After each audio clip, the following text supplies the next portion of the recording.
Hello everyone, this is Fanfic Audiobook. Here you find original fan made audio stories.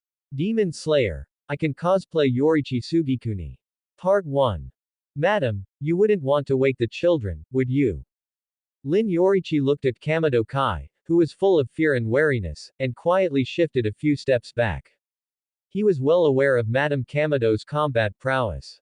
To protect her children, Kamado Kai once headbutted a wild boar unconscious. With his small frame, he might not necessarily be able to withstand her headbutt. Who are you? Why did you suddenly appear in my house? Facing Kamado Kai's low-voiced interrogation, Lin Yoriichi opened his mouth but didn't know how to answer. He couldn't exactly tell Madame Kamado the truth, that he was actually a cosplayer. While cosplaying as Yoriichi Tsugikuni at a convention, he had suddenly transmigrated into the world of Demon Slayer. Lin Yoriichi subconsciously looked at the mirror behind Kamado Kai. Despite the deep darkness outside, he could clearly see his current appearance. Deep red hair, a red haori. Dark red marks on his forehead, and Hanafuda earrings with a sun pattern on his ears. A wooden cosplay sword was hanging at his waist. That's right, he was still in his Yoriichi Tsugikuni cosplay from the convention. Coupled with his sudden appearance in the Kamado household, he feared that no matter how he explained it, Kamado Kai wouldn't believe he had no ill intentions. Lin Yoriichi could only say helplessly, Madam, although I can't explain why I'm here, I'm really not a bad person. Don't worry, I'll leave right now. Noticing that Kamado Kai was warily staring at the sword at his waist, Lin Yoriichi immediately explained. See, this sword of mine is actually made of wood. As Lin Yoriichi explained, he drew the sword from his waist.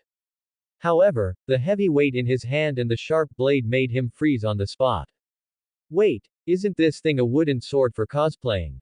How did it become the real deal? Not only that, but as he drew the sword, a line of small text popped up before his eyes. Yoriichi Tsugikuni's blade replica grants partial bright red Nichiren sword effects when equipped. After merging with Yoriichi Tsugikuni's blade, genuine grants full bright red Nichiren sword effects when equipped. Lin Yoriichi's eyes widened instantly.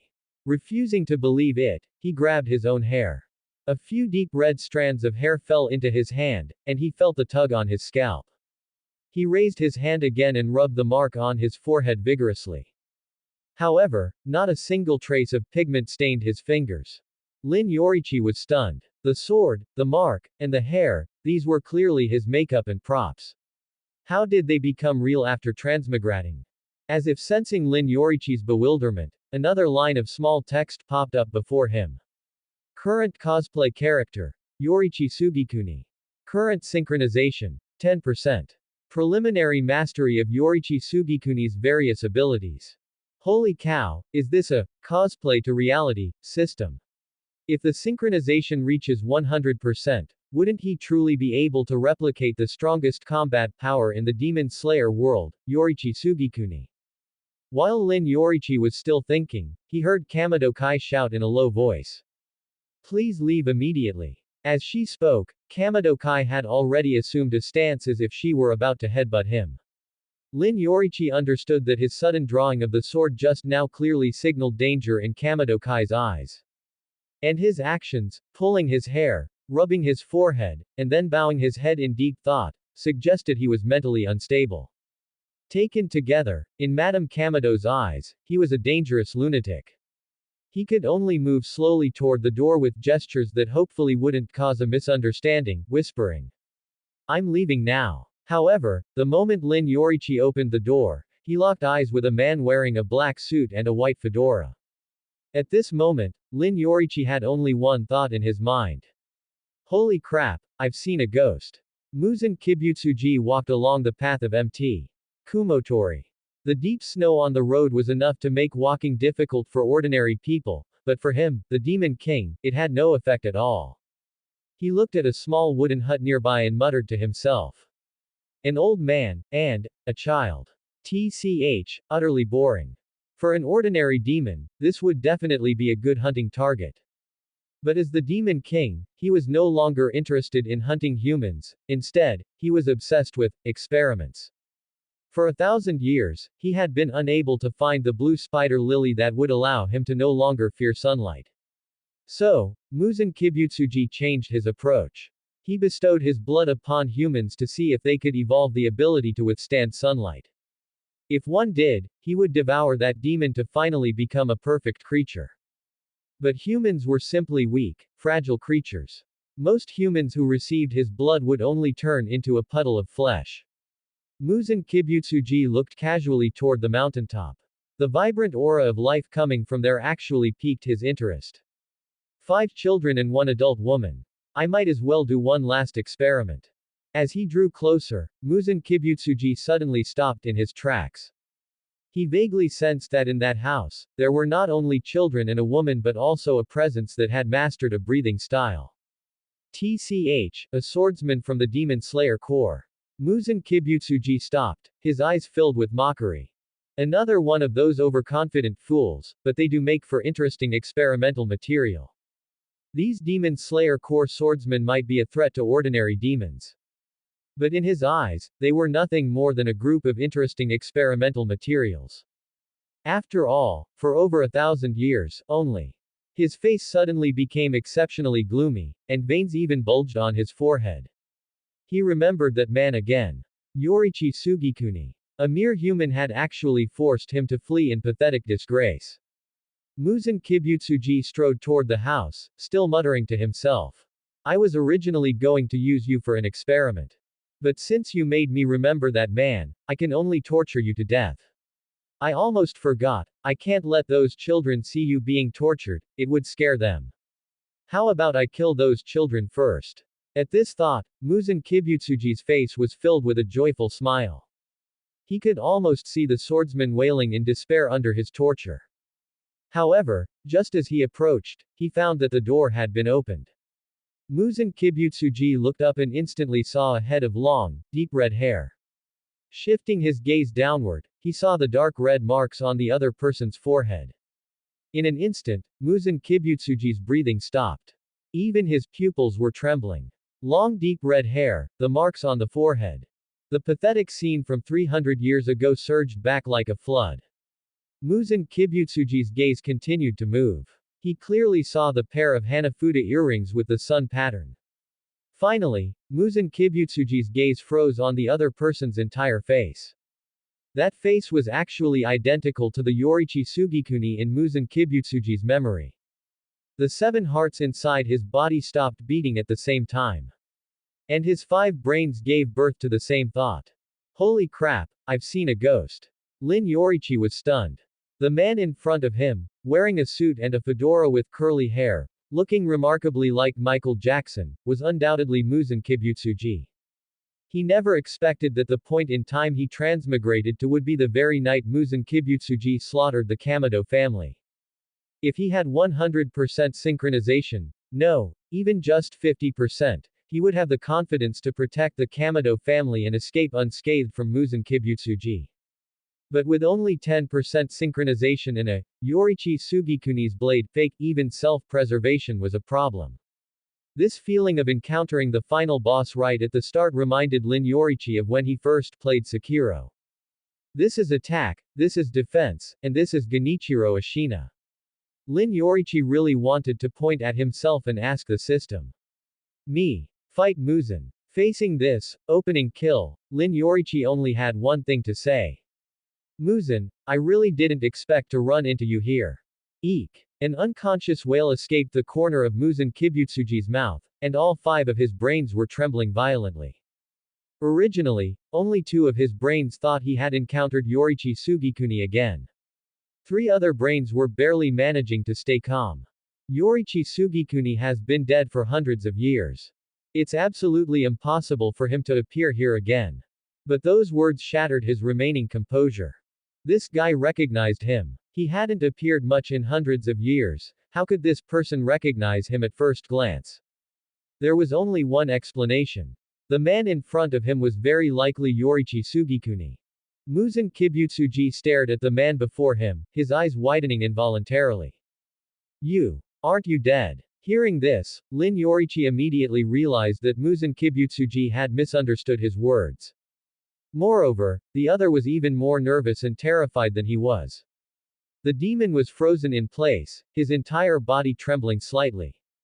Because they were so close, Lin Yoriichi could even hear the clatter of Muzan Kibutsuji's teeth chattering. Lin Yoriichi had an epiphany.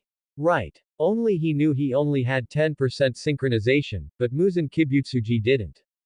As everyone knows, Muzan Kibutsuji's defining trait is being a coward, no, being cautious.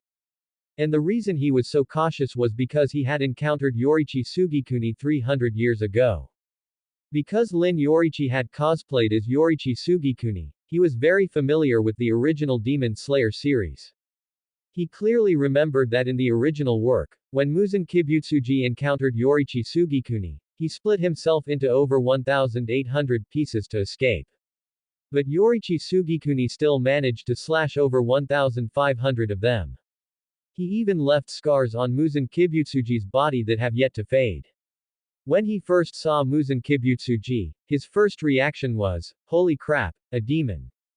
But when Muzan Kibutsuji saw him, this, Yoriichi Tsugikuni, the fear and shock in his heart would only be far greater. Lin Yoriichi immediately calmed down. He looked at Muzan Kibutsuji, whose red pupils were shaking as if in an earthquake, and said in a deep voice. I have returned from hell, Muzan. Fear. A tidal wave of fear instantly engulfed Muzan Kibutsuji. He gritted his teeth hard as numerous blood vessels bulged on his skin, writhing beneath the surface. His 7 hearts were beating violently. The thoughts of his 5 brains instantly reached a consensus. Run. Lin Yoriichi naturally noticed Muzan Kibutsuji's strange behavior. He still felt that he couldn't scare off Muzan Kibutsuji with just 2 sentences. To make Muzan Kibutsuji truly believe he was Yoriichi Tsugikuni, he needed to demonstrate more power. Thus, he drew his sword. Hum. The black blade hummed, and the moment it left the scabbard, it emitted a dark red glow. The fine snow blown from the eaves melted into water the instant it touched the blade. Although it was only Yoriichi Tsugikuni's blade fake and an incomplete bright red Nichiren sword effect. From a visual standpoint, it was identical to the original. Simultaneously, Lin Yoriichi played all his remaining trump cards. SSH. As he activated sun breathing, wisps of white mist escaped from the corners of Lin Yoriichi's mouth. His heart rate accelerated, and his body temperature climbed above 39 degrees Celsius. The Demon Slayer mark on his forehead suddenly throbbed with a burning pain. And the world began to change before Lin Yoriichi's eyes. Muzan Kibutsuji's body gradually became transparent in Lin Yoriichi's vision. The direction and contraction of muscles, the operation of organs, and the flow of blood all became clearly visible. Bright red Nichiren sword, sun breathing, demon slayer mark, and transparent world. Even though he only had 10% synchronization, Lin Yoriichi still felt the immense power of Yoriichi Tsugikuni. On the other side, Muzan Kibutsuji's pupils had just stopped trembling. The next moment, he saw Lin Yoriichi draw his sword and witnessed with his own eyes the blade emitting a dark red light and intense heat. Hiss! Muzan Kibutsuji gasped. The blade from his memories of 300 years ago merged perfectly with the scene before him. What terrified him even more was that, in his eyes, the aura of the man before him had actually weakened. In his perception, the opponent seemed even weaker than an ordinary demon slayer core swordsman.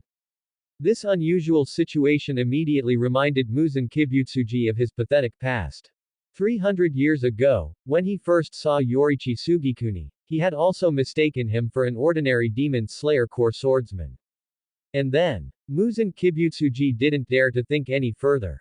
He tried his best to control his body from trembling, yet he felt every cell in his body shuddering. At this moment, he only wanted to use his old trick again, splitting into countless fragments to escape. But his cells, trembling incessantly with fear, made splitting exceptionally difficult. No. It wasn't just that he couldn't split. Under fear that exceeded all limits, Muzan Kibutsuji was even temporarily unable to control his body's movements. However, Lin Yoriichi had already charged forward. Empowered by the transparent world, he clearly saw the 5 brains and 7 hearts inside Muzan Kibutsuji. Not only that, he also saw the scars Yoriichi Tsugikuni had left on Muzan Kibutsuji 300 years ago, which still hadn't healed. In Lin Yoriichi's eyes, these scars were as helpful as the dotted lines on a package indicating where to tear. Please cut along the dotted line. Under Muzan Kibutsuji's terrified gaze, Lin Yoriichi's first strike landed precisely on the scar left by Yoriichi Tsugikuni. Two strikes, separated by 300 years, became one. Ah! Muzan Kibutsuji let out a startled roar, his eyes filled with anger, hatred, and fear. This strike was absolutely no coincidence. Only Yoriichi Tsugikuni himself could slash the exact same spot with such unerring precision. He really has crawled out of his grave. However, an even greater fear was yet to come. Muzan Kibutsuji, when I opened the door, I saw you smiling. Lin Yoriichi dealt a psychological blow, posing the three questions of the soul. What was so funny? What was so interesting? Muzan, what do you think life is? The blade in Lin Yoriichi's hand struck Muzan Kibutsuji's body. But the words he spoke struck Muzan Kibutsuji's heart. The fear that Muzan Kibutsuji had hidden for hundreds of years appeared in reality once again. Under the weight of his fear, his five brains collectively abandoned all thought, forced to leave everything to instinct. HNGH, ah. Feeling the second strike land in the exact same spot as it had 300 years ago, Muzan Kibutsuji instinctively let out a shrill scream. This scream was deafening, enough to shake the accumulated snow from the eaves and surrounding branches, and it echoed across the entire MT. Kumotori. Standing at the epicenter of the sound, Lin Yoriichi felt an invisible shockwave pierce directly through his eardrums, leaving him dizzy and disoriented. Affected by the sound, the blade in his hand involuntarily paused, and he subconsciously covered his ears.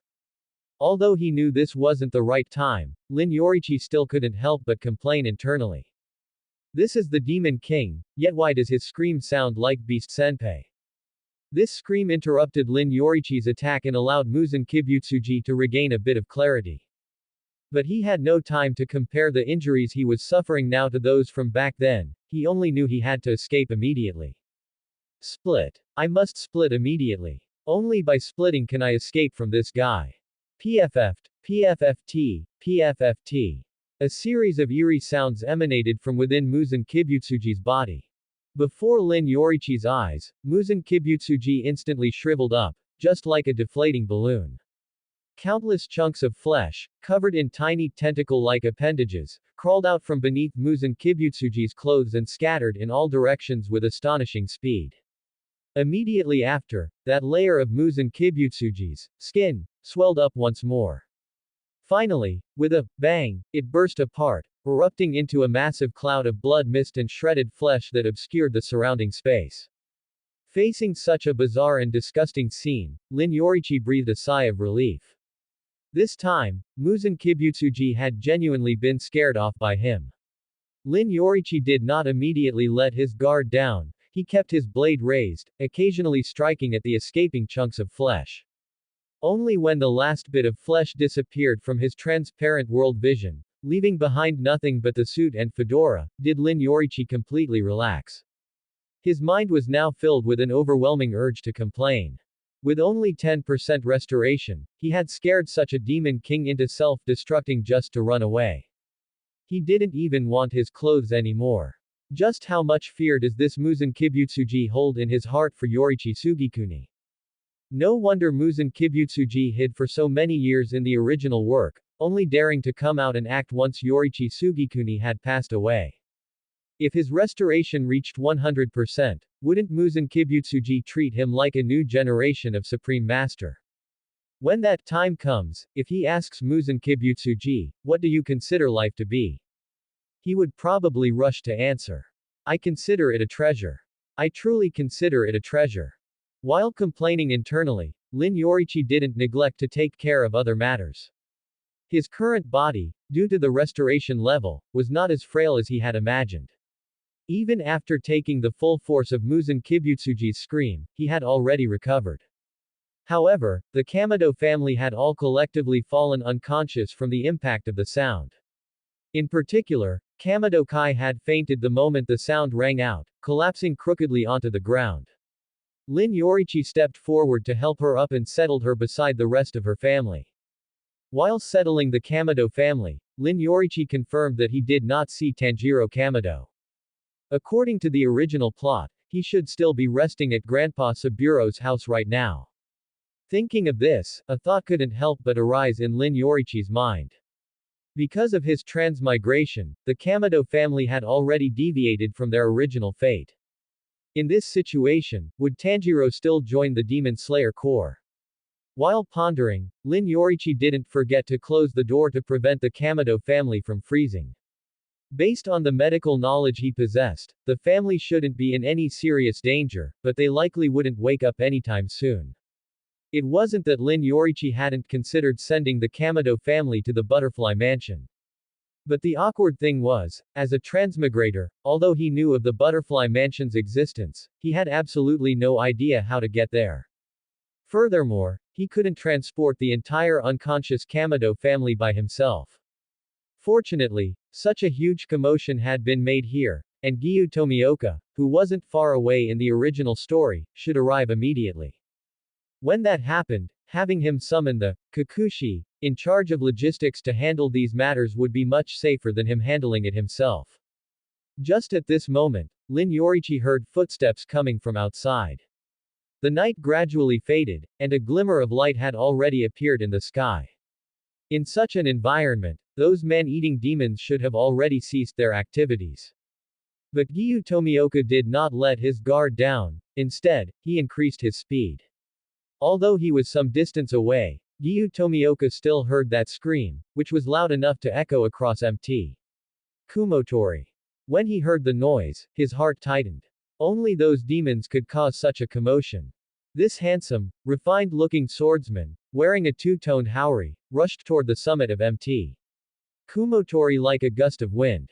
However, when he arrived, a hint of surprise appeared on his somewhat stoic face. What happened? He saw that, centered around the wooden cabin on the summit of Mt. Kumotori, the accumulated snow on the surrounding branches had completely disappeared. And in front of the cabin, a large amount of blood was scattered, staining the snow on the ground red. Giyu Tomioka even vaguely saw, amidst these bloodstains, a suit and a small amount of shredded flesh slowly wriggling. With this much blood, it shouldn't be human. And if it were human, those chunks of flesh wouldn't still be wriggling now. Giyu Tomioka was not good at wild speculation. But looking at the situation before him, combined with the scream he had just heard, he couldn't help but make a connection. A demon had come here, then let out a scream loud enough to echo across Mt. Kumotori. Then, with a bang, it exploded. In the end, it left nothing but blood and shredded flesh all over the ground. It didn't even care about its clothes. Giyu Tomioka subconsciously shook his head, as if trying to shake this overly absurd thought from his mind. Based on his understanding of demons, it was absolutely impossible for them to do such a thing. Unless there was an existence here capable of intimidating demons, and that demon was incredibly cowardly. Dismissing these thoughts, Giyu Tomioka walked toward the wooden cabin. If that demon really had exploded, for some reason, then there must still be human survivors inside the cabin. As Giyu Tomioka reached out his hand, preparing to knock on the door, he suddenly remembered Kocho Shinobu's advice. He could not directly demand that the people inside the house come out, he should master the techniques of communication. For example, he should knock on the door and tell them they didn't need to hide in the house, holding their breath and living in fear anymore. Furthermore, he should tell them that he already had a rough idea of what they had experienced, to put them at ease. So, Giyu Tomioka knocked on the door and said, "Don't hide inside and stay silent, I know you're home." Hearing this, Lin Yoriichi was truly stunned. What a terrible thing to say. Was it actually Giyu Tomioka knocking on the door, or was it Shui Yi? But considering that Giyu Tomioka was not good with words, Lin Yoriichi didn't find it surprising at all. He complained silently to himself while opening the door.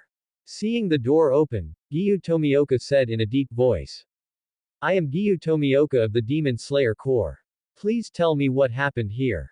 His tone was so flat that it sounded stiff, even carrying a hint of command.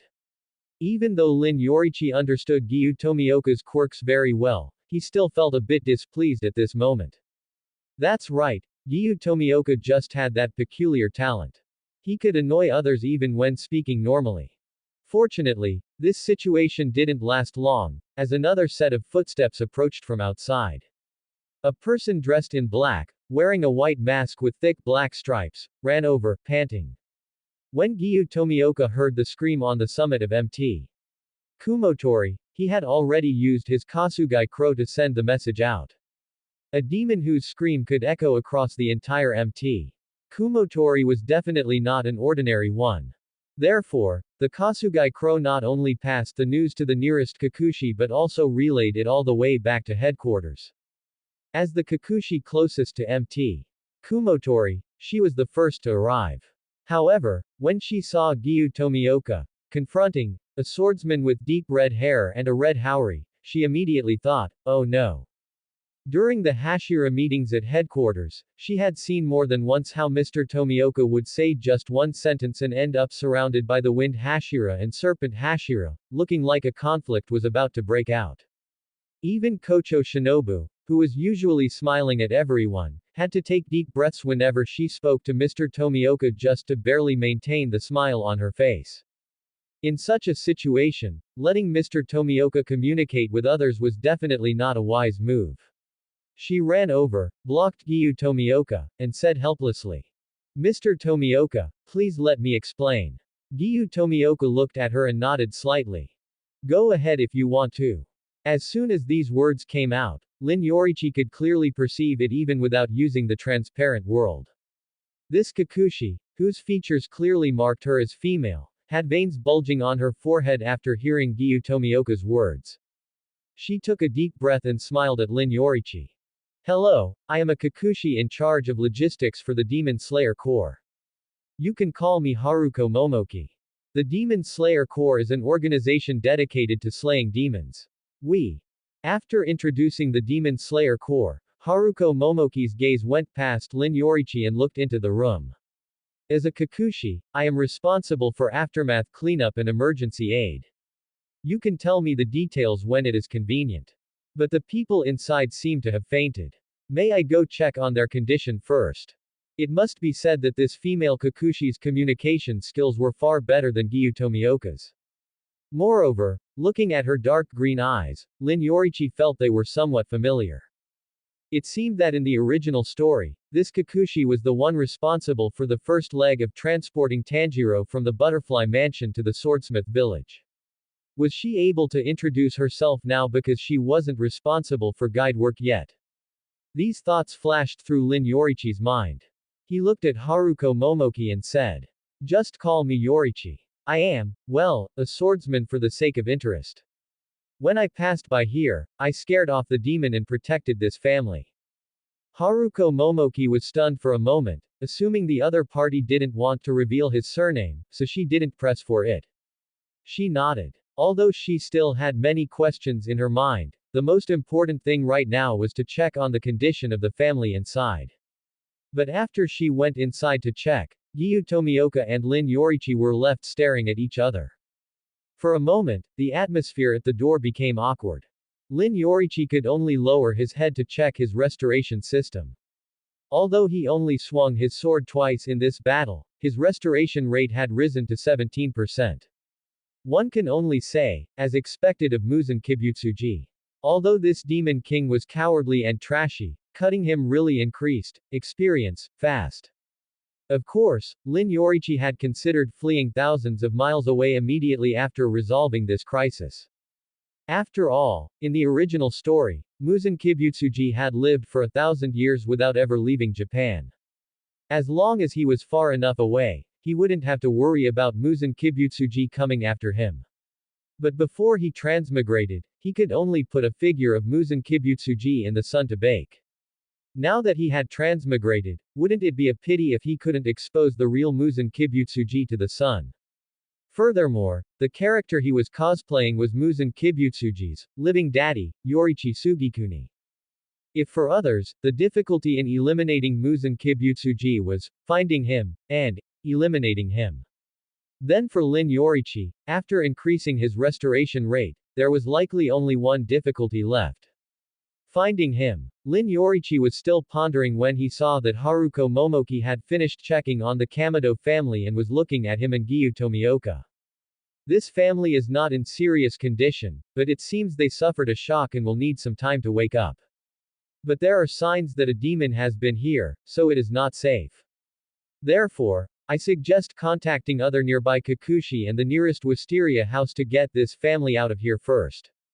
After they wake up, we can decide whether to send them to the butterfly mansion depending on the situation.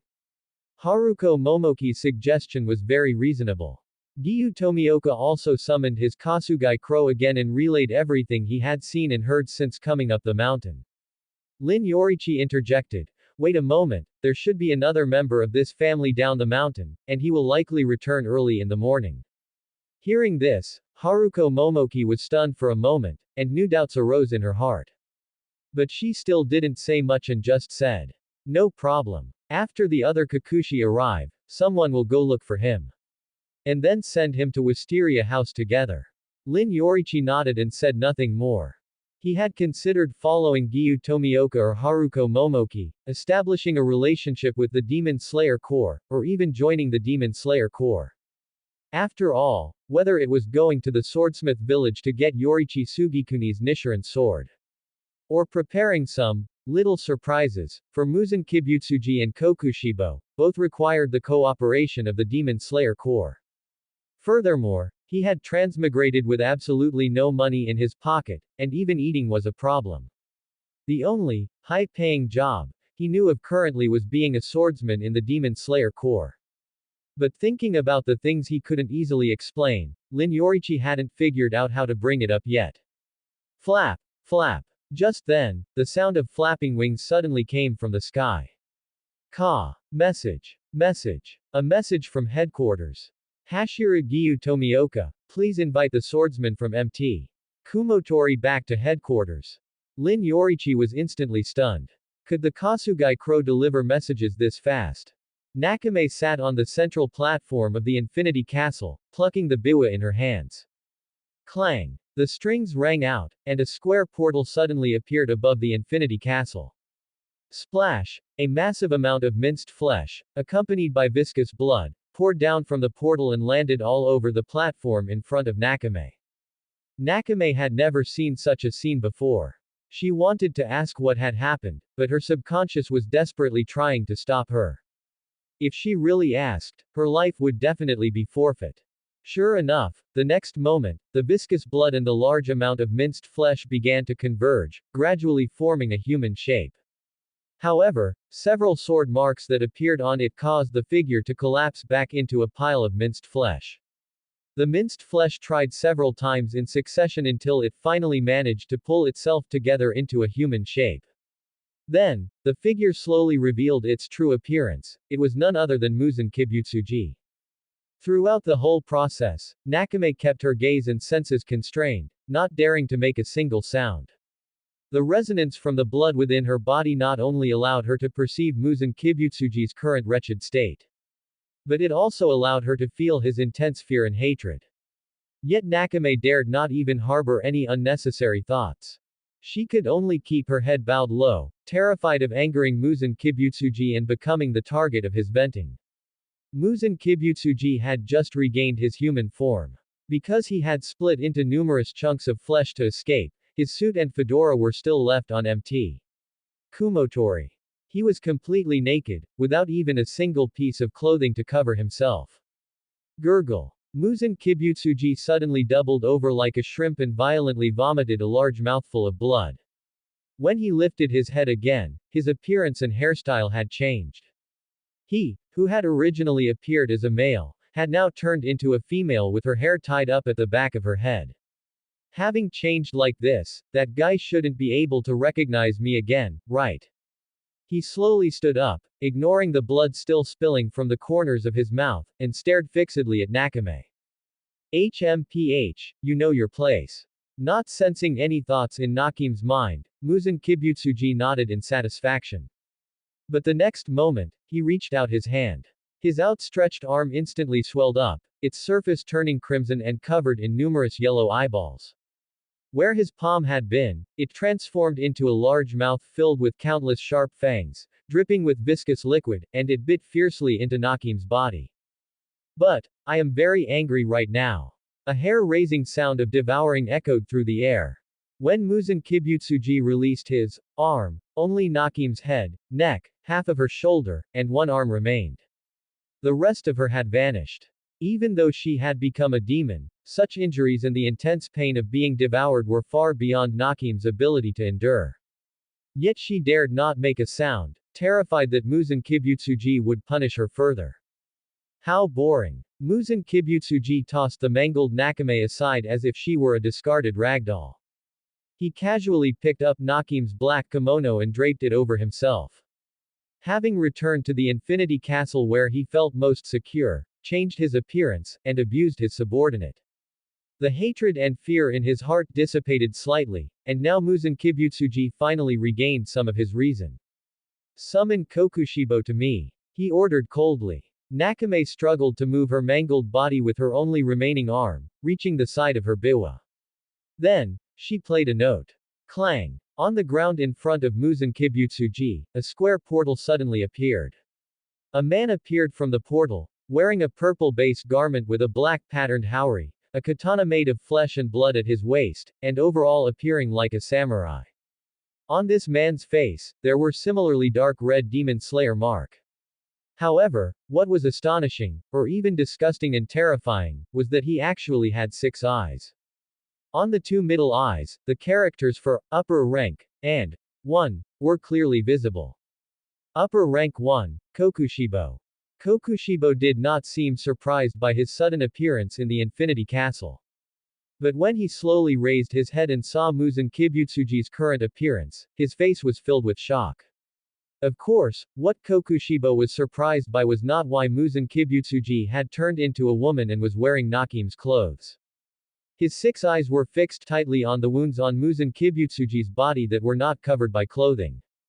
Those wounds were carved across Muzan Kibutsuji's body, with large amounts of granulation tissue wriggling around them, as if trying to stitch them up. However, these granulation tissues turned into specks of ash the moment they touched the wounds. This familiar type of injury. Kokushibo was slightly dazed, followed by intense disbelief. This is impossible. Muzan Kibutsuji's expression was exceptionally gloomy, and his tone was extremely cold. There is nothing impossible about it, it has already happened. Didn't you say that you saw with your own eyes that Yoriichi Tsugikuni was dead, and that you had even cut him in half at the waist? 300 years later, hearing the name Yoriichi Tsugikuni again, Kokushibo's expression still fluctuated violently. His brain uncontrollably began to replay his final meeting with Yoriichi Tsugikuni back then. Yoriichi Tsugikuni must be dead. And his body had been cut in half at the waist by his own hands. Along with the flute that he had made himself and gifted to him, it had been broken into 2 pieces. Muzan Kibutsuji continued. And, you and I have indeed killed all the swordsmen of sun breathing, haven't we? Kokushibo instinctively replied. That is correct, I. Before he could finish speaking, the disbelief in Kokushibo's 6 eyes almost materialized. He knew very well that Muzan Kibutsuji's questioning was definitely not without purpose. And since the other party was asking him this, there was only one possibility. Sure enough, Muzan Kibutsuji pointed to the wounds on his body and shouted. The same wounds, and cut in the exact same location. And that guy even told me that he had returned from hell. That guy Yoriichi Tsugikuni was clearly just a human, how could he possibly be resurrected from the dead? Kokushibo lowered his head, having absolutely no idea how to respond to Muzan Kibutsuji's interrogation. Bang! With a dull thud, Muzan Kibutsuji's hand slammed heavily onto Kokushibo's shoulder. That originally beautiful female face was now covered in hideous veins. Tell me where that guy is buried, I am going there personally right now. No. You go find that guy's grave yourself. Dig up his grave, and see clearly for me whether Yoriichi Tsugikuni's remains are still inside. I must figure out whether who I encountered was Yoriichi Tsugikuni himself, or an impostor who luckily obtained his inheritance and memories. While traveling to headquarters with Gyu Tomioka, Lin Yoriichi raised a question. Are these Kasugai crows really this fast at delivering messages? Upon hearing Lin Yoriichi's question, Gyu Tomioka subconsciously opened his mouth to answer. But Kocho Shinobu's teachings surfaced in his mind once again. For a swordsman whom the master was willing to meet at headquarters, there was no need to keep too many secrets. Moreover, he could tell from the fact that he didn't question it when the Kikuchi mentioned Wisteria House. This Yoriichi fellow had some understanding of the Demon Slayer Corps.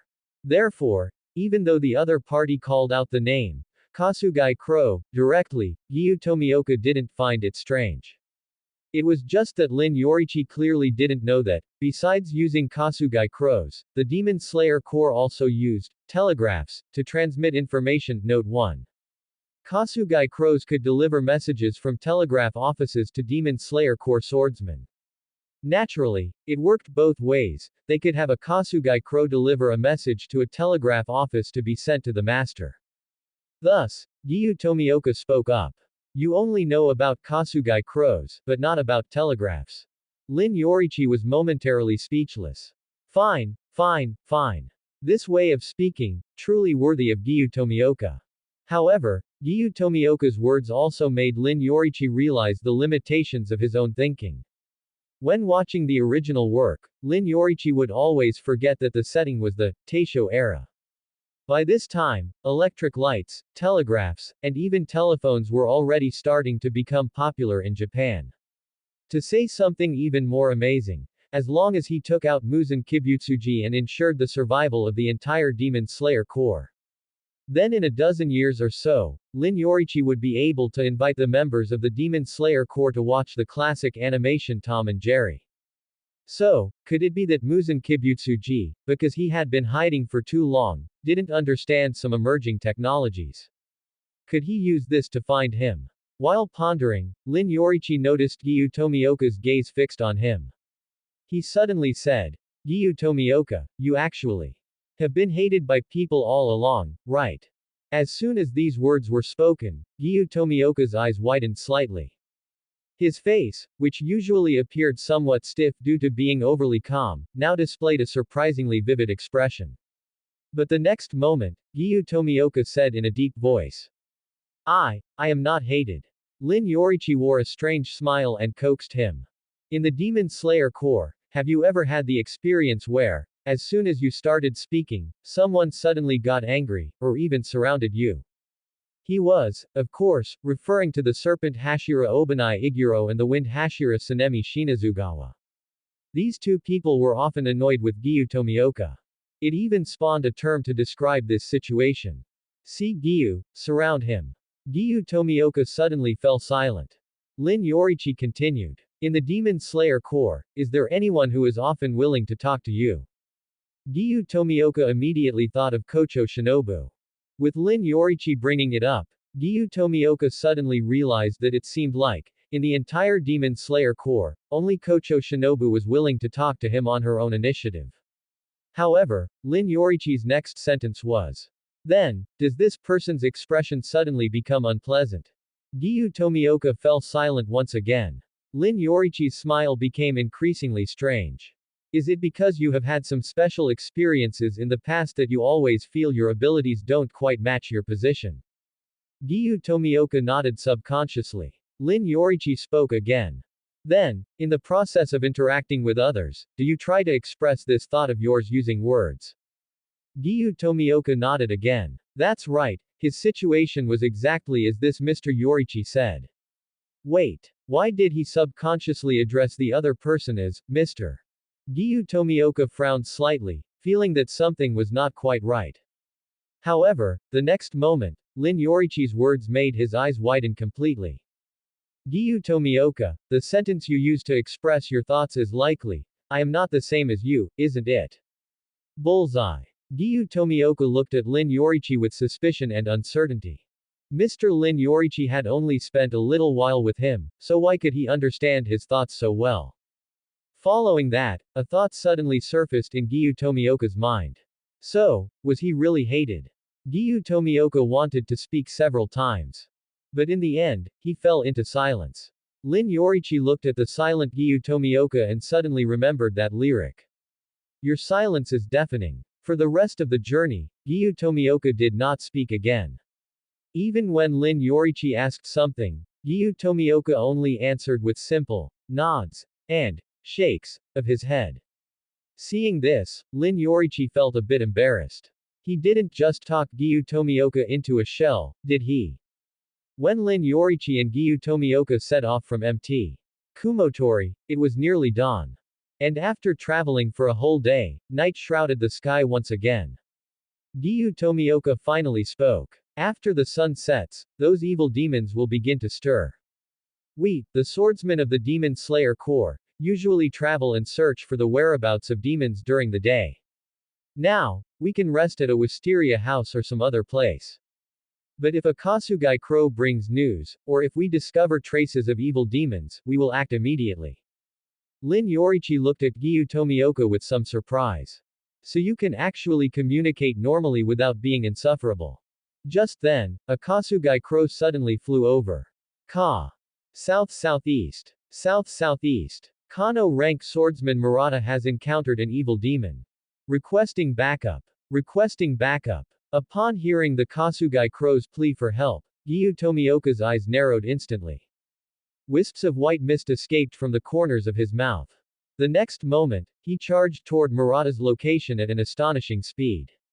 Lin Yoriichi followed closely behind, and before long, he saw Murata, who was being pinned down by an evil demon, his face full of terror. This evil demon was about the same size as a human. But his mouth was split all the way to his ears. Sensing the arrival of Giyu Tomioka and Lin Yoriichi, the evil demon's movements paused, then he raised his head, his face full of disgust. How dare you interrupt my meal? Especially that black-haired guy. Why are you making that face? I honestly feel annoyed just looking at you. Hey, I must tell you. Black-haired guy, you are hated by me. Whoosh. Lin Yoriichi heard Giyu Tomioka beside him suddenly take a deep breath. Immediately after. Water breathing, 7th form. Drop ripple thrust. Giyu Tomioka launched a thrust at an astonishing speed. The blade in his hand, like a ripple pierced into the surface of water, instantly pierced through the neck of the slit-mouthed evil demon. Lin Yoriichi faintly heard Giyu Tomioka's words. I am not hated. Are you alright? Giyu Tomioka swung his blade, severing the head of the slit-mouthed demon. Seeing that the demon had already begun to turn to ash, he turned his head to look at Murata. Being stared at by Giyu Tomioka, Murata instinctively replied. I'm fine. I think I really am fine. While speaking, Murata was also checking his body. Aside from some faint pain in his back from hitting the ground after being tackled by the slit-mouthed demon, he didn't seem to have suffered any other injuries. Lin Yoriichi saw this and his heart stirred. When the Kasugai crow said the name, Murata, he hadn't known which Demon Slayer Corps swordsman he had encountered. However, the man's iconic black center-parted hairstyle, combined with the outcome of encountering a demon yet remaining nearly unscathed, finally made him realize Murata's identity. Murata, nicknamed the Road Hashira, or Luck Hashira. In the original, Blade of Demon Destruction, he seemed to be in the same batch as Giyu Tomioka and Sabito, having participated in the trial at Mt. Fujikasane. Later, he participated in the battle at Mt. Nadagumo and even took part in the final battle. After experiencing these dangerous battles, he still survived until the end. Lin Yoriichi was thinking about this when he heard Murata say urgently. There's another demon here. No sooner had he spoken than a teeth-grinding creaking sound suddenly came from not far away. A sharp claw pierced the wall of the wooden hut next to them, carving out a long gash. Seeing this, Murata's face still held a look of lingering fear. I was originally being chased by this demon with sharp claws. But just as I put some distance between us, I was tackled to the ground by that slit-mouthed demon from before. After saying this, Murata subconsciously looked at the two people beside him. Carrying out a mission to slay demons, only to encounter two demons at the same time. This was definitely an incredibly unlucky thing. But meeting the water Hashira when calling for reinforcements had to be called lucky. And then there was this swordsman wearing a red haori. Although he wasn't wearing the Demon Slayer Corps uniform, since he was traveling with Mr. Tomioka, he must also be a formidable figure. Bang! Bang! Several sounds of the wooden wall shattering rang out in succession. Two massive arms with claw blades slashed and smashed, quickly tearing a huge hole in the wall. The wood chips and dust gradually dissipated. A demon with a short, stout build but unusually large arms, overall resembling a crab, appeared before the three of them. The demon looked at the corpse of the demon decomposing into ash at the trio's feet, and mocked gloatingly. Tisk, you tried to rely on your speed to snatch the delicious parts first. Look what happened, you got killed by your prey instead. Then, the demon looked at Murata and the two people beside him, grinning hideously. Hey, you kid with the black center-parted hair. Did you lead the Demon Slayer Corps here? That's just great. I love catching you demon slayers and devouring you bit by bit while you're still alive.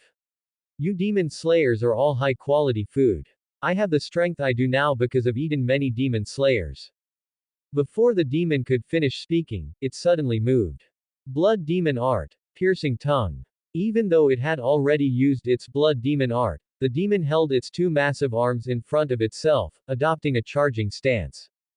At the same time, the demon actually used the cover of its arms to secretly open its mouth. A tongue covered in barbs and fleshy thorns dropped from its mouth, and then expanded and shot forward like lightning. This rapidly approaching tongue was completely beyond Murata's expectations. His eyes widened in terror instantly. This guy had claws, and arms strong enough to shatter walls, looking like a crab. Yet its true method of attack was like a frog, using its tongue. Murata hurriedly raised his sword to block. But just as the tongue was about to touch him, it suddenly traced an arc in the air, switching targets to attack Giyu Tomioka. Seeing this, Murata's mind went blank, and he instinctively let out a cry. Mr. Tomioka, look out! Swish! The flash of a blade passed. A long section of the tongue was immediately sliced off and fell to the ground. Murata was filled with amazement. So fast. Is this the strength of a Hashira? He hadn't even seen when Mr. Tomioka drew his sword. Giyu Tomioka's face, which seemed forever calm, was now filled with anger. How many Demon Slayer Corps swordsmen have you killed? The demon didn't seem to care at all about the piece of its tongue that had been cut off on the ground. Instead, it said with pure malice. When I was still a human, I once worked as an apprentice at Ashima Bakery, in Nagoya. Because of that job, I don't even know how many loaves of bread I stole and ate. You ask me how many Demon Slayer Corps swordsmen I've killed, it's like asking me. Do you remember how many loaves of bread you've eaten? While speaking, the demon suddenly launched another attack. The severed tongue in its mouth was actually spat out directly. Like a long spear, it suddenly pierced toward Giyu Tomioka. The severed tongue on the ground acted like a large snake, instantly wrapping around Murata. Meanwhile, the demon itself charged toward Yoriichi. In its view, Murata was as slippery as a loach, making him hard to catch immediately. That guy wearing the Demon Slayer Corps uniform underneath with a two-colored haori on top was definitely an expert. Only that guy with deep red hair, wearing a plain yellow outfit under his red haori, had an aura even weaker than Murata's. Clearly, this guy wasn't a member of the Demon Slayer Corps at all. And he hadn't said a word the whole time, so he must have been scared senseless. Therefore, the demon's target had been Yoriichi from the very beginning. Whether it was the blood demon art just now, or those words, it was all to attract and paralyze the two demon slayers. The demon had gone to such lengths just to seize the chance to take Yoriichi hostage. As long as it could catch him, it would definitely be able to escape. Facing the charging demon, Yoriichi couldn't help but show a surprised expression. Under the blessing of the transparent world, the demon's little tricks couldn't hide from his eyes at all. It was just that until the demon actually charged at him, Yoriichi hadn't dared to be sure that the guy's target was really him. Regarding this demon, Yoriichi could only evaluate it as having commendable courage. And facing such a brave warrior, he naturally had to go all out. Thus, Yoriichi drew his sword. The moment the blade left its sheath, it turned a dark red. Wisps of white mist began to escape from the corners of his mouth. His heartbeat accelerated, his body temperature rose, and the demon slayer mark on his forehead spread accordingly. Transparent world, sun breathing, bright red Nichiren sword, demon slayer mark. The four-piece set for killing demons was fully assembled, fully expressing Lin Yoriichi's respect. The moment the demon saw Lin Yoriichi draw his sword, it already regretted its actions. Even though it didn't understand why this person's aura was weaker than that guy with the black, parted hair. But after seeing the opponent draw his blade and the sword body instantly turn dark red, the demon felt an instinct seemingly originating from its own blood, frantically warning it, danger. The demon instantly fell into a panic. Just then, a supreme will, which it absolutely could not disobey, descended into its mind. The demon was instantly overjoyed. Such a supreme will must mean that Lord is watching over it. My Lord, save me. The hope in the demon's heart was extinguished in the blink of an eye. Seeing that Lin Yoriichi, in order to fully express his respect, used the one with the longest name among the 13 forms of sun breathing. Sun breathing 11th form Dragon Sun Halo Head Dance. The dark red blade, wrapped in flames, instantly tore through the night. The demon only felt as if it had been dismembered by flames, and the world before its eyes spun dizzily. By the time it realized what had happened, only its head remained, rolling on the ground. Its crimson demon eyes were filled with an expression of disbelief. That lord was clearly watching it. But why, after seeing the opponent's sword technique, did that will seem as if it had been scalded, instantly withdrawing? Nearby, Gyu Tomioka had just swung his blade to cut down the demon's tongue spear, and his peripheral vision happened to catch Lin Yoriichi's movements. Even as calm and composed as he was, he showed a hint of surprise at this moment. This sword technique in its effect must be a breathing style. It was just that this breathing style with light and flames had significant differences from the flame breathing he had seen from Kyojuro Rengoku. Could it be a self-created breathing style? Gyu Tomioka could be certain that he had never seen this Yoriichi in the Demon Slayer Corps before. However, the current situation made him understand why the master wanted to meet him. Moreover, Gyu Tomioka seemed to understand why the demon on the peak of Mt. Kumotori had let out a scream that could be heard across the entire Mt. Kumotori, fleeing in such a sorry state that it didn't even have time to take its clothes. Gyu Tomioka thought about a lot in this moment, but Murata's thoughts were simpler. When he was entangled by that severed tongue, his first reaction was that he was done for. The dense barbs and thorns on it would likely cause unimaginable injuries if they wrapped around him. But before the severed tongue could tighten, the demon had already been taken care of by Mr. Tomioka's companion. So now, apart from his clothes being slightly torn, he was actually still unharmed. Inside the Infinity Castle, Muzan Kibutsuji had by now changed into a gorgeous kimono with a black base embroidered with golden patterns. Her black hair was no longer just simply coiled behind her head, but adorned with gold and red accessories. On the other side, Nakame had returned to her usual form, holding her biwa and cowering in a corner of the platform. At this moment, she was trying hard to empty her mind, afraid that even the slightest extraneous thought would anger Muzan Kibutsuji. However, Muzan Kibutsuji, whose expression had been relatively calm, suddenly stiffened. He seemed to see something in the void, and his pupils instantly contracted into pinpricks. The next moment, as if he had seen something filthy, Muzan Kibutsuji reached out to cover his eyes. Around his eyes, bulging blood vessels like earthworms were crawling all over. Incompetent fool, you actually wanted to order me to save you. It's just being cut into pieces, why don't you look for your own problems? And also, Muzan Kibutsuji covered his eyes even tighter, the crimson scorch marks seen through that demon seemed to sear his eyes as well. Almost the same injuries. That guy is just a human, could it be that he really crawled out of his grave? Kokushibo. Why hasn't this guy given me a reply even now? Terror and resentment, like countless insects, gnawed at Muzan Kibutsuji's sanity. He turned his head to look at Nakame and suddenly let out a sharp shout. Nakame. The next morning, Gyu Tomioka and Lin Yoriichi, who had rested at a nearby wisteria house, set off on their journey again. Murata was walking with them as well, occasionally stealing glances at Lin Yoriichi. Lin Yoriichi's breathing style and astonishing sword techniques from last night had left a deep impression on him, which also gave rise to new questions. Could this swordsman, who wasn't wearing the Demon Slayer Corps uniform, be a new Hashira? It wasn't that Murata hadn't thought about asking directly. But this swordsman named Yoriichi seemed to have a good relationship with Mr. Tomioka.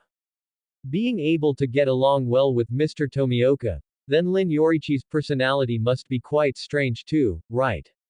Lin Yoriichi was unaware of what Murata beside him was thinking. He was currently checking his synchronization. Last night's battle had increased his synchronization by another 3%, directly reaching 20%. Such an increase surprised Lin Yoriichi somewhat. After all, slashing Muzan Kibutsuji twice had only increased his synchronization by 7%. Yet he had only used the 11th form of sun breathing once to eliminate an ordinary demon that didn't even qualify as a lower rank, and it had increased by another 3%. So, was the difference between the two whether or not he had directly killed the demon? Thinking of this, Lin Yoriichi couldn't help but reveal a somewhat strange expression. He did remember some clues about where other demons were.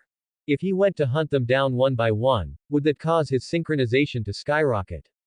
Moreover, because of the information gap, he could even invite those Hashira to come along, specifically pick daytime hours, and drag these demons out one by one to bask in the sun. Thinking this way, Lin Yoriichi's expression became increasingly strange. This directly frightened Murata, who would look at him from time to time, and a chill arose in his heart. He always felt that this Mr. Yoriichi seemed to be pondering some very excessive things. Realizing that his reaction seemed to have attracted Lin Yoriichi's attention, Murata shuddered instantly, bit the bullet, and struck up a conversation with Gyu Tomioka, trying to change the subject. Mr. Tomioka, I really didn't get hurt. I'll be fine after resting at the Wisteria house. Is it necessary to go with you to the headquarters in the Butterfly Mansion?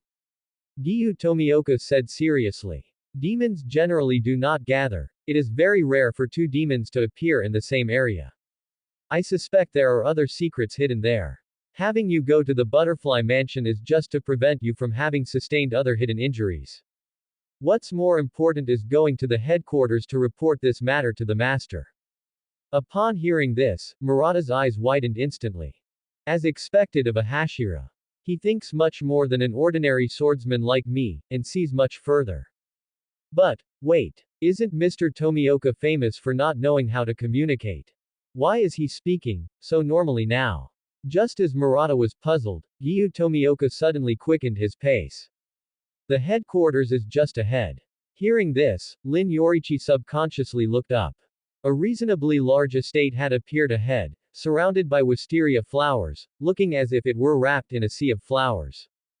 Gyu Tomioka introduced it. A large number of wisteria flowers are planted here, and after special cultivation, they are able to bloom in rotation throughout the 4 seasons. Planting wisteria is not just for aesthetics, but also to ward off demon invasions. Hearing this, Lin Yoriichi couldn't help but look at Gyu Tomioka and ask the question he had wanted to ask since last night. So you can actually communicate with people normally? Gyu Tomioka asked back very seriously. So saying whatever comes to mind directly is what you people call communicating normally? Lin Yoriichi choked, and a truly absurd thought suddenly sprouted in his mind. So that night on Mt. Kumotori, Gyu Tomioka might have just wanted to knock on the door and ask. I am Gyu Tomioka of the Demon Slayer Corps, please open the door, I want to know what happened.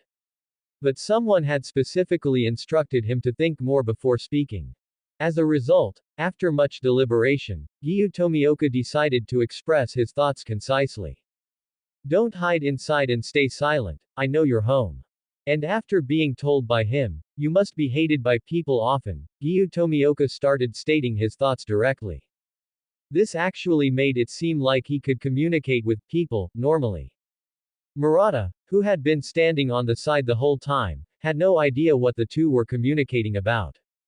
From his perspective, the two just asked each other a question, and then suddenly fell into silence simultaneously. As expected, the Hashira and those who can walk alongside them are all eccentric beings. Murata coughed lightly, breaking the silence between Lin Yoriichi and Gyu Tomioka. He said cautiously, We should be able to knock on the door now, right? As soon as he finished speaking, the creak of the wooden door opening rang out. As the wooden door opened, a little girl wearing a purple kimono with white shoulder-length hair was revealed.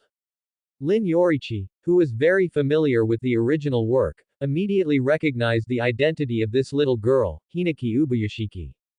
She was the eldest daughter of Kagaya Ubuyashiki, the leader referred to as Oyakata-sama by members of the Demon Slayer Corps. Calculating the time, this little girl is 8 years old now.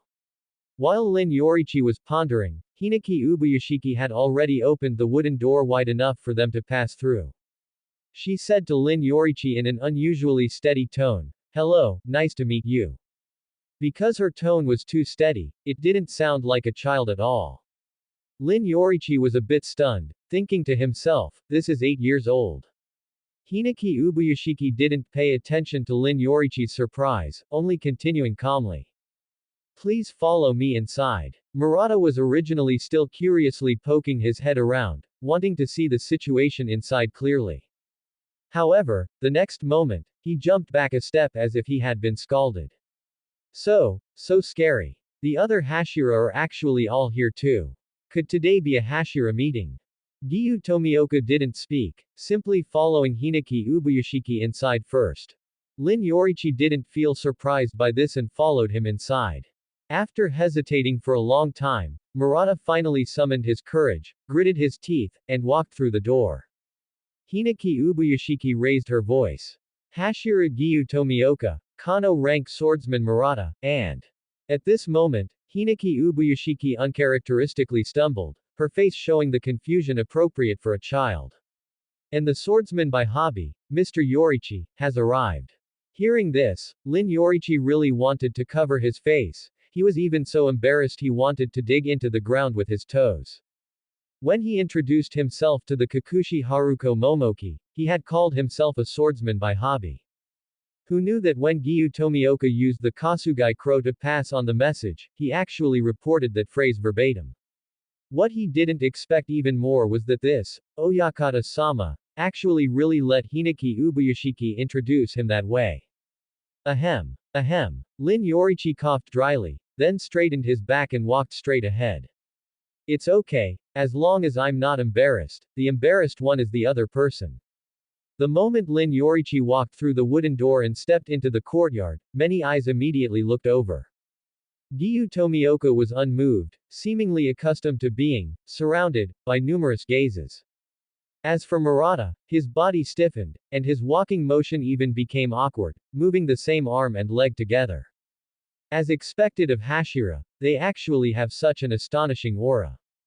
Just being swept by their gazes, he felt so oppressed he couldn't breathe. He wondered about Mr. Lin Yoriichi who was being stared at.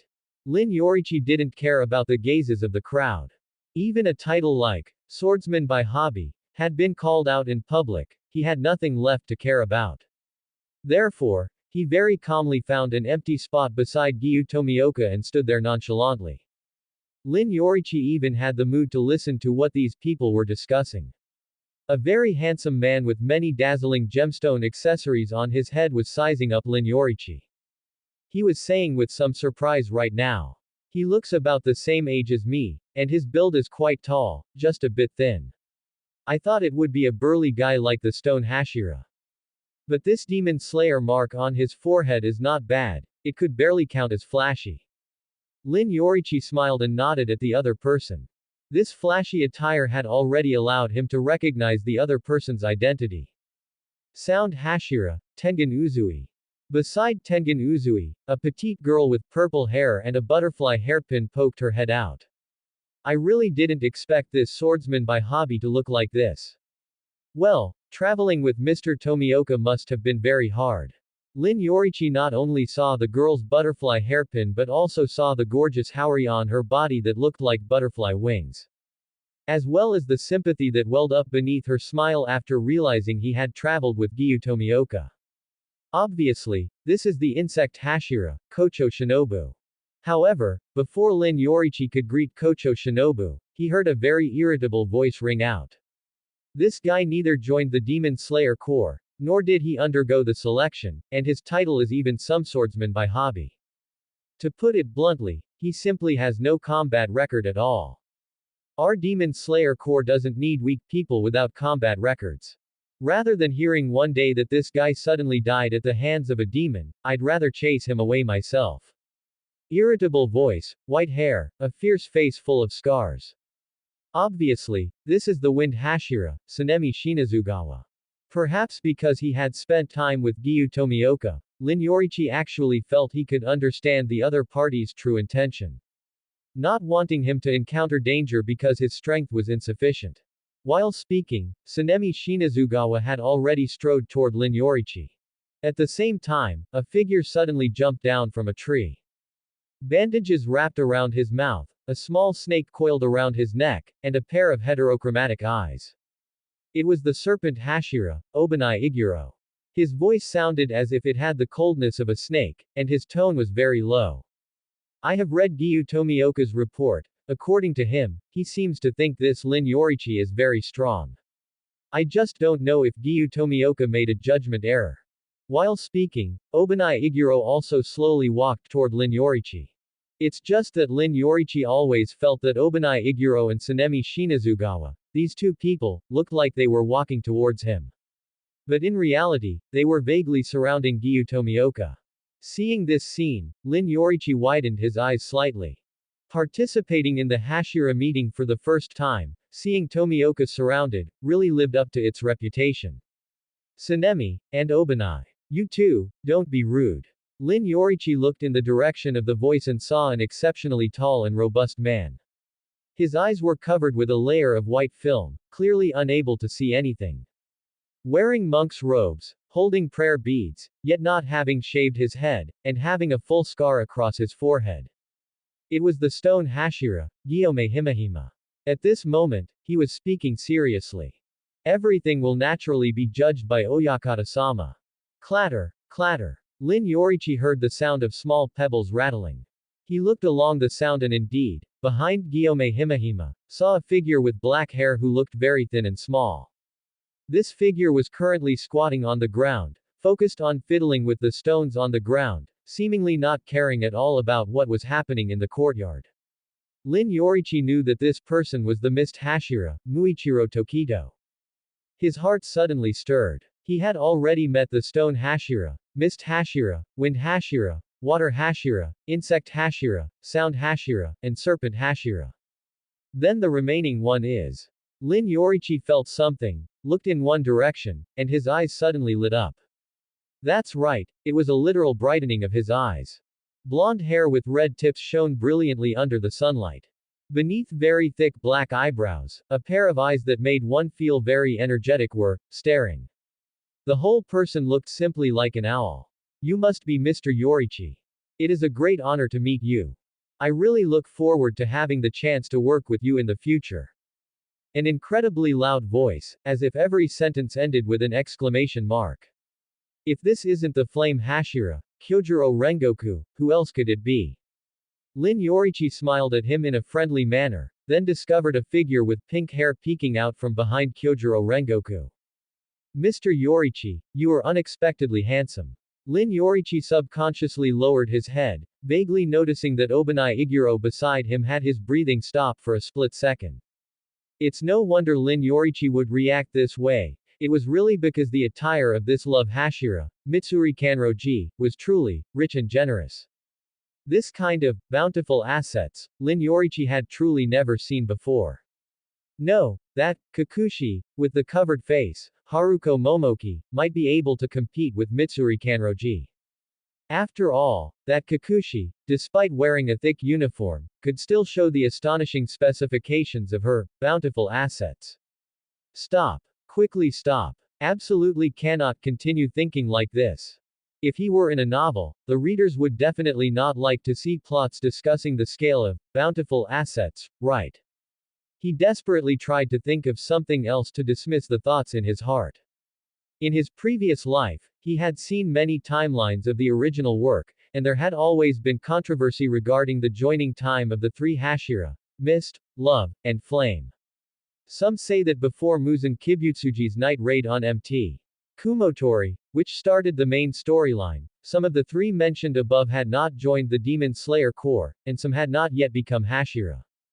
Of course, there are also people who say that long before the main storyline began, these three had already become Hashira. Now it seems that what he encountered is exactly the latter situation. Step. Step. A sound of footsteps rang out. Lin Yoriichi looked up and discovered a black-haired man slowly walking to the front of the courtyard platform. On this man's forehead, there were many fierce purple scars. But compared to his first appearance in the original work, now he only had one eye covered with a white film. The other eye could still see purple pupils. Hinaki Ubuyashiki suddenly raised her voice. Oyakata-sama has arrived. The master, Kagaya Ubuyashiki, solemnly scanned the people in the courtyard with his only remaining eye. It has been a long time since I last saw everyone. It is truly wonderful that I can still see your faces now. His voice was extremely gentle, giving one the feeling of a refreshing spring breeze. But as everyone heard Kagaya Ubuyashiki's words, their breathing grew heavy. They all knew Kagaya Ubuyashiki's physical condition and understood his meaning even better. The purple scarring on his forehead was like a death warrant growing on his body, eroding his life at every moment. Right now, the master still has one eye to see everyone, but what about after some time passes? But Kagaya Ubuyashiki seemed indifferent to this, simply continuing to smile gently. How has everyone been during this time? Hearing this, even the usually unruly Tsunemi Shinazugawa restrained his attitude at this moment. He said in a respectful tone. Everything is well. But master, your health is what matters most. Kagaya Ubuyashiki looked at Tsunemi Shinazugawa and smiled. Thank you, Tsunemi. I heard your voice from the back just now. It sounds like you have some questions. Tsunemi Shinazugawa clearly did not want to directly confront him, but under Kagaya Ubuyashiki's gaze, he still spoke up. Master, forgive my presumption, but Kyojuro Rengoku has demonstrated convincing strength, which is why I no longer have any doubts about him succeeding as the Flame Hashira. To put it bluntly, the Demon Slayer Corps is a place that must rely on track records and strength to do the talking. But this guy, I have never heard of his existence before. Are you bringing him here because you want to recruit him into the Demon Slayer Corps? Lin Yoriichi was a bit stunned upon hearing this. Even in this kind of setting, Tsunemi Shinazugawa is targeting me like this. But once he thought about Tsunemi Shinazugawa's personality, Lin Yoriichi understood. Tsunemi Shinazugawa wasn't intentionally targeting him in this setting to embarrass him. This guy just simply doesn't know how to speak, plus he questions everything that doesn't convince him. Just imagine Tsunemi Shinazugawa's track record in the original work. First, when becoming the Wind Hashira, he questioned Kagaya Ubuyashiki, feeling that he just treated swordsmen as disposable pawns. Later, when Kyojuro Rengoku was preparing to succeed his father, he questioned him for sneaking into the Hashira meeting. Then later, upon meeting his brother Genya Shinazugawa who also joined the Demon Slayer Corps, he questioned him for stepping onto a dangerous and wrong path, not only trying to drive Genya away but also refusing to acknowledge their brotherhood. Not to mention when Tanjiro Kamado appeared at the Hashira meeting with his sister, he drew his blade and stabbed at Nezuko. It can only be said that, looking at the life of this Wind Hashira, Tsunemi Shinazugawa, he was either questioning or on the way to questioning. So, facing such a Tsunemi Shinazugawa, Lin Yoriichi naturally chooses to forgive him, as if. Lin Yoriichi took a step forward and said in a deep voice. So, do you want to check my past track record, or do you want to test my strength? He knew very well that Tsunemi Shinazugawa could not be considered a bad person. But if he couldn't completely convince Tsunemi Shinazugawa, he wouldn't become a good person who knows how to respect others on his own. Upon hearing this, veins popped out on Tsunemi Shinazugawa's forehead. But just as he uttered a single word, he was held down by Gyome Himehima. He slowly withdrew the palm that had just held down Tsunemi Shinazugawa, pressed his hands together, and said in a deep voice. Although we currently have the 9 Hashira, compared to those evil demons, we are still the weaker side. We all fully understand the Master's desire to specially recruit swordsmen for the Demon Slayer Corps. However, we also need to learn more about his situation to facilitate future cooperation. Lin Yoriichi's expression softened slightly upon hearing this. Guillaume Himehima's words actually meant roughly the same thing as Sanemi Shinazugawa's. But his way of speaking was clearly more acceptable.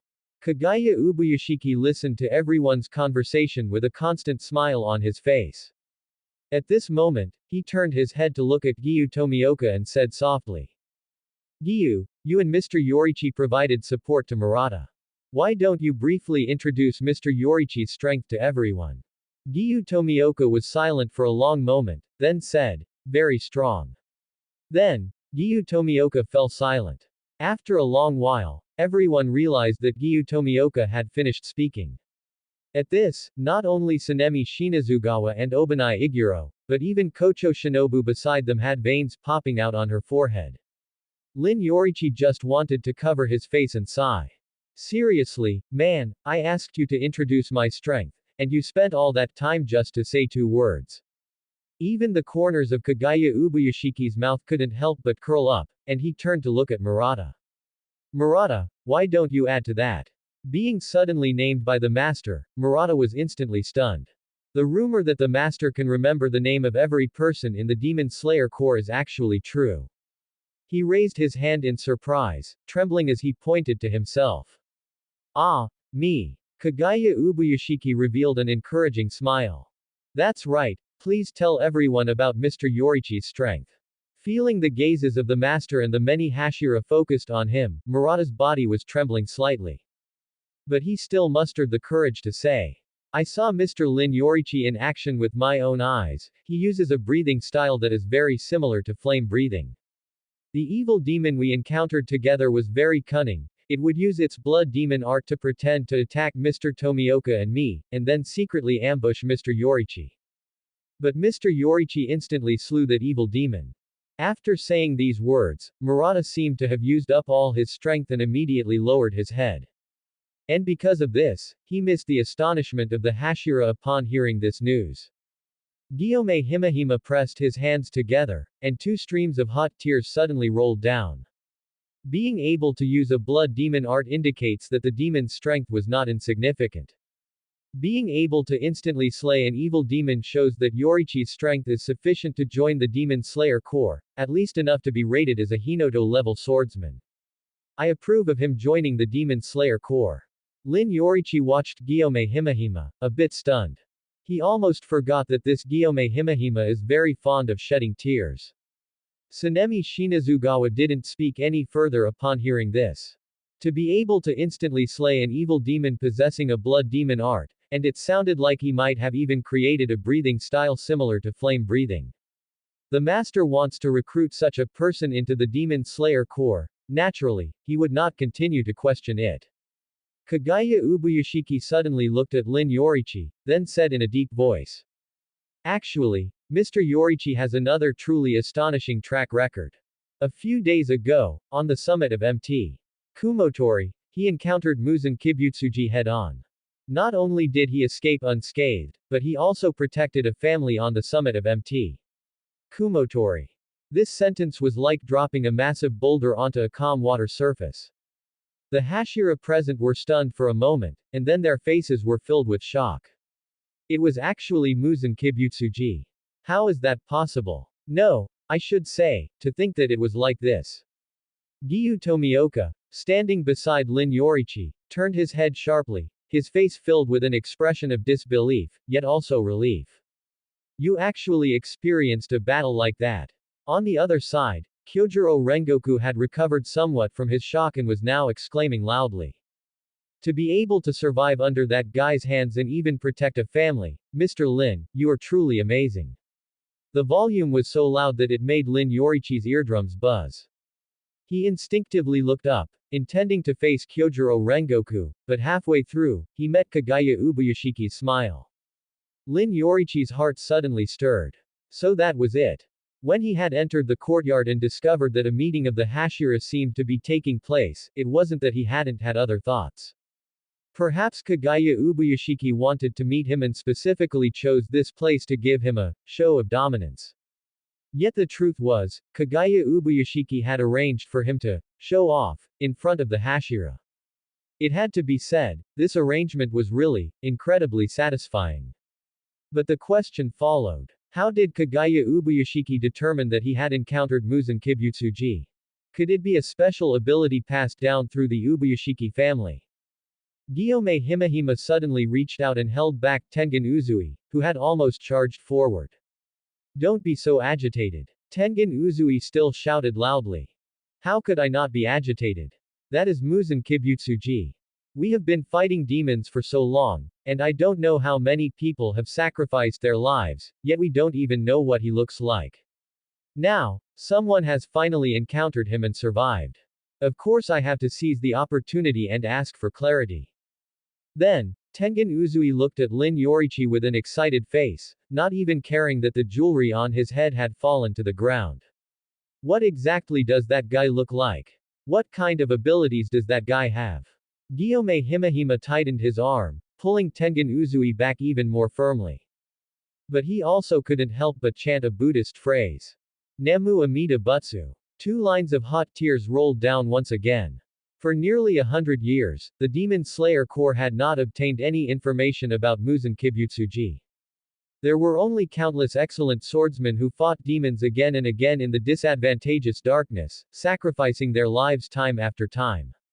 Now that they knew of Muzan Kibutsuji's whereabouts, and there was even someone who could survive under Muzan Kibutsuji's hands. This undoubtedly brought new hope to all members of the Demon Slayer Corps. This seemingly endless road might finally reach its end. Just as even the longest night will eventually see the dawn. Seeing the Hashira becoming increasingly agitated, Kagaya Ubuyashiki suddenly said. Mr. Yoriichi, may I ask for a private conversation with you? Lin Yoriichi nodded and went into an inner room with Kagaya Ubuyashiki. As soon as they entered, Lin Yoriichi saw a little girl, wearing the same clothes as Hinaki Ubuyashiki, looking very similar, but with black hair, placing tea sets and refreshments on the table. Lin Yoriichi knew that this little girl was named Kariya Ubuyashiki. His true identity was actually the son of the master, Kagaya Ubuyashiki. That's right, indeed a son. It was said that because such a thing as Muzan Kibutsuji had emerged from the family, the entire Ubuyashiki family had been cursed. Even though the family had intermarried with priests for generations, no male had ever lived past the age of 30. Kagaya Ubuyashiki was the same. Despite his youth, that purple scar had already appeared on his forehead. And his son, Kariya Ubuyashiki, had an equally weak body. Therefore, before Kariya Ubuyashiki turned 13, he could only be raised as a girl. After Lin Yoriichi sat down, Kagaya Ubuyashiki suddenly asked.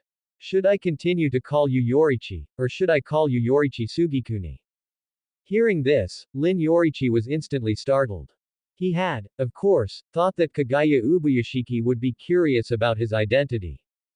But he hadn't expected that Kagaya Ubuyashiki would actually point out the connection between him and Yoriichi Tsugikuni. Seeming to see Lin Yoriichi's confusion, Kagaya Ubuyashiki explained earnestly. Yoriichi Tsugikuni was also once a swordsman of the Demon Slayer Corps. Although he was later removed from the Demon Slayer Corps for some reasons, his portrait has still been passed down. But it is a great pity that more of his deeds, as well as the breathing style he used, have all been lost. Then, Kagaya Ubuyashiki looked at Lin Yoriichi and said with extreme seriousness. So there are some things I know, and some things I do not know. However, I am not a person who likes to pry into the bottom of things, so you do not need to explain anything to me. I only want to know, can Muzan Kibutsuji be ended in my generation, and what do I need to do to cooperate with you? Now it was Lin Yoriichi's turn to be stunned. Before meeting Kagaya Ubuyashiki, he had thought of countless ways to persuade him to send him to the swordsmith village. And to tell him some information so he could prepare in advance and give Muzan Kibutsuji and Kokushibo a surprise. But Kagaya Ubuyashiki's performance had made all of Lin Yoriichi's plans fall through.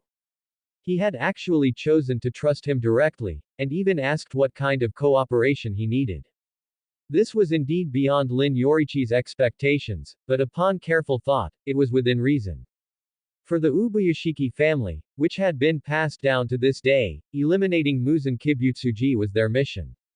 To achieve this goal, let alone Lin Yoriichi being just, suspected to be the resurrection of Yoriichi Tsugikuni.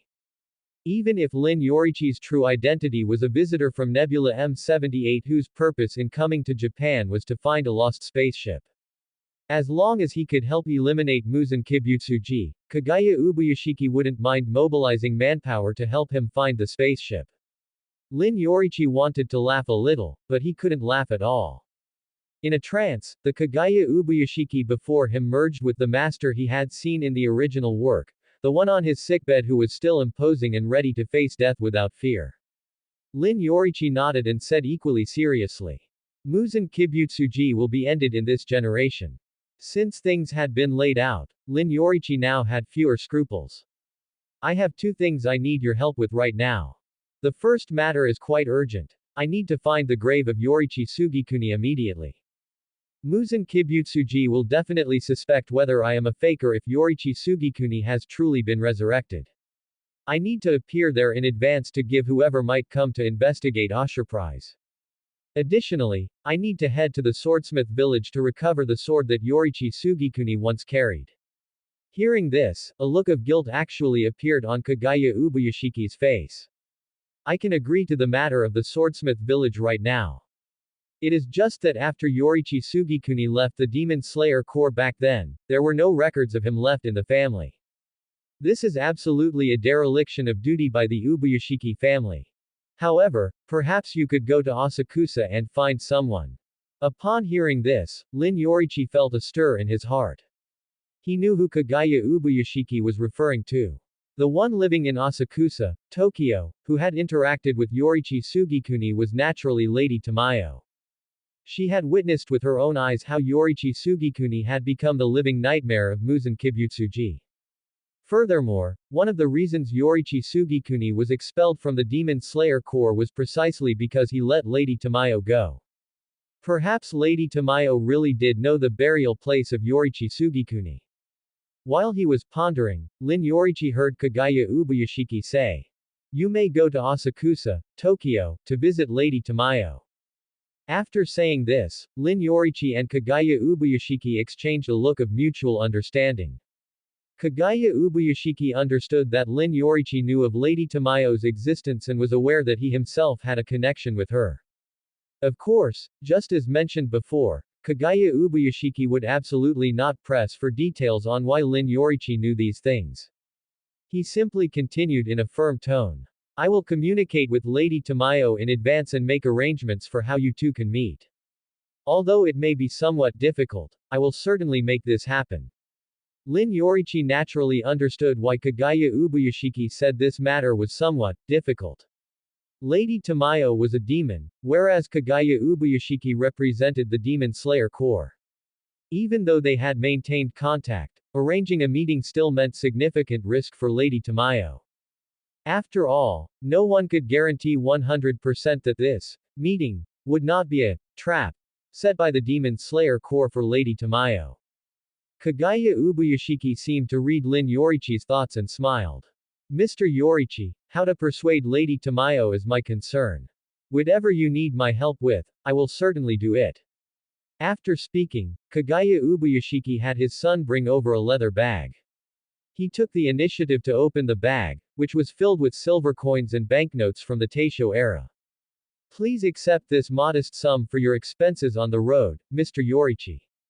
Taking the bag, Lin Yoriichi felt a bit dazed. He kept feeling as if Kagaya Ubuyashiki would say, I have considerable family assets, in the next moment. At the same time, he sighed with emotion. It was no wonder the members of the Demon Slayer Corps respected Kagaya Ubuyashiki so much. Although it was dangerous in the Demon Slayer Corps, the boss was kind to people, paid extremely high wages, and provided free room, board, and medical care. Look at Muzan Kibutsuji's side, on the other hand. Not only were they likely to be hunted by the Demon Slayer Corps, but they might even be slaughtered by the boss himself. There was zero pay, and they had to fend for themselves for food and lodging. So, Muzan Kibutsuji was truly a scummy boss. After these reflections, Lin Yoriichi suddenly felt a bit embarrassed. How was he supposed to get to Asakusa, Tokyo?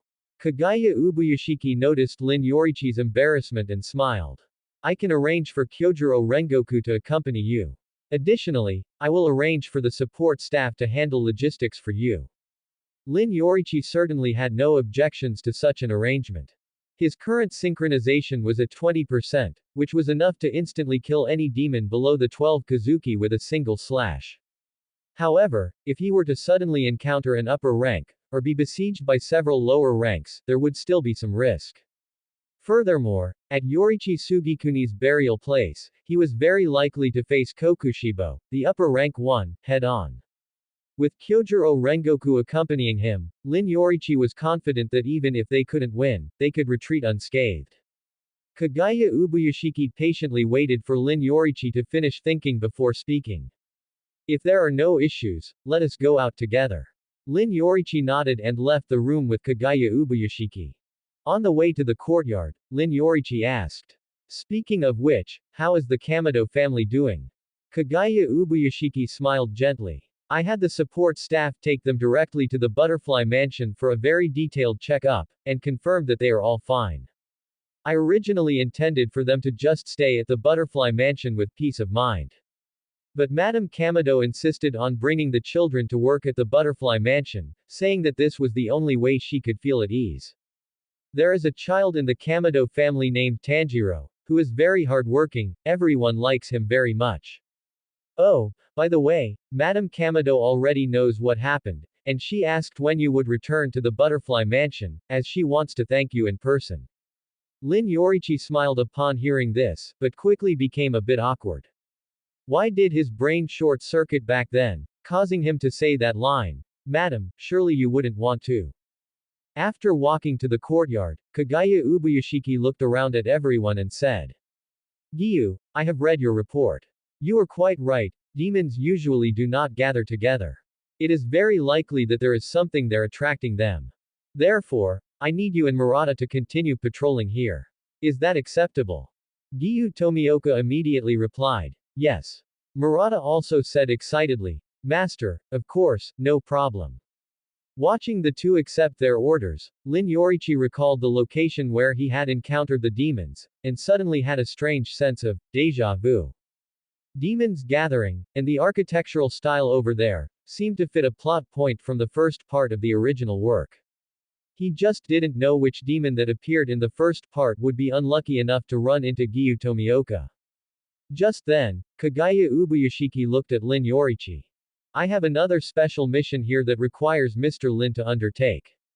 In addition, I would like to entrust Kyojuro Rengoku to execute this mission together with Mr. Yoriichi. Kyojuro Rengoku, what is your opinion on this? As soon as these words were spoken, the Hashira present were all a bit stunned. What kind of special mission could it be that required someone who hadn't even officially joined the Demon Slayer Corps to do it, and also required a Hashira to accompany them personally? Kagaya Ubuyashiki did not explain, but just looked at Kyojuro Rengoku with a gentle expression.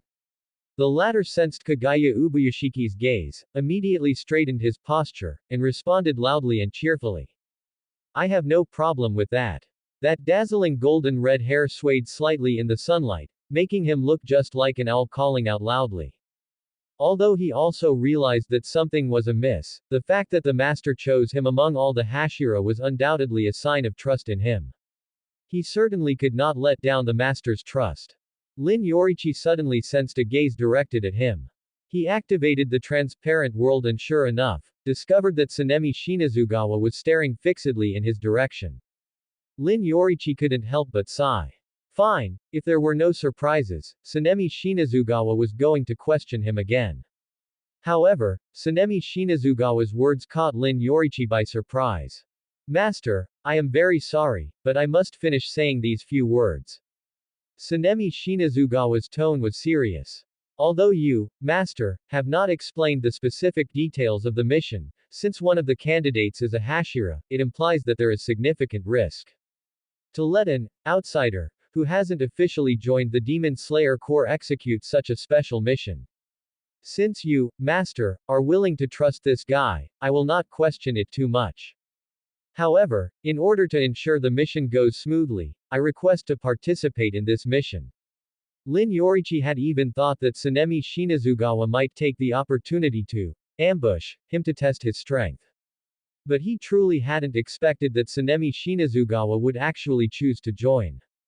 What was this supposed to mean? I'm not here to break up this family, but to join it. Lin Yoriichi's expression became increasingly strange, but Kagaya Ubuyashiki wore a smile, as if he had long expected this to happen. Kagaya Ubuyashiki laughed and said, Tsunemi, it is naturally a good thing that you are willing to join. However, I require that you and Kyojuro Rengoku follow Mr. Yoriichi's commands at critical moments. Is that acceptable? As soon as he finished speaking, Kyojuro Rengoku shouted energetically. Of course, no problem. However, Tsunemi Shinazugawa did not reply immediately, only looking at Lin Yoriichi with an unhappy expression. He had been observing Lin Yoriichi ever since he entered the courtyard. Weak. The guy called Yoriichi had an aura that was just too weak. In Tsunemi Shinazugawa's perception, this guy's aura was not even comparable to that Murata who had come in with him. Even though Murata and Gyu Tomioka had already explained his strength. Furthermore, the master had personally acknowledged Yoriichi's battle record, stating that not only did he escape unscathed from Muzan Kibutsuji, he had even protected a family. But Lin Yoriichi's faint presence still made it impossible for him to be convinced, and he even felt worried because of it. Tsunemi Shinazugawa did not know exactly what the special mission mentioned by the master was, but since it required calling upon the flame Hashira, Kyojuro Rengoku, it meant there was certainly considerable risk involved. Therefore, he chose to join to provide an extra layer of strength to protect this Yoriichi when they encountered demons. But at critical moments, he and Kyojuro Rengoku would have to follow his commands. Tsunemi Shinazugawa began to question it once again. Seeing this, Lin Yoriichi couldn't help but sigh again. Fine, he finally understood. As long as he couldn't make Tsunemi Shinazugawa completely convinced, he would definitely question him in every aspect. Therefore, he stepped down from the veranda and stood in the courtyard, saying straightforwardly. Tsunemi Shinazugawa, I asked you before. Do you want to check my past battle record, or do you want to test my strength? While speaking, Lin Yoriichi was also using the transparent world, which he hadn't fully closed, to observe Tsunemi Shinazugawa. The breathing of his body, the beating of his heart, the contraction of his muscles. All this information appeared in Lin Yoriichi's mind. He knew that Tsunemi Shinazugawa was ready to make a move. Although Gyome Himahima could not see, he also sensed the omen that Tsunemi Shinazugawa was about to make a move. He pressed his hands together, his tone serious. Tsunemi, do not be impudent in front of the master. Furthermore, infighting is prohibited within the Demon Slayer Corps. Tsunemi Shinazugawa kept a straight face and shouted in a low voice. I will test his strength empty-handed. I hope the master will forgive me afterwards. As soon as he finished speaking, Tsunemi Shinazugawa rushed toward Lin Yoriichi like a cannonball fired from a chamber. Lin Yoriichi stood in place, feeling only a gust of wind rushing toward him. But with the aid of the transparent world, every move Tsunemi Shinazugawa made became clearly visible to him. Lin Yoriichi clearly saw Tsunemi Shinazugawa attacking like the wind. When he approached, one of his feet suddenly stepped on the ground, then his body twisted, and he slammed his elbow toward his temple. Lin Yoriichi narrowed his eyes. He could feel that Tsunemi Shinazugawa had actually held back his strength. Therefore, dodging this elbow strike became easy. Lin Yoriichi leaned back slightly, letting Tsunemi Shinazugawa's elbow strike pass by. Feeling his elbow strike miss, Tsunemi Shinazugawa widened his eyes in shock. Oh no. Sure enough, Lin Yoriichi tripped him with his foot, then followed up with a push. Bam! His move committed, Tsunemi Shinazugawa immediately lost his balance and fell to the ground in a very disheveled manner. Lin Yoriichi remained standing in place perfectly fine, only his hair blown by the gust of wind that had just been kicked up. What? You opened. Tsunemi Shinazugawa lay on the ground, with only one thought in his mind. Even if he had held back some strength, it was impossible to be taken down by the opponent in a single encounter. This was practically like a joke. However, this half-sentence fell into Lin Yoriichi's ears, but it took on a different meaning. What did you opened mean? He just hadn't closed the transparent world. Not closed means open. The courtyard was silent. On the other side, the Hashira watching the battle also had faces full of surprise. Even Kagaya Ubuyashiki on the veranda was a bit surprised at this moment. Was this the legendary swordsman? Indeed, he lived up to his reputation. Silence fell upon the courtyard. Guillaume Himahima twisted the beads in his hands and suddenly sighed with emotion. Truly incredible. Although he was blind, his perception ability was even more powerful. Whether it was during Lin Yoriichi's normal state or at the moment he made his move, Guillaume Himahima had not felt a strong aura from him. A person whose perception felt similar to Murata's could take down Tsunemi Shinazugawa in a single encounter. Truly incredible. Giyu Tomioka opened his mouth, seemingly wanting to say something. But the next moment, he was grabbed by Kocho Shinobu, who had approached at some point. Fortunately, this scene was not seen by Tsunemi Shinazugawa. He had just stood up at this moment and knelt on one knee facing Kagaya Ubuyashiki, bowing his head deeply. Only now did Tsunemi Shinazugawa feel that sense of daze disappear. That's right, it was definitely not luck. He had been seen through in all his movements by the opponent from the very beginning. Just then, Kagaya Ubuyashiki said to Lin Yoriichi very apologetically. Mr. Yoriichi, I apologize to you on behalf of Tsunemi. Tsunemi's personality is always a bit impatient, please forgive him. Saying this, Kagaya Ubuyashiki looked at Tsunemi Shinazugawa, his tone becoming a bit more serious. Tsunemi, apologize to Mr. Yoriichi. Tsunemi Shinazugawa kept his head lowered and gritted his teeth. Please forgive me. Lin Yoriichi waved his hand generously, indicating that he did not mind. He finally understood. There were definitely no bad people among these Hashira, but relatively speaking, they all had quite distinct personalities. That guy Giyu Tomioka who couldn't speak well was like that, Guillaume Himahima who would shed tears at the drop of a hat was like that, and this Tsunemi Shinazugawa, who would always question him if he didn't convince him, was also like that. And amazing. A loud and cheerful voice rang out. Tsunemi's elbow strike was truly very beautiful. The strength and angle were both excellent. Of course, Mr. Yoriichi's response was also very beautiful. If it were me, I definitely couldn't have made such a beautiful response. The person who could praise both sides was naturally Kyojuro Rengoku. Kyojuro Rengoku shouted aloud. Without further ado, Tsunemi, let us set off with Mr. Yoriichi now. Lin Yoriichi couldn't help but touch his ears, which were aching from the shock.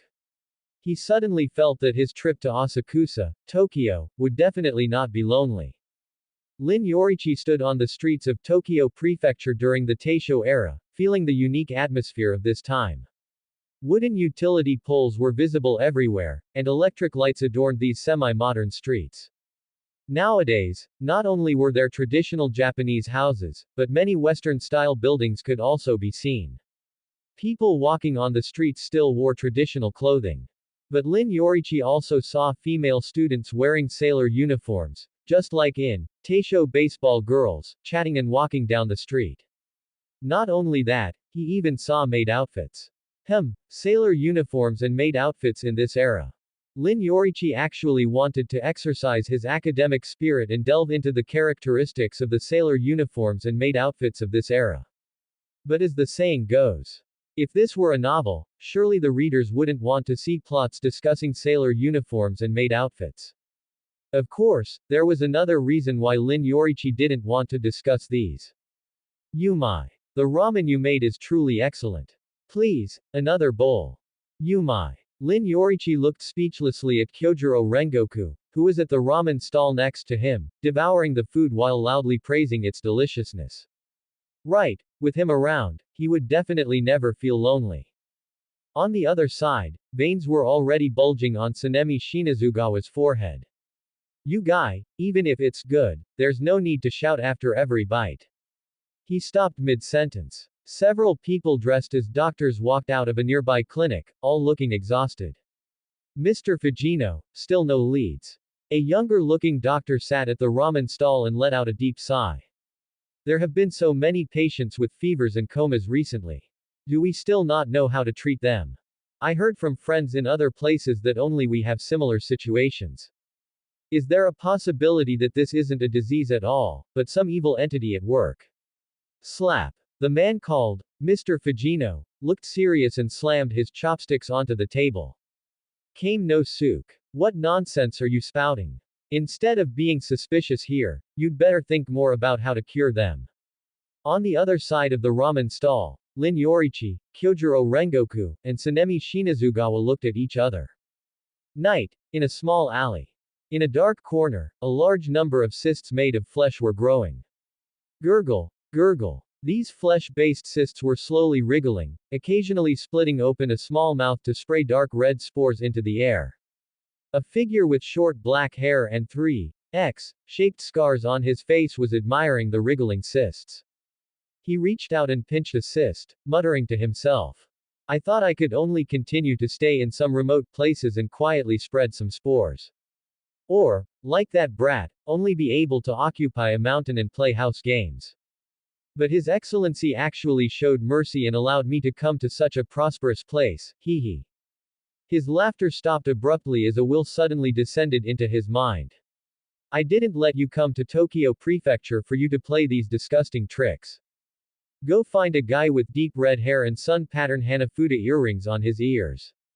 Once you find his trail, tell me immediately. After dropping these words, the will immediately cut off the connection. Only that black-haired, scarred figure was left, kneeling in the alleyway, trembling all over. It was a long time before the figure struggled to get up. On his eye, it was clearly written, Lower Moon 3. Not far away, in another alley. Haruko Momoki had also arrived in Tokyo and was currently in charge of logistics as ordered. She took advantage of the lack of people around to quietly adjust her top. Feeling the uncomfortable tightness, Haruko Momoki showed a troubled expression. As expected, even after modifying it several times, it's still a bit tight. I can't go find that guy Masao Maeda for help, he would definitely change it randomly. Thinking of this, Haruko Momoki immediately clenched her fists, and her pretty eyebrows, which were exposed, were full of shame and anger. Masao Maeda was also a member of the Kakushi in the Demon Slayer Corps. He was a highly skilled tailor, but he was more keen on secretly modifying the uniforms for the female members of the Demon Slayer Corps. Mitsuri Kanroji's, wealthy and generous, uniform came from Masao Maeda's hands. If it really doesn't work, I'll go to the Butterfly Mansion to get some bandages. Although it is very uncomfortable to wrap and bind it like that, at least when I look down, I can see the back of my feet. Haruko Momoki was still pondering when she suddenly heard a series of gurgle sounds. This is, what sound? The next moment, a loud explosion came from above. A large hand descended from the sky, directly grabbing the back of Haruko Momoki's neck, and violently lifted her into midair. Find a safe place for yourself. Hearing the familiar voice, Haruko Momoki struggled to turn her head a little, and sure enough, she saw the deep red hair and the sun-patterned Hanafuda earrings worn on his ears. Mr. Yoriichi, why are you here? Lin Yoriichi had no intention of answering Haruko Momoki at all. He threw her directly into another alley and shouted loudly. You two as well, dodge first. Tsunemi Shinazugawa and Kyojuro Rengoku, who had just rushed over, were stunned. But they didn't ask why, and without hesitation, they immediately retreated. Only then did the gurgle sound instantly grow louder, and those flesh-based cysts instantly expanded to the size of a human head. The cysts then split into countless openings, spraying dark red spores as dense as clouds into the air. Tsunemi Shinazugawa's face instantly sank. If he hadn't listened to Yoriichi and kept rushing forward, he would likely have been trapped by that cloud of spores. Kyojuro Rengoku also became serious. Mr. Lin, this should be his blood demon art. We can break it by killing him. We must act immediately. Otherwise, a large number of civilians will definitely be affected. Lin Yoriichi did not respond immediately, just staring fixedly at the figure emerging from the spore cloud. Lower Moon 3 Wababa. Lin Yoriichi blinked suddenly. So, it was just Lower Moon 3. The reason Lin Yoriichi had such a reaction upon seeing the lower rank 3 Wababa, naturally had to do with the two Hashira by his side. The Flame Hashira, Kyojuro Rengoku, had solo killed the former lower rank 2 Hero. And the Wind Hashira, Tsunemi Shinazugawa, had even worked with a comrade to slay the former lower rank one, Ubum. Not to mention that he himself was here, capable of replicating 20% of Yoriichi Tsugikuni's strength. With such a lineup, let alone dealing with just a lower rank demon. If they tried a little harder, taking down an upper rank wouldn't be a problem at all. Although his main purpose for coming to Asakusa, Tokyo was to meet with Lady Tamayo. Lin Yoriichi certainly wouldn't mind taking out the lower rank 3 while he was at it. Thinking of this, he said in a deep voice, "Do it." On the other side, Wababa's expression was abnormally stiff. But if you looked closely, you would notice that his pupils were trembling violently, as if an earthquake were happening. The good news was that he had found the person with dark red hair and Hanafuda earrings featuring a sun pattern, whom that lord had ordered him to find, without any effort at all. But the bad news was that there were actually 2 Hashira following this guy. Wababa immediately let out a shrill scream, then turned and ran. Are you kidding me? Fight Hashira. And 2 of them at that. As the lower rank 3 of the 12 Kazuki, he knew all too well exactly what level these Hashira were at. Especially that guy with golden hair that turned red at the tips, looking just like an owl. The former lower rank 2 had died by his hand. As Wababa ran, he tried to contact that lord through his blood. In this situation, only if that lord intervened could he be saved. However, to Wababa's surprise, after he sent the message, the other side only left him with one sentence: "Good, go kill him now." Following that, there was no more movement. Wababa was about to go crazy. What? I go kill that guy? My lord, did you not hear me say that there are 2 Hashira by his side? Although the aura of that guy with dark red hair and Hanafuda earrings was very weak. The 2 Hashira by his side were ones that he, as a single demon, could never defeat. Then, he had no choice but to flee. No matter what, as long as he could run further away, or lead them to another lower rank. Wababa suddenly felt a glimmer of hope.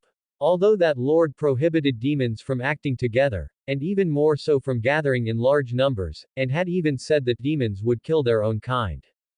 But as far as Wababa knew, there were still quite a few demons who craved the prosperity of Tokyo Prefecture and would occasionally run over here. Although they never dared to disobey that lord's orders when they frequently met, they all roughly knew where the others often went. He could completely find them and join forces to deal with that dark red-haired guy and the 2 swordsmen by his side. Even if it would make that lord angry afterward. No. Only if he survived first would he have a chance to consider whether that lord would be angry. Thinking of this, Wababa really had wind under his feet, and his running speed actually increased by a few notches. Lin Yoriichi, who was chasing behind him, saw this and his eyes narrowed. This guy is trying to run. His speed is very fast. Lin Yoriichi still remembered that in the original work, when Wababa was summoned to the Infinity Castle and realized he was about to be eliminated by Muzan Kibutsuji, he had burst out with astonishing speed, attempting to flee in front of Muzan Kibutsuji.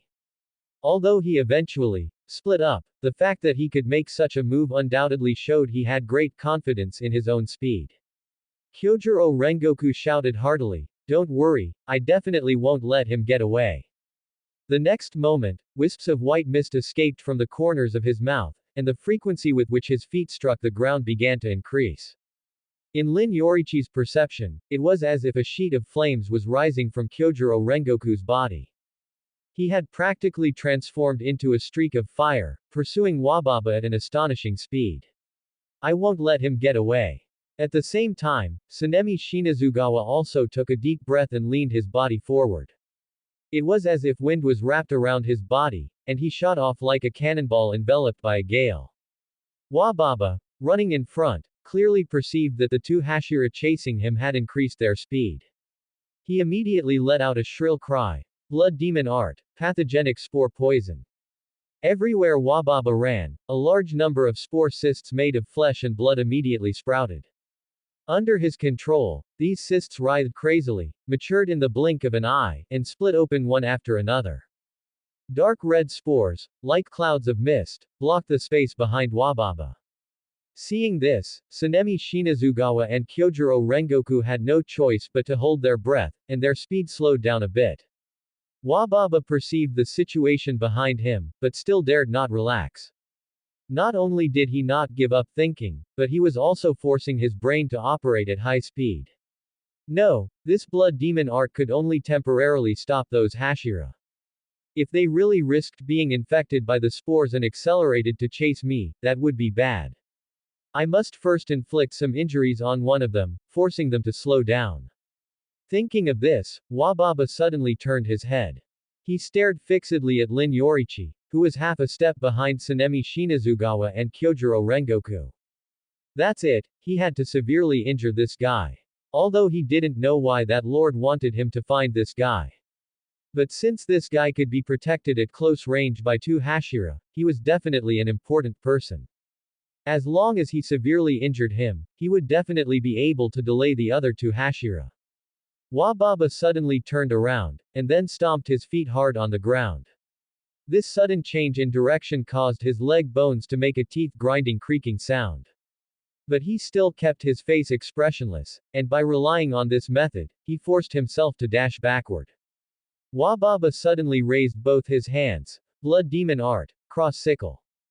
A cross-shaped blood blade, very similar to the X-shaped scar on Wababa's face, appeared out of thin air in his hands. Wababa pushed his hands forward, and that cross-shaped blood blade immediately flew toward the rearmost of the three pursuers, Lin Yoriichi, at a speed invisible to the naked eye. Seeing this, Lin Yoriichi's pupils constricted instantly. He nearly let out a curse. What the beep? Why? The last time, that demon who looked like a crab but actually played with his tongue was like this. Among Gyu Tomioka, Murata, and himself, it chose him as the target of its attack. Now, while chasing Wababa, this guy also decisively chose him as the target of its attack among Kyojuro Rengoku, Tsunemi Shinazugawa, and himself. Lin Yoriichi really wanted to ask this Wababa, why is it me again? He drew his sword and shattered the blood blade with a single slash. However, seeing his blood demon art disintegrated by Lin Yoriichi in an instant, Wababa, far from panicking, instead revealed a strange expression, Kamanu, come out quickly. As Wababa finished speaking, Lin Yoriichi and the others immediately noticed a figure walking out of a dark alley nearby. This figure had black hair tied into 4 short braids, but the tips were orange. On his pale, grayish face was a cyan, shaped mark. And on his left eye, it clearly read, Lower 6. Lower rank 6 Kamanu. Wababa, why have you come here? Let's get this straight, I won't share the rare blood I worked so hard to find. Kamanu stood groggily at the entrance of the alley, holding a severed human forearm in his hand, his mouth covered in blood. His voice sounded like a drunken human, carrying a slurred tone. Wababa chuckled. He did not explain, nor did he stop, continuing to dash forward without pause.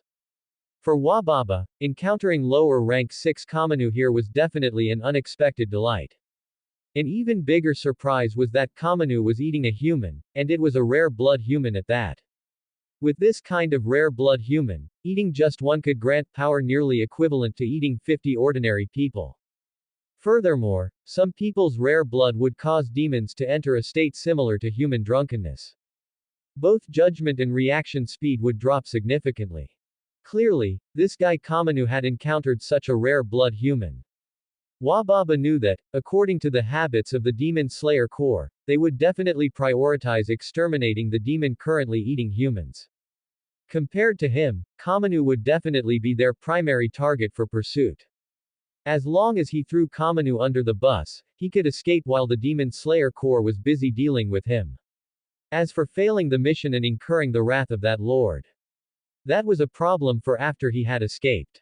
On the other side, Tsunemi Shinazugawa's expression became exceptionally grim. A demon eating humans, and rare blood at that. These two elements immediately triggered his past memories. Tsunemi Shinazugawa was also a rare blood. Before he had officially joined the Demon Slayer Corps, he had already started hunting demons. And his method of hunting demons was to first let himself bleed. Those demons that smelled his blood would become dizzy, just like being drunk. Tsunemi Shinazugawa would strike at this moment, using his weapon to wound the demon, then firmly trapping it with chains until the sun came out, burning those demons to ashes. But if they attacked this newly appeared demon now, what about the other one still running away? Should one person stay behind to deal with this demon, while the other two continued the pursuit? Lin Yoriichi suddenly shouted. Let's all strike together. The three exchanged a tacit glance, communicating instantly. Tsunemi Shinazugawa struck first. Wind-breathing first form dust whirlwind cutter.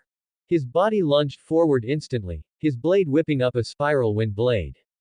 This wind blade was like a meat grinder, shredding the ground in front of the demon to pieces. Caught off guard, Kamanu could only take the hit head-on. In the blink of an eye, a huge spiral hole appeared in his chest. Phew! Kamanu let out a wail, violently spitting out a mouthful of blood. You! He instinctively extended his sharp demon claws, wanting to grab Tsunemi Shinazugawa, who had already lunged in front of him. However, the next moment, Tsunemi Shinazugawa stomped hard on the ground, his entire body instantly turning back to continue pursuing Wababa. You hurt me, and you still want to. Before Kamanu could finish his sentence, he sensed a blade-like raging flames approaching. The dizziness from eating the rare blood human had not yet fully faded. He looked up blankly, only to see a blade that seemed to be enveloped in flames. Flame-breathing first form unknowing fire. Kyojuro Rengoku also unleashed a lunging technique. That figure, looking as if draped in a cloak of flames, instantly closed the distance with Kamanu. The next moment, Kyojuro Rengoku swung his blade, striking Kamanu's neck. Feeling the blade cutting into his neck, Kamanu was instantly shocked into a cold sweat. The dizziness brought by the rare blood completely disappeared, and he finally regained his senses. Kamanu didn't even care about the massive penetrating wound in his chest, suddenly raising his hand to grab Kyojuro Rengoku's Nichiren sword. Under the immense slashing force, half of Kamanu's palm was severed, but he successfully prevented the blade from cutting his head off completely. Kamanu gritted his teeth, his face full of anger. Blood Demon Art Knight. He originally intended to seize the opportunity to use his Blood Demon Art to severely injure Kyojuro Rengoku. However, before he could finish calling out the technique, he widened his eyes in shock. He saw Kyojuro Rengoku decisively release his Nichiren sword, and just like Tsunemi Shinazugawa, he stomped his feet hard and turned back. What are these Demon Slayer Corps guys doing? Why are they even abandoning their swords? Also, why did that guy Wababa suddenly appear here? Having completely shaken off the effects of the rare blood, Kamanu, although awake, was even more confused by the scenes unfolding before him. However, before he could figure out what was happening, he saw the last figure. Deep red hair, the Demon Slayer mark on his forehead, and the Hanafuda earrings with a sun pattern on his ears. Fear from deep within his blood instantly surged into Kamanu's heart. In a trance, Kamanu seemed to see a phantom. It seemed that 300 years ago, there was such a swordsman. Lin Yoriichi drew his blade, the Demon Slayer mark on his forehead seeming to gain life, spreading and growing downward. Wisps of white mist even spilled from the corners of his mouth. Sun-breathing seventh form beneficent radiance. The instantly surging solar flames covered Lin Yoriichi's blade, like a flower of sun flame blooming in the dark night. Kamanu stared blankly at that cluster of solar flames. The fear from his blood certainly made his whole body stiffen. But the previous penetrating wound in his chest and the scar that had hacked away more than half of his neck left him unable to react in time. Swish! The blade instantly pierced into the small remaining portion of Kamanu's neck. Then Lin Yoriichi twisted his blade, and Kamanu's head immediately rolled to the ground. At the same time, he reached out and caught the Nichiren sword left behind by Kyojuro Rengoku steadily. Then, without looking back, he turned and left to continue pursuing Wababa. 3 people, 3 sword forms. Instantly took down lower rank 6. Even though he himself was one of the planners of this decapitation tactic, Lin Yoriichi did not expect everything to go so smoothly. One can only say, this is our blood-boiling combo technique. Wababa, who was still insisting on running away, also sensed Kamanu's fate. Feeling the 3 people still closely pursuing him from behind, Wababa felt his brain trembling. It was his first time coming to Tokyo Prefecture, being able to toy with the plague here, and successfully discovering the person that Lord wanted to find. This was clearly two joys overlapping, so why did it turn out like this? Vaguely, Wababa seemed to hear a soft shout. Blood demon art bewitching blood visual dream fragrance. A faint fragrance wafted over. Suddenly, a large number of strange patterns appeared before Wababa's eyes. Wababa felt his vision suddenly covered by a strange pattern of flowers, making it impossible to see the road ahead. The next moment, a faint fragrance assailed him. He seemed to hear that voice whisper again. Blood demon art. Enchanting blood, fragrance of daydream. Wababa felt his focus gradually scattering, his mind seemingly going blank for a moment. No, this scent is strange. Wababa immediately held his breath, only to discover that he had stopped walking without realizing it. His heart tightened instantly. Swish. Sun breathing, second form, clear blue sky. A blade engulfed in raging flames suddenly struck. The next moment, Wababa's head flew into the air. Lin Yoriichi paused and sheathed his blade, his eyes turning toward a corner of the street not far away. Standing there was a woman wearing a deep purple kimono with a wide beige sash tied around her waist. Lin Yoriichi saw clearly that she wore her hair in a large, low bun, her eyes gentle, like a mist of pale purple. This was the purpose of his journey, Lady Tamayo. Beside Lady Tamayo stood a young man wearing a white kimono. The young man would turn his head to look at Lady Tamayo from time to time, and Lin Yoriichi felt he could even hear his inner monologue. Lady Tamayo is so beautiful. Lady Tamayo, having just used her blood demon art, is also so beautiful.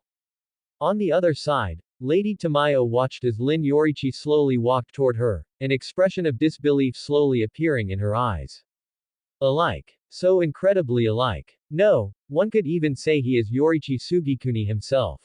Just by looking at him, Lady Tamayo could recall the scene from 300 years ago when Yoriichi Tsugikuni appeared. Muzan Kibutsuji, who had been cruel and powerful in her eyes, had been beaten into critical condition by this man in the blink of an eye. He could only split into over 1,800 pieces and flee in a pathetic state. Yet that man had still managed to slash apart over 1,500 of those flesh pieces in an extremely short amount of time. It was precisely because of the critical wounds Yoriichi Tsugikuni inflicted that she was able to escape Muzan Kibutsuji's control. Lady Tamayo still remembered how she had once grabbed her hair and screamed in a breakdown before Yoriichi Tsugikuni. Why can't you just die cleanly, Muzan Kibutsuji? After calming down, Lady Tamayo had shared much information regarding Muzan Kibutsuji with Yoriichi Tsugikuni. At the same time, she reached an agreement with Yoriichi Tsugikuni. Yoriichi Tsugikuni would let her leave. But she had to work with him to study how to deal with Muzan Kibutsuji.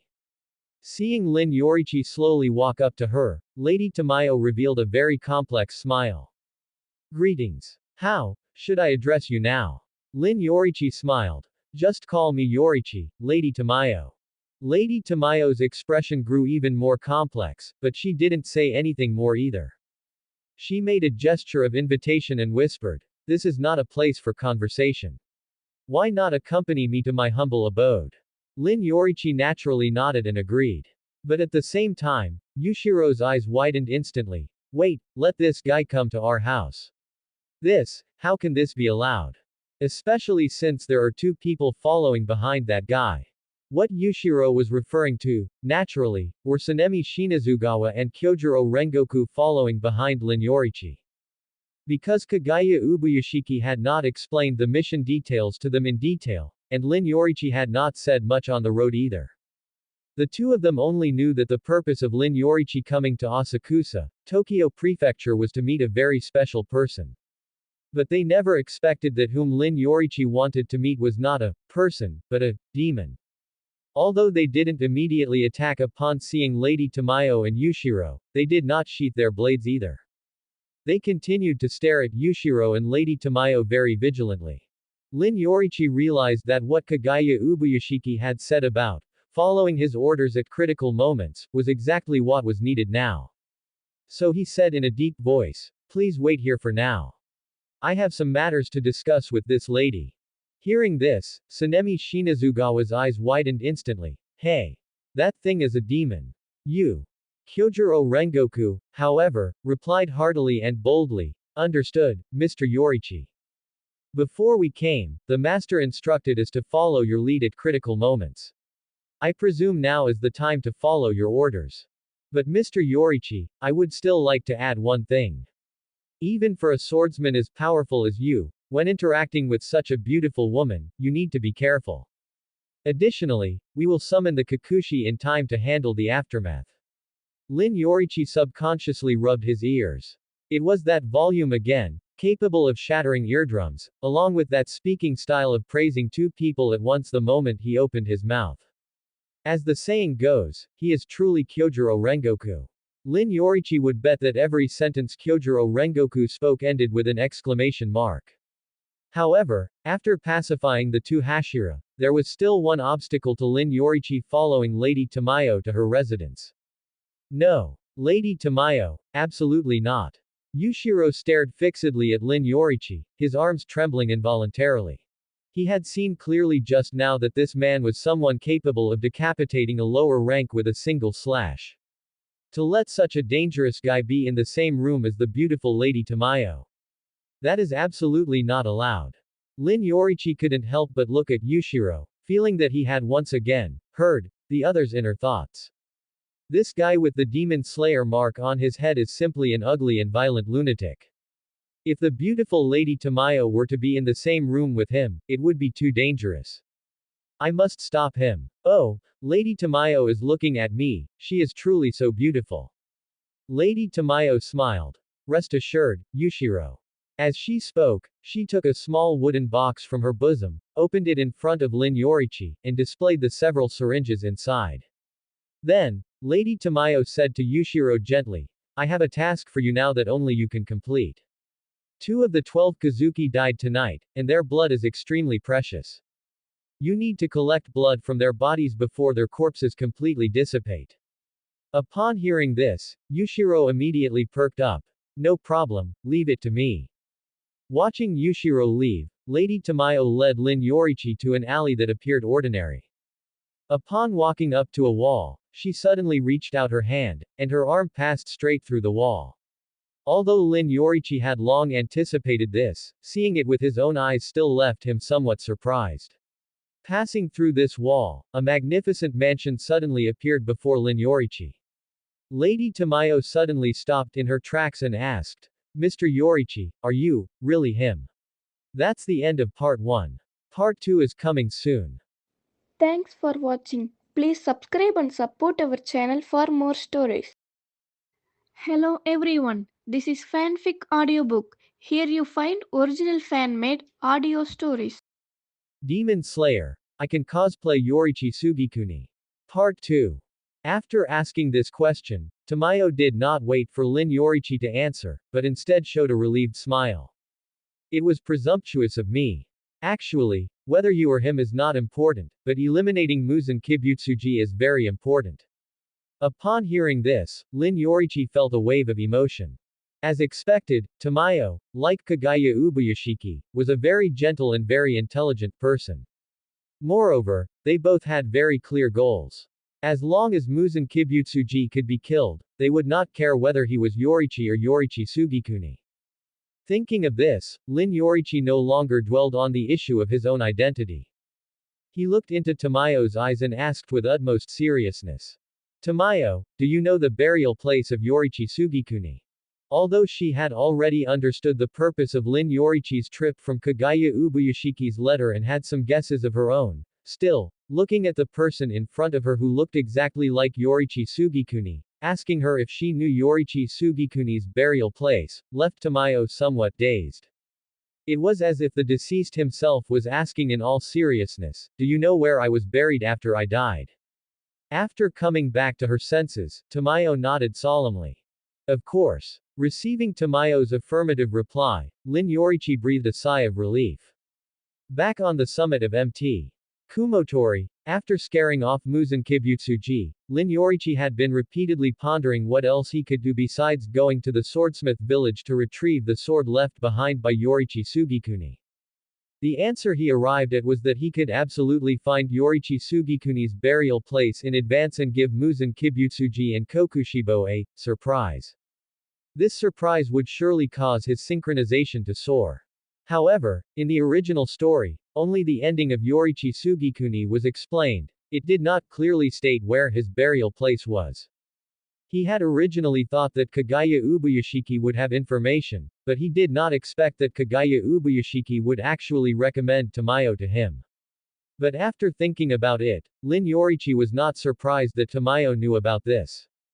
Indeed, he heard Tamayo say in a low voice, "The day Muzan Kibutsuji encountered Yoriichi Tsugikuni, I was there. He spared me and made a pact with me to deal with Muzan Kibutsuji together. Since then, I have been researching ways to deal with Muzan Kibutsuji, and whenever I achieved some results, I would contact him.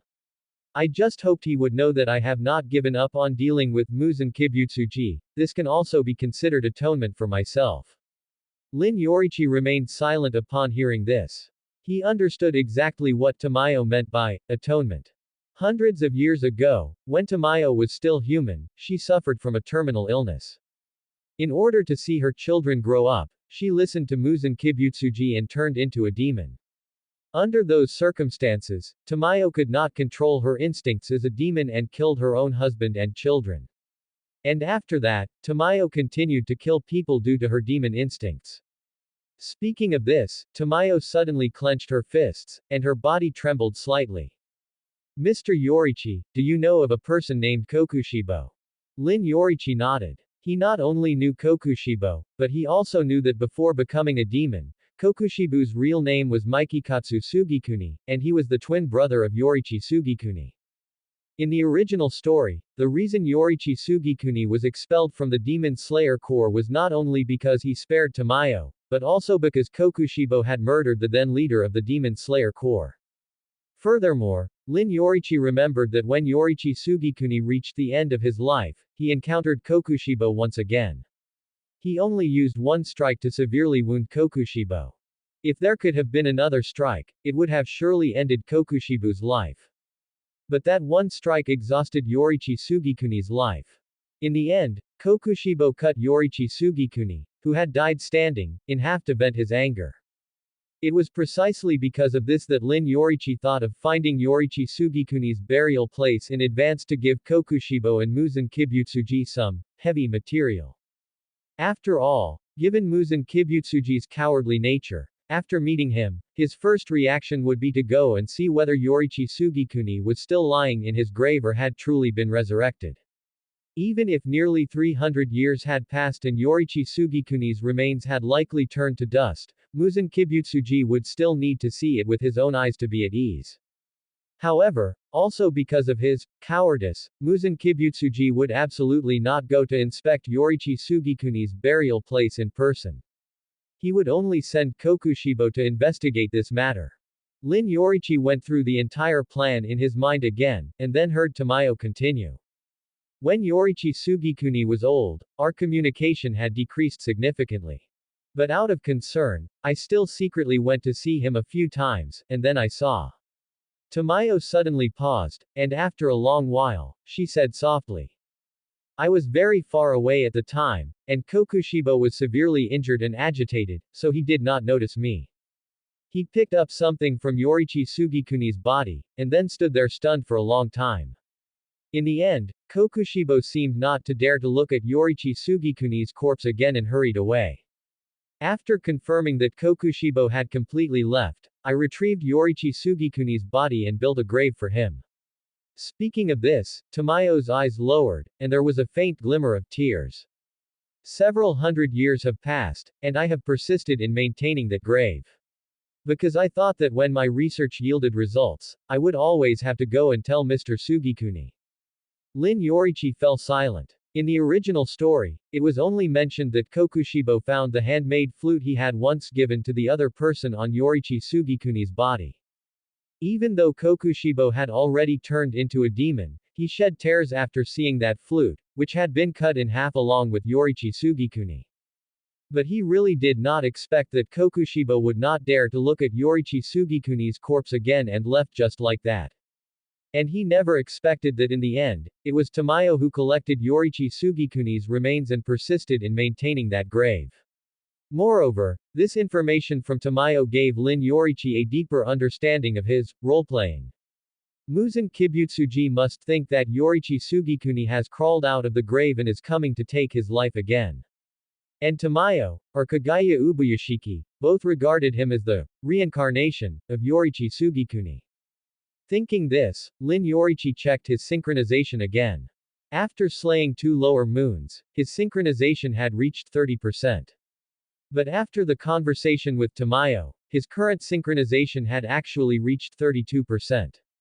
So, understanding Yoriichi Tsugikuni can also increase synchronization. Lin Yoriichi's heart stirred. He suddenly recalled the scene on MT Kumotori where he had asked Muzan Kibutsuji the 3 soul-searching questions. Was it because he wasn't fully in character at the time that he only received the 7% reward for wounding Muzan Kibutsuji? While he was pondering, Tamayo had already written down the address of Yoriichi Tsugikuni's grave. Lin Yoriichi glanced at the address and suddenly revealed an exceptionally strange expression. Tamayo saw the strange expression on Lin Yoriichi's face and couldn't help but ask. Mr. Lin, is there a problem with this address? Lin Yoriichi waved his hand and said. Nothing is wrong, I just suddenly thought of something. Tamayo did not continue to press the matter. She turned her head and called out softly a few times. Subsequently, a cat's meow sounded in the room. Meow.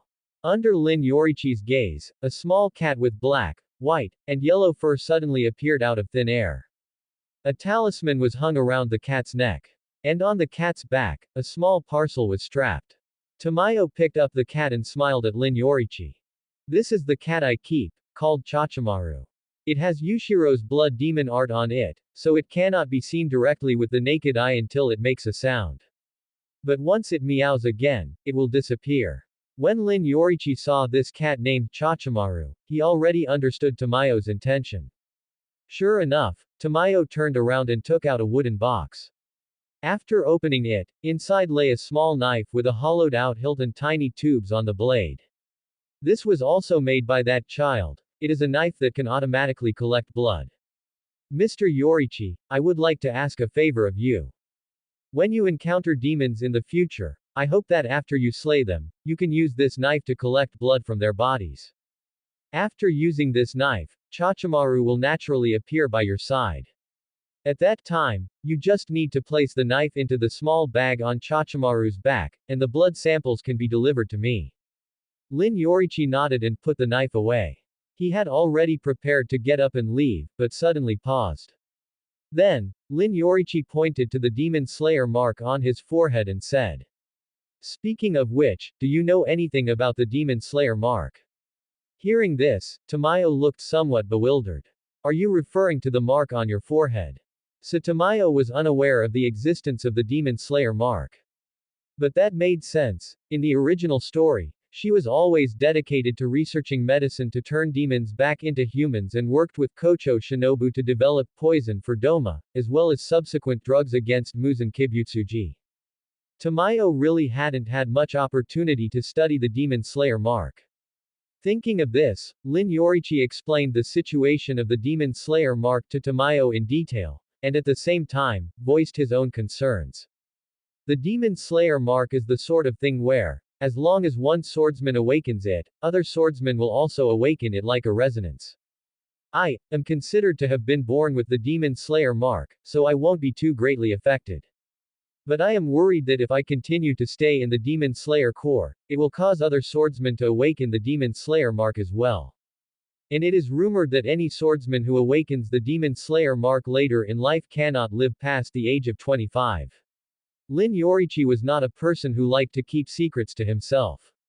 Moreover, eliminating Muzan Kibutsuji and the many demons was not something he could accomplish alone right away. Teaching the transparent world and the bright red Nichiren sword to the Demon Slayer Corps had already been placed on his schedule.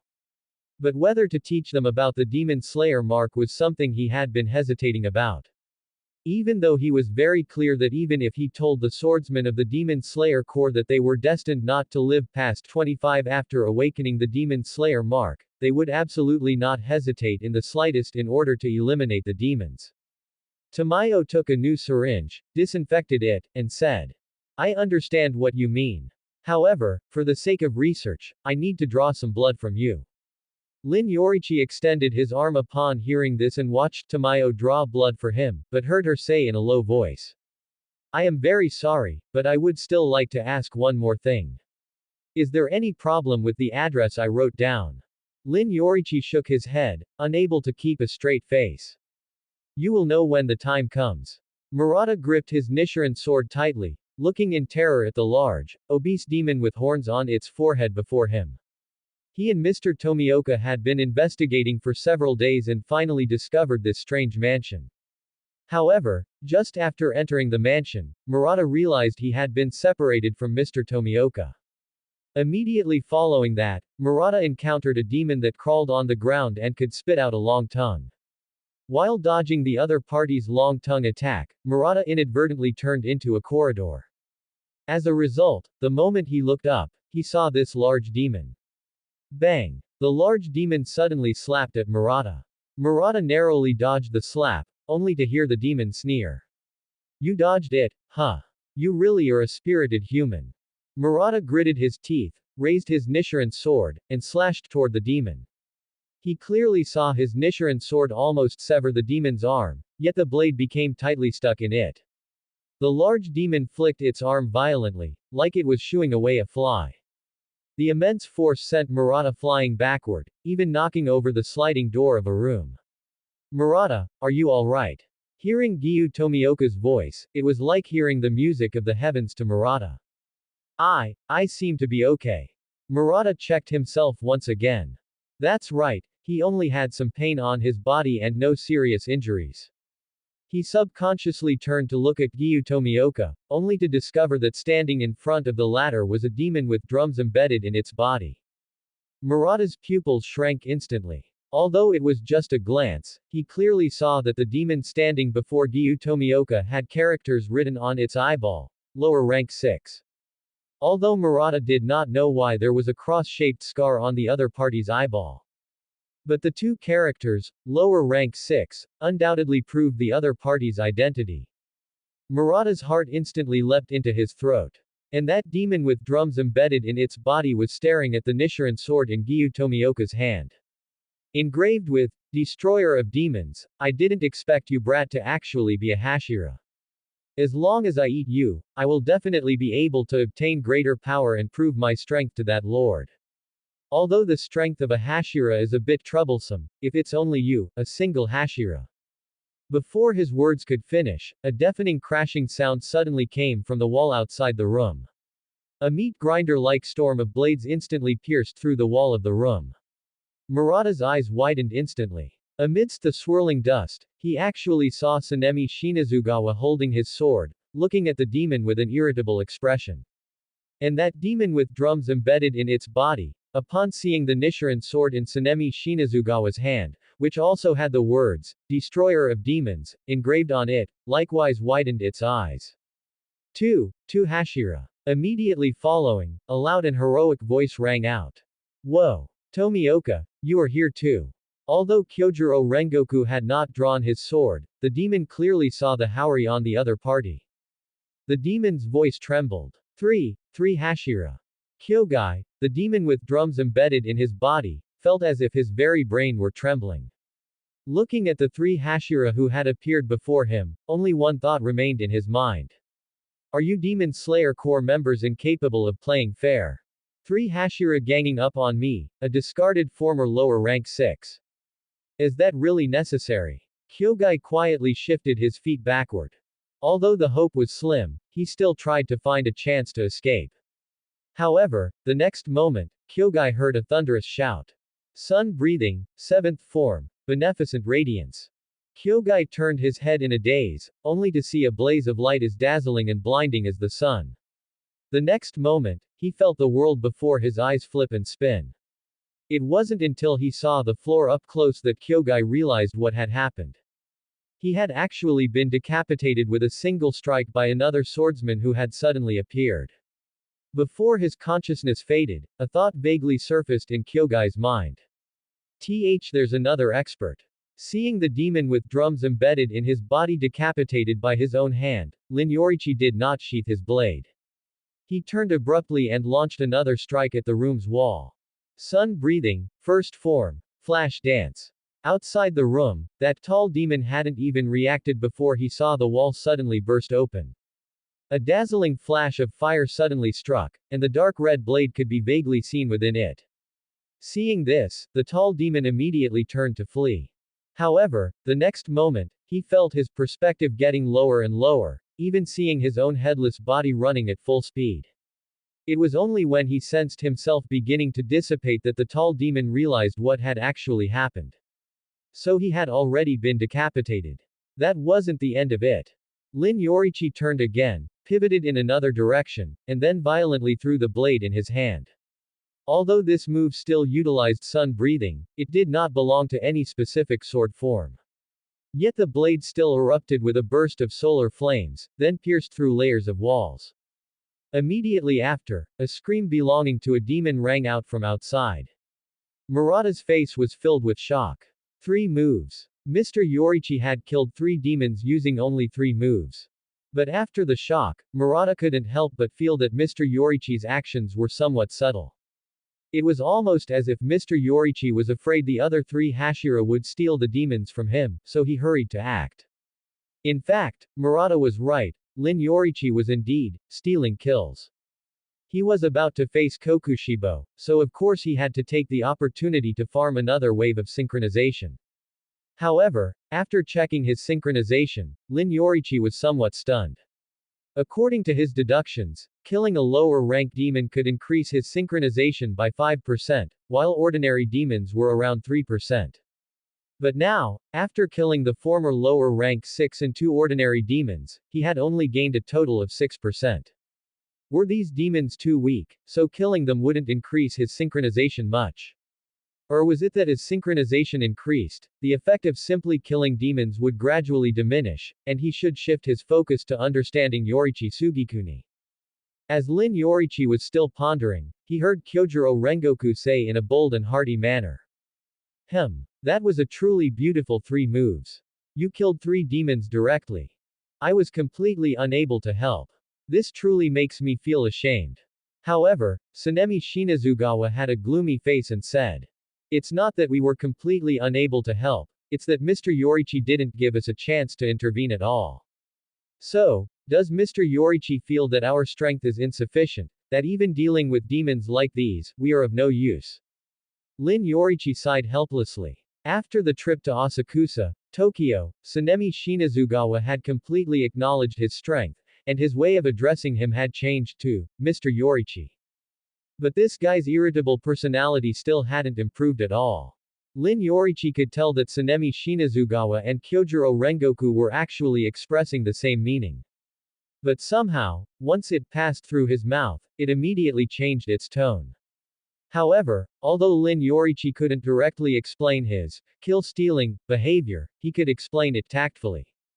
Yet before he could open his mouth, Yoriichi saw signs that Giyu Tomioka, who was beside him, was about to speak. At this moment, only one thought remained in Yoriichi's mind. It's over. If Giyu Tomioka spoke at this time, heaven knows what the effect would be. But immediately after, Yoriichi recalled that while at headquarters, Giyu Tomioka had been able to communicate with people relatively normally. At that time, he had even asked him quite seriously, so, saying whatever comes to mind directly is what you call normal communication with people. If Giyu Tomioka could really express his thoughts directly, perhaps it wouldn't lead to any more misunderstandings. He only heard Giyu Tomioka say in a deep voice. When I was traveling with Mr. Yoriichi before, we discussed a similar topic. At that time, to guide me, he told me very seriously that if I felt my strength was insufficient, I should just continue to hone myself. But absolutely do not let that make you keep disheartening words on your lips. At that time, Mr. Yoriichi even used my own situation as an example. For so many years, I have always felt that I did not truly pass the MT Fujikasane trial, that I did not deserve the position of Hashira, so I would always keep the phrase, I am different from you, on my lips. Hearing this, Kyojuro Rengoku immediately said heartily. So that's how it is. That's right. I really shouldn't say such disheartening words. Lin Yoriichi silently complained in his heart. Kyojuro Rengoku's momentum when speaking was too bold, he didn't feel at all that what the other party said was disheartening. On the other side, the displeasure and irritability on Tsunemi Shinazugawa's face had actually faded by more than half. So it's been so many years, and you're still minding the matter at MT Fujikasane. Sigh, never mind, no wonder you would say things like, I am different from you. Lin Yoriichi was somewhat surprised to hear this. Was he about to witness a reconciliation between Giyu Tomioka and Tsunemi Shinazugawa? He looked at Tsunemi Shinazugawa, then turned his head to look at Giyu Tomioka, and then discovered that the latter actually still had something to say. By the way, at that time I also vaguely heard Mr. Yoriichi whispering a sentence. I have been thinking about the meaning of that sentence ever since. He must have summarized poor performance with the word, bad, and encouraged me to practice more. I think this sentence makes a lot of sense, so I am also giving this sentence to you. Lin Yoriichi was filled with a bad premonition and hurriedly reached out to grab Giyu Tomioka. But when he grabbed Giyu Tomioka, the latter had already said the words. Tsunemi Shinazugawa, you. If you're bad, practice more. Oh. That makes a lot of sense. Kyojuro Rengoku nodded and said very boldly. Instead of wallowing in self-pity because you are weak, it is better to hone yourself further. His voice was as cheerful as always, but he failed to notice that Tsunemi Shinazugawa's face was exceptionally gloomy at this moment. Murata shrank back and hid behind Lin Yoriichi. He always had a premonition that Mr. Tsunemi was about to draw his sword at any moment. Fortunately, Kyojuro Rengoku continued with great spirit. Mr. Lin. Although I am very reluctant, we have completed our mission and need to bid you farewell. It was a great honor to carry out a mission with you.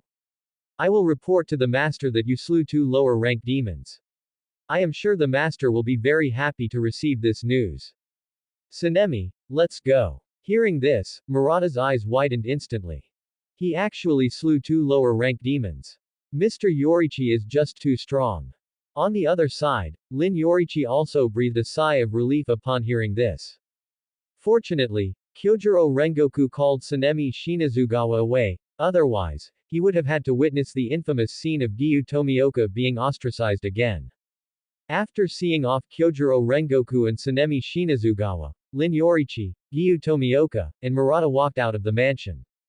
At the entrance of the mansion, Lin Yoriichi turned to look at Giyu Tomioka and Murata.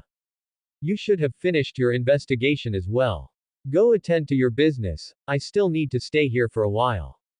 At the same time, a Kasugai crow happened to fly over. South-southeast. South-southeast. Demon tracks discovered on a train.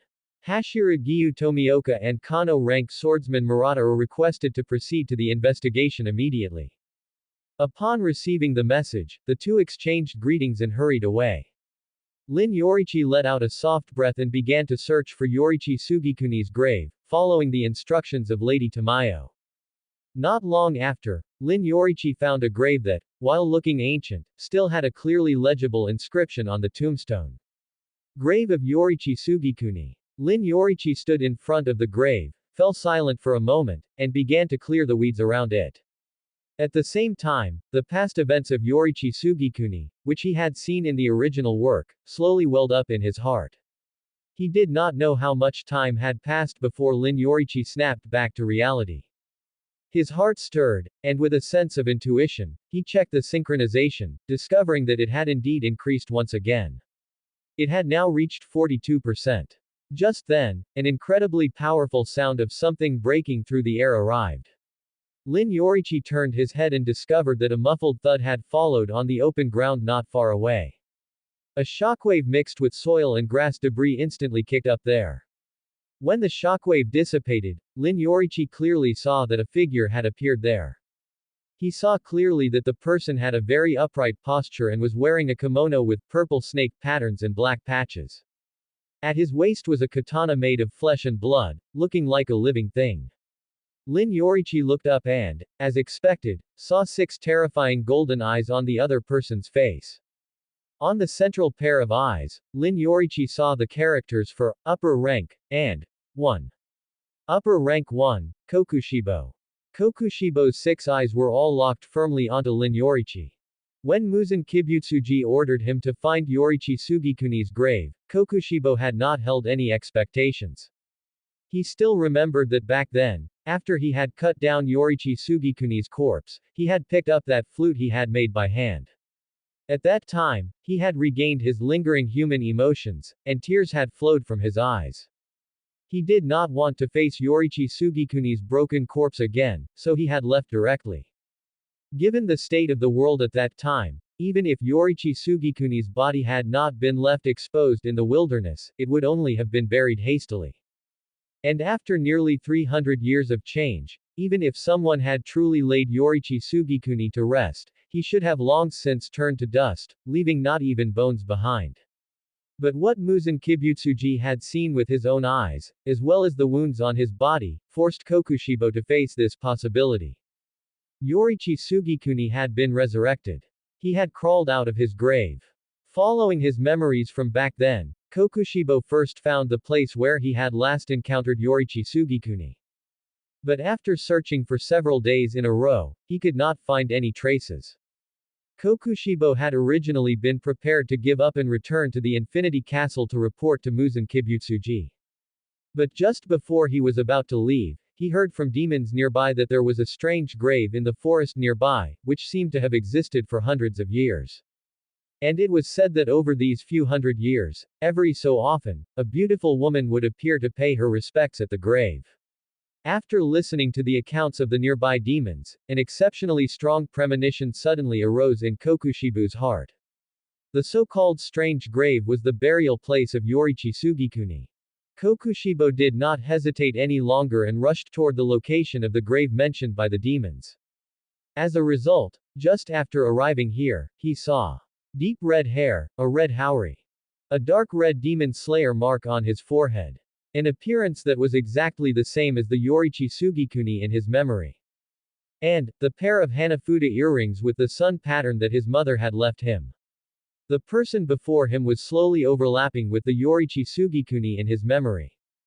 Kokushibo suddenly felt as if his heart was being tightly gripped by a large hand. Fear, shock, longing, hatred, jealousy. A flood of emotions instantly rushed into Kokushibo's mind. Having been calm for hundreds of years, he had not even expected that he still possessed such rich emotions. Finally, Kokushibo slowly spoke. You, indeed, look very much like him. His voice was exceptionally hoarse, sounding exactly like 2 pieces of rusty sheet metal rubbing together. However, you absolutely cannot be him. 300 years ago, I saw Yoriichi Tsugikuni die before my eyes. The dead cannot return to life. You are nothing but an imitator of Yoriichi Tsugikuni, you. Lin Yoriichi took a deep look at Kokushibo. Just now, he had stood by Yoriichi Tsugikuni's grave and contemplated for a long time, having already substituted himself into the role of Yoriichi Tsugikuni. He reached out a hand, stroked the tombstone beside him, and said softly, "Older brother, you are still the same as you were back then. After I returned, I had thought about meeting you again, but I did not expect it to be here."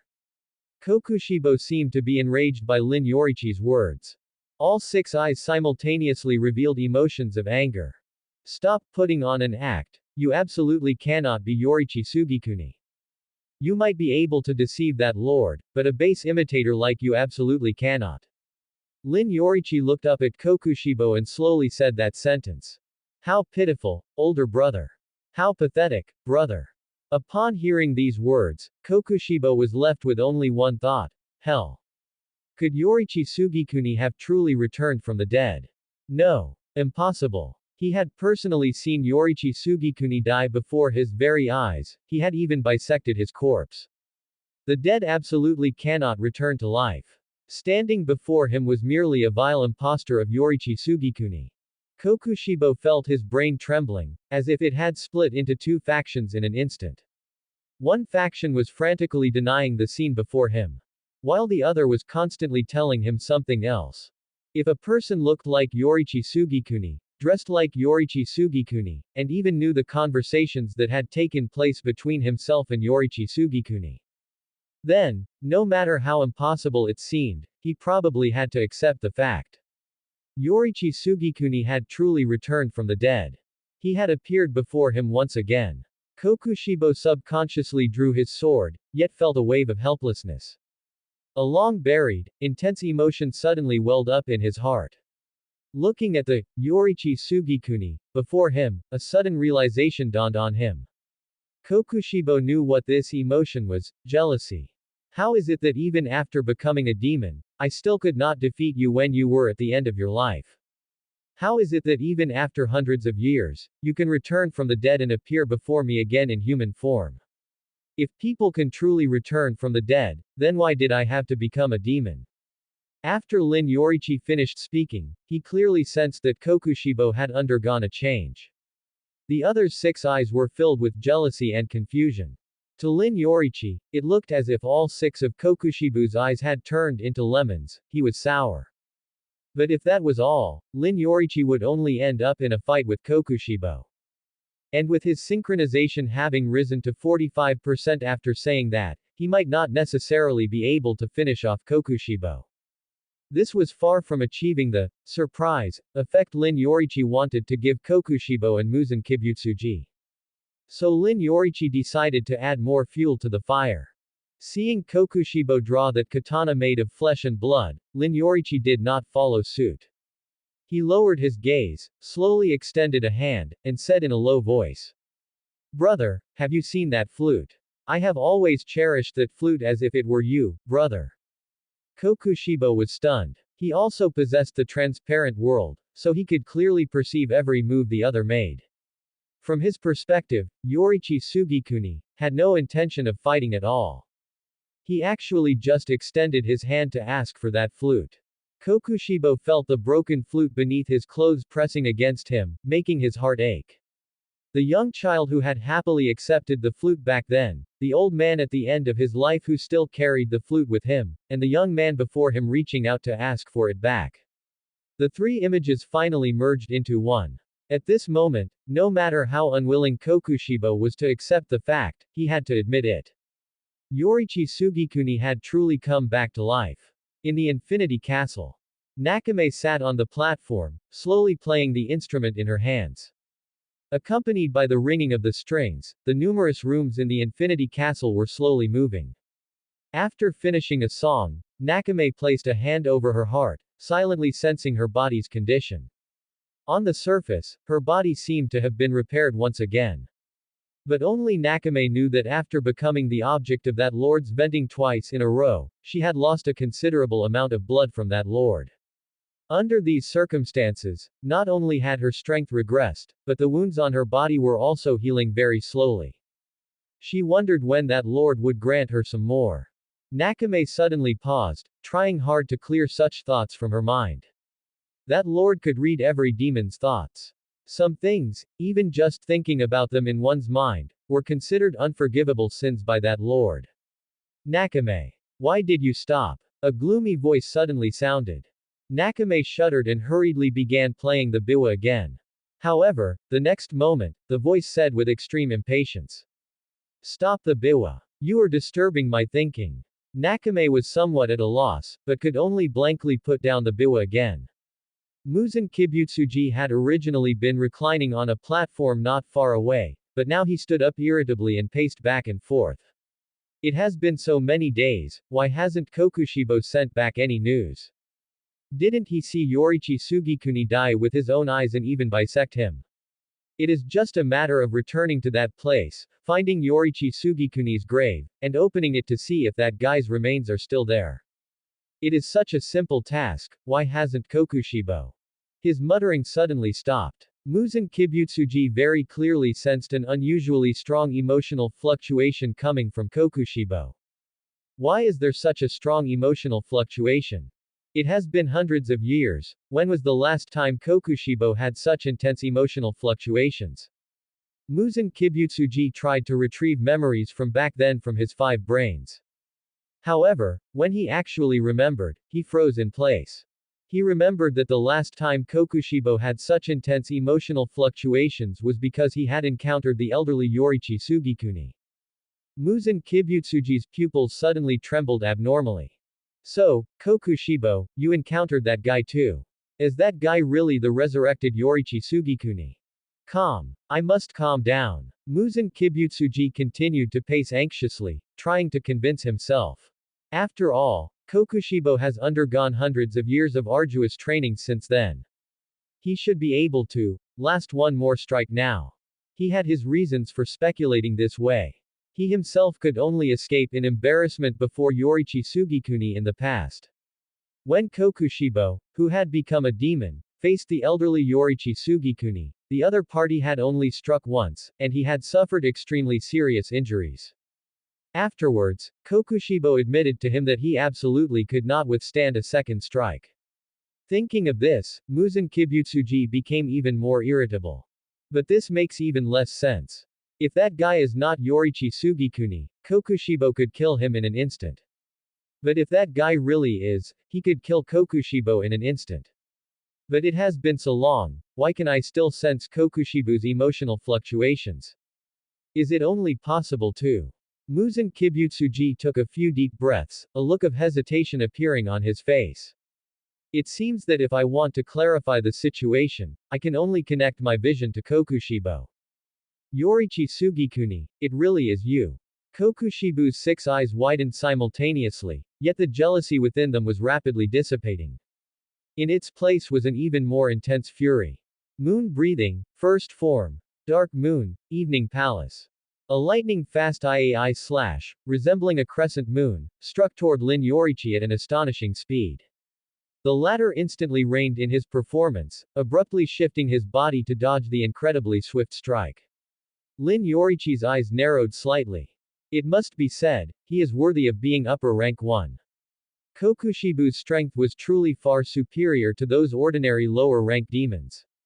If his synchronization hadn't already increased to 45%, Lin Yoriichi felt he absolutely would not have been able to dodge Kokushibo's attack as easily as he just did.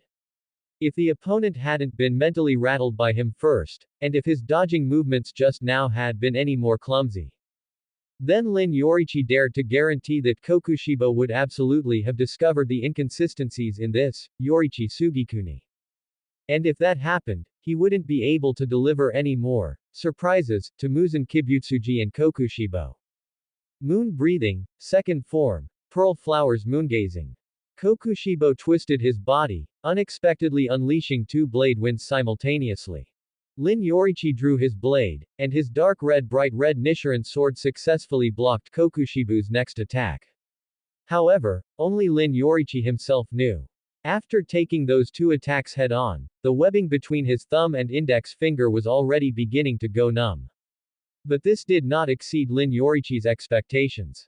In the original work, Yoriichi Tsugikuni had indeed, in his twilight years, still managed to severely wound Kokushibo with a single slash. Even Kokushibo himself admitted that if Yoriichi Tsugikuni had slashed one more time, he would have been completely decapitated. But do not forget, Kokushibo also said that even though Yoriichi Tsugikuni was already so aged and frail that he was skin and bones at the time, the speed and power of his slashes remained exactly the same as in his prime. On the other side, after unleashing moon-breathing sword techniques twice in a row, Kokushibo looked at the defensively minded Lin Yoriichi, his tone growing increasingly furious. Yoriichi Tsugikuni, you should not have been resurrected. I once asked you how to choose a successor. Yet you said we took ourselves too seriously, and that perhaps children with even greater talent than you had already been born. If that is truly what you thought, why return to life? Kokushibo could no longer bring himself to say the rest. Intense hatred flooded his brain. Why was Yoriichi Tsugikuni always special? He had picked up a sword for the first time, yet he was able to defeat the swordsman who had been untouchable to him at the time. He was a demon slayer mark bearer, yet he could live for so long. He had died, yet he could overcome death and return once more. Kokushibo had just chided the other as nothing more than a lowly imitator. But after 2 consecutive attacks yielded no results, Kokushibo had to face a fact. Was he not also clumsily imitating Yoriichi Tsugikuni, chasing after him in such a pathetic manner? Even going so far as to turn himself into this ugly form. Perhaps because his emotions were too agitated, Kokushibo suddenly felt a bit dazed. He vaguely felt that a consciousness had descended into his mind and was sharing his senses. At the same time, Lin Yoriichi, who had been observing Kokushibo the entire time, his eyes lit up. The opportunity he had been waiting for had arrived. Since Muzan Kibutsuji had sent Kokushibo out to search for Yoriichi Tsugikuni's burial site. Then as long as he did not receive definitive news from Kokushibo, he would remain in a state of anxiety.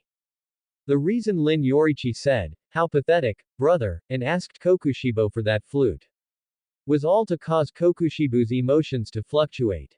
Muzan Kibutsuji was incredibly cowardly, and he had the ability to monitor and control every demon.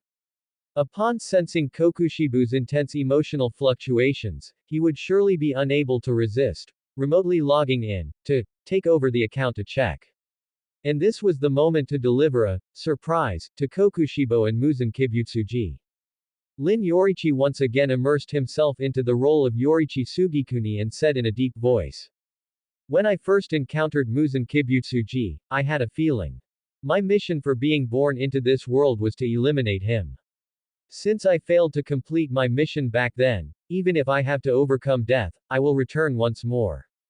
Both you and Muzan Kibutsuji fear death, yet you have overlooked one thing. Death is not terrifying. Because death is not unconquerable. As he spoke, the demon slayer mark on Lin Yoriichi's forehead spread, and a wisp of white mist escaped from the corner of his mouth. The dark red blade, in its bright red Nichiren sword state, instantly erupted with a sun-like, blinding solar flame. Lin Yoriichi knew that with his current synchronization, he still could not compare to Yoriichi Tsugikuni's final slash before his passing.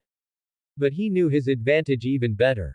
Under the perspective of the transparent world, Lin Yoriichi stared fixedly at a scar on Kokushibo's neck.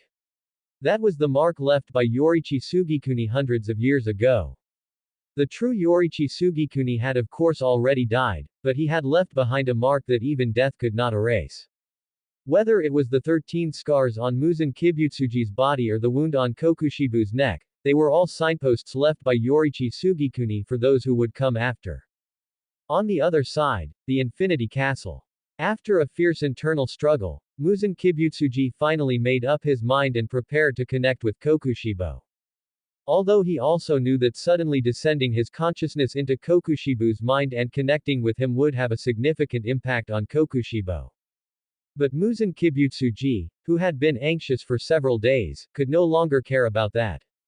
Even, in order to further figure out what was happening, he not only connected his vision with Kokushibo but also directly synchronized all his senses. The result was that the next moment, he heard Lin Yoriichi's words. Mission for being born into this world, death is not unconquerable. The moment he heard these words, all 5 of Muzan Kibutsuji's brains shuddered with fear. His 7 hearts also leapt into his throat. It really is him. Can he even overcome death? In a panic, Muzan Kibutsuji felt all the muscles in his body trembling and contracting uncontrollably, as if subconsciously wanting to split and run away again, completely forgetting to end the connection, and even more forgetting the impact he had on Kokushibo. Thus, for a moment, both Kokushibo and Muzan Kibutsuji could only watch helplessly as the blade in Lin Yoriichi's hand erupted with a blinding solar flame. Swish! The sound of the blade swinging rang out. The suddenly bursting flames instantly filled their field of vision. Muzan Kibutsuji saw the blade, wrapped in solar flames, slash toward his neck. The senses synchronized with Kokushibo allowed Muzan Kibutsuji to feel with extreme clarity the sensation of his neck being sliced open by the blade. HNGH. Ah! Muzan Kibutsuji let out a scream, abruptly severing his connection with Kokushibo, and collapsed onto the platform. He subconsciously reached out, rubbing his neck repeatedly. The result of completely sharing senses with Kokushibo was that he vividly felt the excruciating pain of his neck being sliced open by a blade. He even had the illusion that he had been decapitated himself. Hide. He had to hide. Back when he encountered Yoriichi Tsugikuni, he had relied on long periods of hiding, forcing himself to wait until Yoriichi Tsugikuni died of old age. He couldn't afford to provoke Yoriichi Tsugikuni, but couldn't he at least hide? Muzan Kibutsuji had already begun planning how to hide from Yoriichi Tsugikuni in his mind. Move the Infinity Castle to Hiroshima or Nagasaki in Japan. In those two places, surely he wouldn't encounter any more danger. However, just as Muzan Kibutsuji was planning his relocation, the words he had just heard from Yoriichi Tsugikuni surfaced in his mind again. Yoriichi Tsugikuni said he could overcome death. If anyone else had said that, Muzan Kibutsuji would have only scoffed. But even Kokushibo, who was most familiar with Yoriichi Tsugikuni, was certain that that guy was Yoriichi Tsugikuni himself. Even if Muzan Kibutsuji didn't want to believe it, he had to accept this fact. Yoriichi Tsugikuni really had returned. Even if he continued to hide, what good would it do? Even if he successfully managed to outlive Yoriichi Tsugikuni once again. But God knows if one day he would step out of the Infinity Castle, only to immediately encounter a resurrected Yoriichi Tsugikuni. Cold sweat soaked through Muzan Kibutsuji's clothes. He desperately mobilized his 5 brains to think of countermeasures. In the end, these brains reached a conclusion. He must immediately find a way to locate the blue spider lily. If he could turn himself into the perfect creature that feared neither sunlight nor death, his strength would surely become even more formidable. By then, he wouldn't need to fear Yoriichi Tsugikuni anymore. He had to tell his subordinates not to be obsessed with attacking humans anymore. He must make them put all their energy into searching for the blue spider lily. Of course, he could appropriately let them search for the Demon Slayer Corp's logistical bases, such as their swordsmith village, to cause some trouble for Yoriichi Tsugikuni. Otherwise, Muzan Kibutsuji was truly afraid that Yoriichi Tsugikuni would do nothing but dedicate himself to finding the location of the Infinity Castle every day. If one day he suddenly saw Yoriichi Tsugikuni open the passage to the Infinity Castle directly. Just thinking about this possibility made Muzan Kibutsuji's face turn abnormally pale. It took a full half day before his complexion improved slightly. But the massive amount of negative emotions accumulated in his heart had to find an outlet as soon as possible. And the target for this vent, naturally, was. Muzan Kibutsuji let out a roar. Nakame. Kokushibu's head had not completely fallen off. But feeling the crooked and distorted vision before him, Kokushibo knew that there was likely only a bit of skin left connecting his head to his neck. That Lord's sudden connection with him, as well as the sudden remarks from Yoriichi Tsugikuni, had completely disrupted his focus. Because of this, Kokushibo had been completely unable to react to the sudden attack from Yoriichi Tsugikuni. When Muzan Kibutsuji's will vanished, Kokushibo discovered that the blade of Yoriichi Tsugikuni had already sliced open most of his neck. Although he retreated at the first opportunity, it was clearly too late. After jealousy and anger, what feeling surged into his heart again? Naturally, it was fear. This result of nearly being decapitated by the opponent in one strike instantly made Kokushibo recall that night of the red moon when he encountered the elderly Yoriichi Tsugikuni. However, the scene Kokushibo was facing now was completely different from back then. After all, back then, Yoriichi Tsugikuni had already exhausted his lifespan after delivering that strike. Although he was still standing, his life had already completely dissipated. But what Kokushibo was facing now was the still young, Yoriichi Tsugikuni. Kokushibo subconsciously reached out to touch the wound on his neck. Where he touched, it was full of a rough texture like charred remains. Beneath that layer of char, Kokushibo could still feel a large amount of granulation tissue wriggling frantically, preparing to repair the wound. However, these wriggling tissues, without exception, turned back into charcoal the moment they emerged. In Kokushibu's 6 eyes, the sense of terror became increasingly obvious. It was the same position, the same familiar scar. Although he was very certain that the person standing before him was the real Yoriichi Tsugikuni. But when suffering the same injury once again, the fear he had felt back then surged into his heart even more intensely. If he were facing any other enemy, Kokushibo felt he might rather die than stop fighting until the very last moment. But at this very moment, he was facing Yoriichi Tsugikuni. He feared death, and feared even more that he would never be able to catch up to Yoriichi Tsugikuni before he died. And he didn't know if it was because he had been too influenced by that lord over these past few hundred years. At this moment, only one thought remained in Kokushibo's mind. Run. Thus, in front of Lin Yoriichi, such a bizarre scene suddenly appeared. He saw Kokushibo, with only a bit of skin connecting his head to his neck, turn and run. Currently, his synchronization had reached 49%, and he also had the blessing of the transparent world. Even though Kokushibo's speed was extremely fast, Lin Yoriichi could clearly capture the opponent's movements with his eyes. In his eyes, Kokushibo's body was bobbing up and down due to the high-speed movement. That bit of skin was tugging at his head, causing it to continuously knock against his shoulder. Lin Yoriichi, who considered himself well-versed in the original work and had witnessed many things since transmigrating, had thought he had already seen all kinds of situations. But this kind of scene, he really had never seen before. What was this? In Hogwarts, there was nearly headless Nick. And on my side, it's nearly headless Kokushibo. After driving these absurd, inexplicable thoughts out of his brain, Lin Yoriichi did not pursue Kokushibo. Although Kokushibo's head and neck were now connected by only a bit of skin, and it seemed that with just a little more effort, he could decapitate Kokushibo with one strike. But he knew very well that the reason he had succeeded just now was thanks to Muzan Kibutsuji's remote login, which gave him the opportunity to launch a sneak attack. Moreover, at this current time point, Kokushibo should have already overcome the weakness that demons die when decapitated. To completely eliminate the opponent, I'm afraid the only way is to drag it out until sunrise. As for showing Kokushibo a mirror and letting him be UGLIED to death by himself.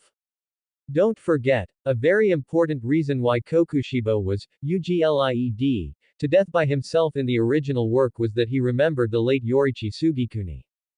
And now, Yoriichi Tsugikuni, was standing right in front of Kokushibo. Lin Yoriichi felt that after seeing his own appearance, the opponent would likely only think, this is merely a small price to pay for chasing after Yoriichi Tsugikuni. And then, he would either continue to fight, or turn and run just like now. However, for Lin Yoriichi, this was already enough. He had successfully delivered a surprise to Kokushibo and Muzan Kibutsuji. And next, it was time for him to translate what exactly a surprise meant.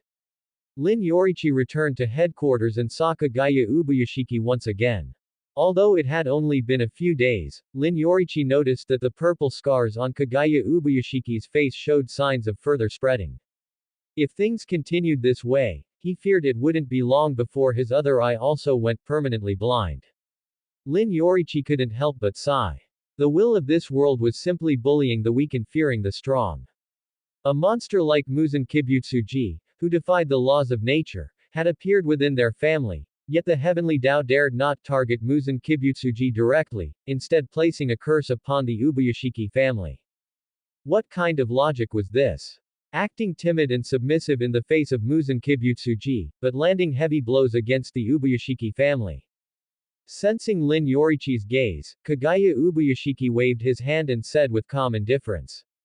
There is no need to worry about my condition. I have already received the reports from Kyojuro Rengoku and Sanemi Shinazugawa.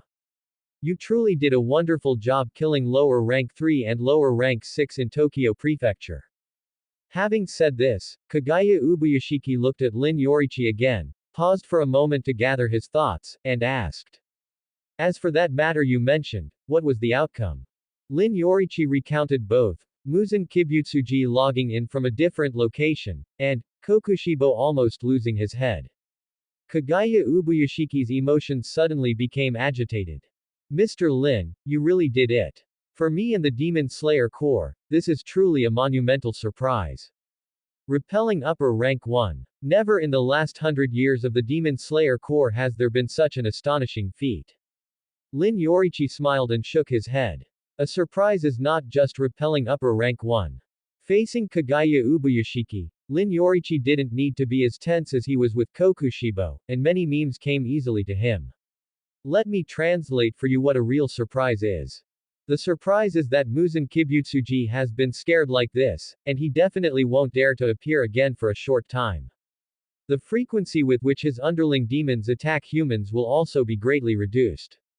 Muzan Kibutsuji's focus will surely shift to how to overcome the sun and increase his strength. At the same time, the Demon Slayer Corpse extermination missions should be greatly reduced, temporarily freeing the Hashira from the work of hunting demons. Kagaya Ubuyashiki blinked his eyes suddenly. By then, Mr. Yoriichi, your strength will surely increase once again. Hearing this, Lin Yoriichi looked slightly embarrassed. Dealing with such intelligent people was the most annoying. Any secrets he had would be seen through by the other party. Kagaya Ubuyashiki was right, this was indeed Lin Yoriichi's plan. From when he first transmigrated here, he only had 10% synchronization. Up to now, having just repelled Kokushibo, Lin Yoriichi's synchronization had increased to 49%. Calculating based on this progress, he estimated it wouldn't take long before he could directly raise his synchronization to the limit. At that time, the only difficult problems left before him would be how to find Muzan Kibutsuji, and how to prevent him from splitting into over 1,800 pieces to escape again. As for how to find Muzan Kibutsuji, Lin Yoriichi already had some ideas. As for the latter, how to prevent Muzan Kibutsuji from splitting and escaping, that was something Lin Yoriichi needed to discuss with Kagaya Ubuyashiki. I have an idea, but I need your cooperation. Kagaya Ubuyashiki's expression shifted. Is it about going to the swordsmith village? I can arrange that now. Lin Yoriichi said in a deep voice. Going to the swordsmith village is also a part of this plan. Perhaps, when the time comes, all of the Hashira will need to head to the swordsmith village. Kagaya Ubuyashiki couldn't help but show a confused expression. You mean that all of the Hashira need to go to the swordsmith village? Doesn't that mean their weapons will all become damaged and need maintenance?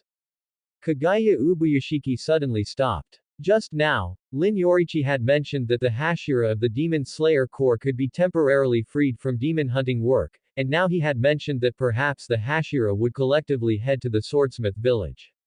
Although he had already vaguely realized in his heart what Lin Yoriichi's next plan was. Yet a feeling called surprise still struck him once again. Sure enough, he heard Lin Yoriichi smile and say, the Demon Slayer Corps has lost some traditions over the years, and I happen to know a little about these things. So, I am preparing to provide training for each of the Hashira. As mentioned before, Lin Yoriichi was definitely not someone who liked to keep things to himself. Moreover, his many skills all originated from Yoriichi Tsugikuni, not honed by himself. And Yoriichi Tsugikuni himself was an existence who never kept things to himself and carefully guided every swordsman. Lin Yoriichi still remembered that it was mentioned in the original work.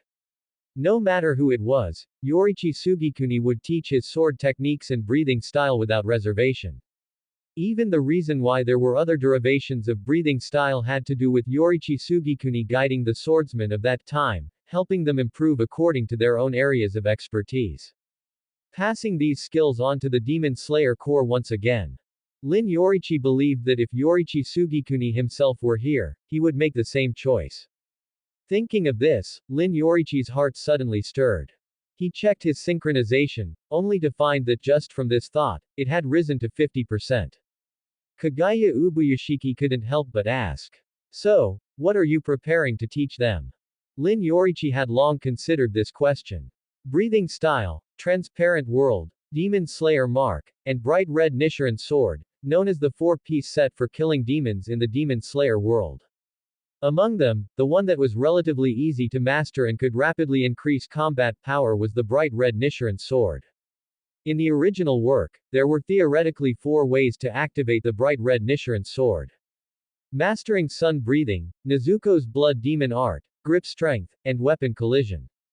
Because of his appearance, the Kamado family was able to survive, so Nezuko's blood demon art could be crossed out first. As for the methods of activating the bright red Nichiren sword through grip strength and weapon collision, although there was a claim that one must activate the Demon Slayer mark in advance.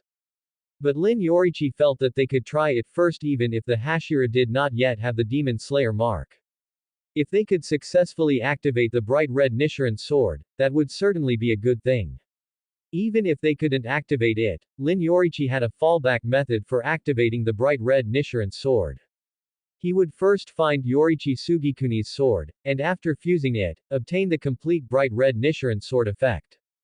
Then, after using sun breathing to activate the bright red Nichiren sword himself, he would use the passing the flame method to collide his weapon with those of the other Hashira in turn. In this way, he could also achieve everyone with a bright red Nichiren sword. Thus, Lin Yoriichi said in a deep voice, "I will teach them about the bright red Nichiren sword." After saying this, Lin Yoriichi explained the effects of the bright red Nichiren sword in detail to Kagaya Ubuyashiki. Kagaya Ubuyashiki subconsciously held his breath. He finally knew just how astonishing this surprise truly was. Kagaya Ubuyashiki subconsciously wanted to open his mouth to thank him, but Lin Yoriichi suddenly reached out to stop him. "Alright, no need to thank me." Kagaya Ubuyashiki took a deep breath and slowly pushed down his agitated emotions. He tacitly followed Lin Yoriichi's lead and changed the subject. "Speaking of which, don't you intend to go to the Butterfly Mansion to see the Kamado family?" Hearing Kagaya Ubuyashiki's proposal, Lin Yoriichi nodded readily. However, after standing up, he suddenly paused. It was that same old problem. He did not know how to get to the Butterfly Mansion. Kagaya Ubuyashiki smiled and said, "Wait here for a moment, I will call a Kikushi to take you there." Lin Yoriichi could only smile awkwardly and sat back down. To hide his embarrassment, he looked around at the room he was in. Suddenly, something in the corner caught his attention. Kagaya Ubuyashiki followed Lin Yoriichi's gaze and discovered that Lin Yoriichi was looking at a fox mask carved from wood. He stood up with some difficulty, took the mask, and introduced it to Lin Yoriichi. "This is a warding mask personally crafted by the former water Hashira, now a water-breathing trainer, Sakanji Yorokodaki. Every child who undergoes his training and earns his approval receives such a mask when participating in the Mt. Fujikasane selection. As for this one, he carved it and gave it to me many years ago, saying it was to pray for my good health." Taking the mask from Kagaya Ubuyashiki's hands, Lin Yoriichi fell silent.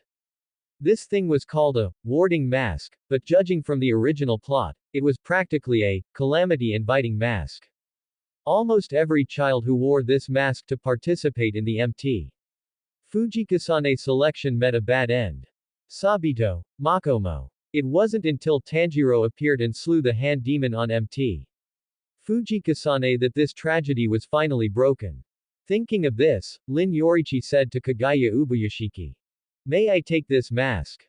Kagaya Ubuyashiki was somewhat surprised, clearly not expecting Lin Yoriichi to be interested in this mask. But he still said, "Of course you can." Lin Yoriichi tucked the mask into his robes upon hearing this. He had other uses for this thing. Not long after, a Kikushi arrived at Kagaya Ubuyashiki's door. Lin Yoriichi turned his head to look and discovered it was Haruko Momoki, whom he had met twice before. Upon seeing Lin Yoriichi, those beautiful eyes revealed a sense of surprise and joy.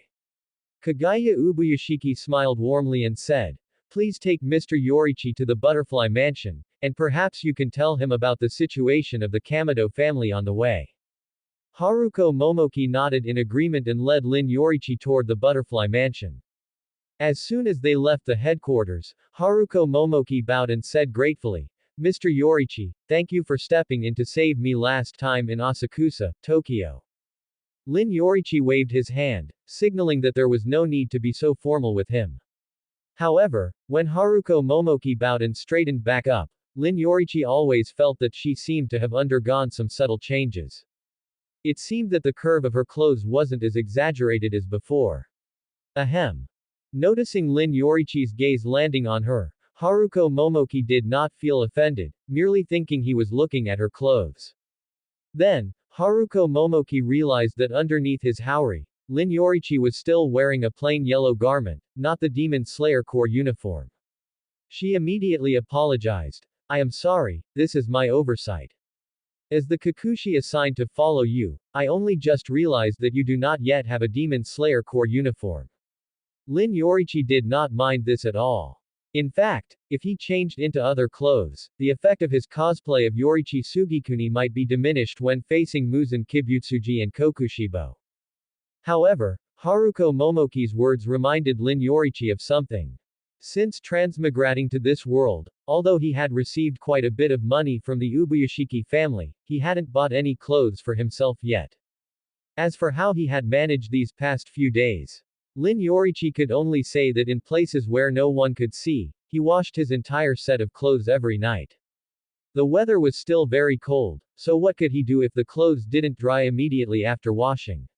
It didn't matter. Lin Yoriichi would use sun breathing to artificially blow dry these clothes. One had to say, when it came to drying clothes, sun breathing truly had a unique advantage. Thinking of this, Lin Yoriichi felt a stir in his heart again.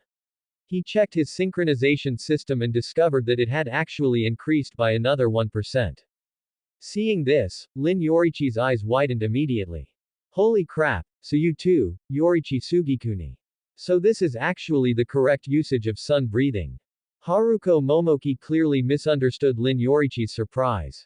She immediately said, "Please rest assured, I will prepare all your clothing for you immediately. And in light of my oversight, I will wash all of your changed clothes for you." The other party's solemn attitude made Lin Yoriichi, who was used to handling his own chores, feel a bit awkward. He was just about to refuse, but noticed Haruko Momoki had already bowed again, saying, "Please. You must let me handle this matter." The other party's attitude brooked no refusal, so Lin Yoriichi could only agree. During their chat, Lin Yoriichi had already been led by Haruko Momoki to the Butterfly Mansion. As soon as they arrived, Lin Yoriichi heard several voices ring out, "Tanjiro. We need help here. You actually snatched Tanjiro first, when I needed help here too. I'll help you instead, let Tanjiro go rest once he's done." Following that, a voice full of energy rang out, "It's okay. I don't need to rest, just leave it to me." Lin Yoriichi witnessed with his own eyes that several baskets of coal, which had been piled in the corner of the room, were properly stowed away by Tanjiro in the blink of an eye. After a bout of busyness, Tanjiro looked up and happened to see Lin Yoriichi standing at the entrance. The latter could perceive that Tanjiro's gaze had landed on his ears, specifically on the identical Hanafuda earrings with the sun pattern. Tanjiro said with some surprise, "The Hanafuda earrings on your ears are exactly the same as mine.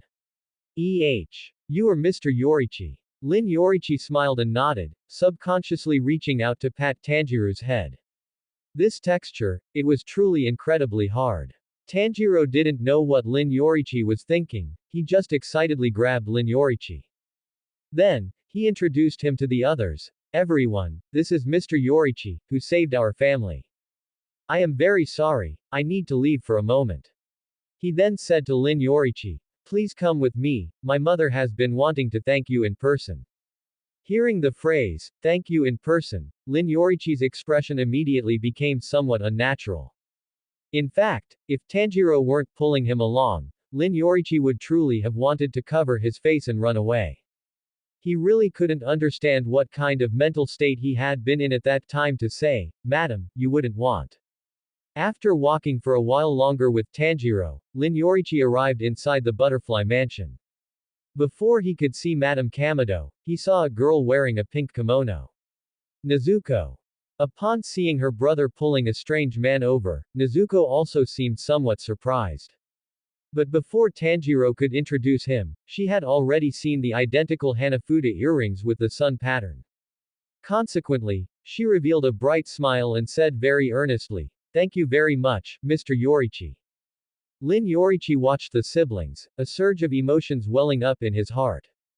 His appearance had indeed changed the fate of the Kamado family. Nezuko had not turned into a demon. Tanjiro also did not need to gamble his life time and again, fighting to the death against those hideous demons. Therefore, as the culprit behind all of this, that guy Muzan Kibutsuji must be dragged out into the sun as soon as possible. After greeting the siblings, Nezuko and Tanjiro, Lin Yoriichi finally met Kamado Kai. She was still wearing that white square-collared long garment, and a white headscarf on her head. Upon seeing Lin Yoriichi, Kamado Kai immediately revealed a look of pleasant surprise. Mr. Yoriichi, I've finally met you. I am terribly sorry, at that time I even mistook you for. In any case, the Kikuchi here have already told us exactly what happened. Thank you so very much for saving our family. Children, hurry up and thank the savior of our family. Under Kamado Kai's introduction, Lin Yoriichi finally recognized all the current members of the Kamado family. Besides Madame Kamado, Tanjiro, and Nezuko whom he had already met. The other members were Takeo Kamado, Hanako Kamado, Shigeru Kamado, and Rokuta Kamado. Seeing the children gathered before him, Lin Yoriichi couldn't help but reach out and pat each of their heads. And amidst the moving moment, that thought surged into his heart once again. Why can't Muzan Kibutsuji just go stand in the sun himself and hurry up and die? After chatting with the Kamado family for a while, Lin Yoriichi prepared to leave. However, just as he stepped out of the room, Tanjiro followed him out. Meeting Lin Yoriichi's somewhat puzzled gaze, Tanjiro finally asked the question that had been weighing on his heart. May I ask, why did you appear at my home that day and save us from that monster? Lin Yoriichi's gaze shifted to Tanjiro's Hanafuda earrings, and he smiled. Just consider it a promise I made with your ancestors. On the other side of the butterfly mansion, Giyu Tomioka was sitting upright in a corner of the treatment area. I am not injured, and I do not need treatment. After Murata and I received the order, we immediately headed to the train to investigate. But the demon there had already left beforehand, so we did not engage in combat. Therefore, I am not injured, and I do not need treatment. Opposite him, Kocho Shinobu still wore a smile, but veins were already bulging on her forehead. You only need to say it once, there's no need to repeat it over and over. On Giyu Tomioka's face, which seemed somewhat stiff due to his perennial lack of expression, a rare look of confusion appeared. Among the Hashira, Kocho Shinobu often took the initiative to speak to him. It's just that he didn't know why she would always suddenly stop talking after saying a few words to him. Could it be, as Mr. Lin Yoriichi said, that he was disliked? Giyu Tomioka thought for a moment and asked his question. Kocho Shinobu, am I disliked by you? Hearing this, the smile on Kocho Shinobu's face instantly transformed into surprise. You actually have the self-awareness to realize you're disliked. Recalling Giyu Tomioka's experiences during this period, she couldn't help but ask. Did Mr. Yoriichi tell you? Giyu Tomioka nodded, but then revealed a puzzled expression. That's right. Through our conversation, I also realized one thing. Speaking one's thoughts directly seems to be what you all call communicating normally with people.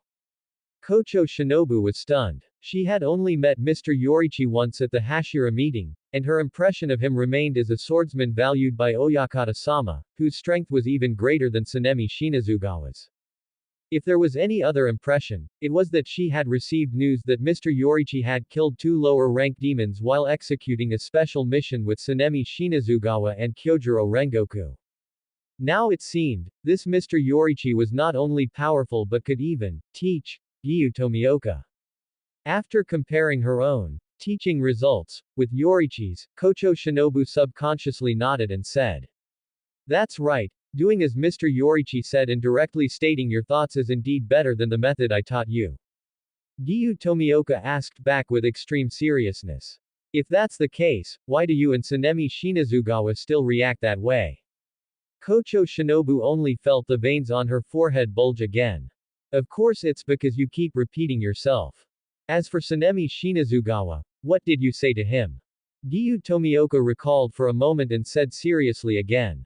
He said some rather discouraged things at the time, so, combining Mr. Yoriichi's words with my own experiences, I pointed out that this behavior of keeping discouraged words on one's lips is not good. Just like the phrase I always say, I am not the same as you, actually.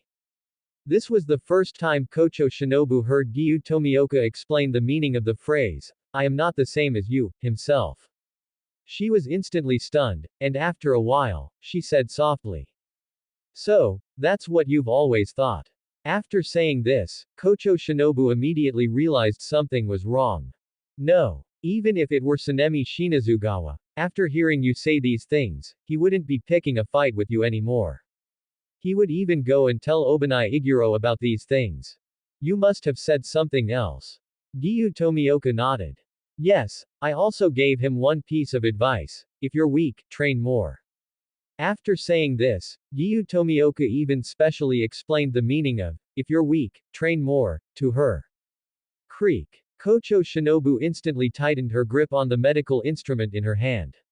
She finally completely understood where Giyu Tomioka's bottleneck lay. This guy's biggest problem wasn't a lack of communication skills, but a lack of emotional intelligence. To verify this guess, she only needed to do a very simple test. So Kocho Shinobu said, let's do a test. If the two of us discover a large crowd gathered ahead watching something, but we are both standing outside the crowd. I feel very curious about it and really want to see with my own eyes what is happening inside, what would you do? Giyu Tomioka began to think seriously. However, the first sentence he said made Kocho Shinobu lose her composure. Someone as short as you really can't see what's happening inside. Kocho Shinobu restrained her anger and continued asking. So, what would you do? Giyu Tomioka said in a deep voice. I know you value your Haori very much, because it was left to you by your sister. Whether I pick you up or lift you up, it would inevitably wrinkle the Haori, so I cannot do that. Kocho Shinobu was stunned again upon hearing this. Was his thoughtfulness actually this delicate and gentle? Then, Kocho Shinobu heard Giyu Tomioka say. So I would grab the back of your neck and lift you up. When Lin Yoriichi found Giyu Tomioka, he was instantly stunned by the scene before him. He saw that one of Giyu Tomioka's arms was clamping Kocho Shinobu's neck against his waist. Looking at his stance, it was as if he were holding a waist drum. Giyu Tomioka asked with a look of confusion, why did you suddenly attack me? Because she was being clamped by Giyu Tomioka, Kocho Shinobu could only hunch over. Although a smile still hung on her face, the veins on her forehead were bulging out completely, although the Demon Slayer Corps prohibits members from fighting each other. But I believe that even Kagaya Ubuyashiki would forgive me after learning the details. Before she finished speaking, a blade suddenly popped out from the heel of Kocho Shinobu's shoe. She kicked back violently, and the blade struck out toward Giyu Tomioka. Giyu Tomioka subconsciously reached out and grabbed Kocho Shinobu's ankle directly. Lin Yoriichi watched the interaction between the two from a close distance. A thought immediately occurred to him. Good grief, every time I come to headquarters, I get to witness a classic scene.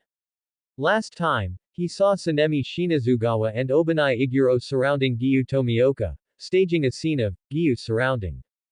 Today, a classic scene was staged again. Giyu Tomioka and Kocho Shinobu's Ansai waist drum. But why is Giyu Tomioka always in these classic scenes? Lin Yoriichi coughed lightly and knocked on the nearby wall. Hearing the noise, the two immediately separated. The smile on Kocho Shinobu's face was exceptionally stiff, and her voice became somewhat strange. Mr. Yoriichi, you're here. I have other matters to attend to, so I will take my leave. After saying this, Kocho Shinobu instantly slipped past Lin Yoriichi. Her speed was so fast that she even left behind faint afterimages in the air. Yet Giyu Tomioka remained standing in place, still wearing a look of confusion on his face. Mr. Yoriichi, do you have any idea about this? Didn't you say that as long as I speak my inner thoughts directly, I can communicate normally? But why was Kocho Shinobu still so angry, and even attacked me? Upon hearing this, Lin Yoriichi just wanted to cover his face. This matter was indeed his own fault. He had only told Giyu Tomioka to speak his thoughts straightforwardly. But he forgot to tell Giyu Tomioka that he also had to distinguish which things could be said and which could not. However, Lin Yoriichi was also very curious. Kocho Shinobu was one of the few among the Hashira who would take the initiative to talk to Giyu Tomioka. Usually, even if Giyu Tomioka offended her when speaking, Kocho Shinobu would only fall into sudden silence. So what exactly did Giyu Tomioka say just now that could make Kocho Shinobu so angry that she attacked him? Lin Yoriichi voiced his question. Giyu Tomioka heard this and said, The matter starts from when Murata and I received the message from the Kasugai Crow. Even though Lin Yoriichi knew Gyu Tomioka's personality very well, upon hearing this sentence, he felt the veins on his own forehead bulge. No, buddy. I asked you what happened just now, and you started from when you received the message from the Kasugai Crow. He had to urge him. I'm just asking you, what did you and Kocho Shinobu say to each other today? Gyu Tomioka nodded and repeated his conversation with Kocho Shinobu word for word. After listening, Lin Yoriichi felt numb all over. He finally understood why Kocho Shinobu said that even if Kagaya Ubuyashiki knew, he would forgive her. Gyu Tomioka suddenly said, "Why are you here? Did you come to find me?" Lin Yoriichi nodded, then subconsciously touched the warding mask in his embrace. After he discovered this warding mask in Kagaya Ubuyashiki's room, he had the idea to come find Gyu Tomioka. Lin Yoriichi said in a deep voice, "Let's go, come with me to Mt. Fujikasane." In the demon mansion of Kyogai, Gyu Tomioka had explained why he said, "I am different from you all." And as a transmigrator who had read the original work thoroughly, Lin Yoriichi knew more. Sabito and Gyu Tomioka both studied water breathing under Sakanji Yurokotake and went to Mount Fujikasane together to participate in the selection. But just as Gyu Tomioka entered the mountain, he encountered a demon and fell unconscious after being injured. Whereas Sabito saved all the other swordsmen, and ultimately died when his blade broke while facing the hand demon. After that, Gyu Tomioka had always thought in his heart. If only he had been the one to die, instead of Sabito. Sabito saved all the swordsmen, and in the end, he was the only one who died. While he had merely slept on the mountain for 7 days and passed the selection inexplicably. If Sabito could have survived, he would surely have become a stronger swordsman than himself. Compared to Sabito, he was not a qualified demon slayer core swordsman at all. Then, as someone who wasn't even worthy of being a demon slayer, what right did he have to be the water Hashira? In Gyu Tomioka's heart, this thought became increasingly firm: I am unworthy. In fact, when he first met Gyu Tomioka on Mt. Kumotori, Lin Yoriichi had thought about how to help him untie this knot in his heart. And when he saw that warding mask, Lin Yoriichi finally found the answer. Let Gyu Tomioka go to Mt. Fujikasane and face the hand demon that killed Sabito. Even if Gyu Tomioka didn't completely resolve his inner conflict after slaying that demon, at least he wouldn't feel so out of place when standing with other Hashira as he did before. Lin Yoriichi was still pondering when he heard Gyu Tomioka ask with confusion, "Go with you to Mt. Fujikasane. Do you know the way to Mt. Fujikasane?" Lin Yoriichi's expression became awkward once again. No. He must tell Kagaya Ubuyashiki to get him a map. He had had enough of these days where he was clueless wherever he went, and had to rely on others to lead the way or on a Kasugai Crow to navigate. In the end, Lin Yoriichi followed Gyu Tomioka to the foot of Mt. Fujikasane. Gyu Tomioka asked with confusion, "Aren't we here to replenish the demons for Mt. Fujikasane? Shouldn't we catch enough demons first before coming to Mt. Fujikasane? Why did we come straight here?" Lin Yoriichi smiled and took out the warding mask from his embrace. Seeing the familiar warding mask, Gyu Tomioka's gaze instantly sharpened, but what followed was even greater confusion. "How do you have this kind of mask?" Lin Yoriichi didn't explain directly. He raised his hand to hand the warding mask to Gyu Tomioka and pointed at Mt. Fujikasane, saying, "On this mountain, there hides a guy stronger than the other demons. After that guy was caught by Mr. Yurokotake and brought to Mt. Fujikasane, it has been specifically hunting swordsmen wearing warding masks. Sabito died at its hands." Gyu Tomioka's face immediately showed shock, so that was the reason. Such a demon was actually hiding in Mt. Fujikasane. Also, Mr. Lin Yoriichi, how do you know? Lin Yoriichi waved his hand. "How I know these things is not important. You only need to know that your final selection starts now." Gyu Tomioka walked through Mt. Fujikasane, but the face beneath his mask was not as calm as it usually was. Although he did not understand why Lin Yoriichi knew so much about the situation on Mt. Fujikasane, or why he had so confidently dragged him here to slay the demon that had killed Sabito. But Giyu Tomioka was willing to trust Lin Yoriichi, and even more willing to believe that he could encounter the demon that had harmed Sabito here. Sabito, Makomo. Giyu Tomioka silently recited the names of those children in his heart. Over the years, he had always maintained correspondence with Mr. Yorokodaki. Therefore, he was well aware that none of the children trained by Mr. Yorokodaki over these years had managed to leave Mt. Fujikasane alive. Although Mr. Yorokodaki had not said much in his letters, Giyu Tomioka knew that Mr. Yorokodaki was in pain and had already fallen into self-doubt. After all, given Mr. Yorokodaki's personality, he would only suspect that there was a problem with his own training. Feeling that he was unworthy of being a trainer, Giyu Tomioka had thought more than once about how to make Mr. Yorokodaki stop doubting himself. Perhaps the only solution was for him to meet a boy with enough talent and courage, and recommend him to Mr. Yorokodaki. Perhaps only by finding such a person and letting him successfully pass the selection at Mt. Fujikasane could Mr. Yorokodaki regain his confidence. But today, Lin Yoriichi's words made Giyu Tomioka realize that there was another possibility. Just then, Giyu Tomioka suddenly stopped in his tracks. He could sense vibrations coming from afar. It seemed like a massive entity was moving through the forest. Not only was it causing the ground to shake slightly as it stepped, but there were also sounds of its body rubbing against tree trunks and snapping branches. Giyu Tomioka was slightly stunned. This was Mt. Fujikasane, a place that only provided selection tests for swordsmen who had just been approved by their trainers. Swordsmen didn't even need to slay a sufficient number of demons, they only needed to survive here for 7 days. Furthermore, the demons here had all been captured from various places by Hashira or other swordsmen and thrown here. Because there was no food, and the perimeter was filled with wisteria flowers, the demons here shouldn't be very strong. However, just by feeling the shaking of the ground and hearing the sounds, Giyu Tomioka had already formed an image of a behemoth in his mind. Why would there be such a demon on Mt. Fujikasane? So, what Lin Yoriichi said was true. Giyu Tomioka suddenly heard a sound of something breaking through the air. 2 large hands with dark red nails, dragging long things that could tentatively be called arms behind them, suddenly attacked in his direction. Giyu Tomioka jumped back in time, dodging the opponent's attack, and stared straight ahead.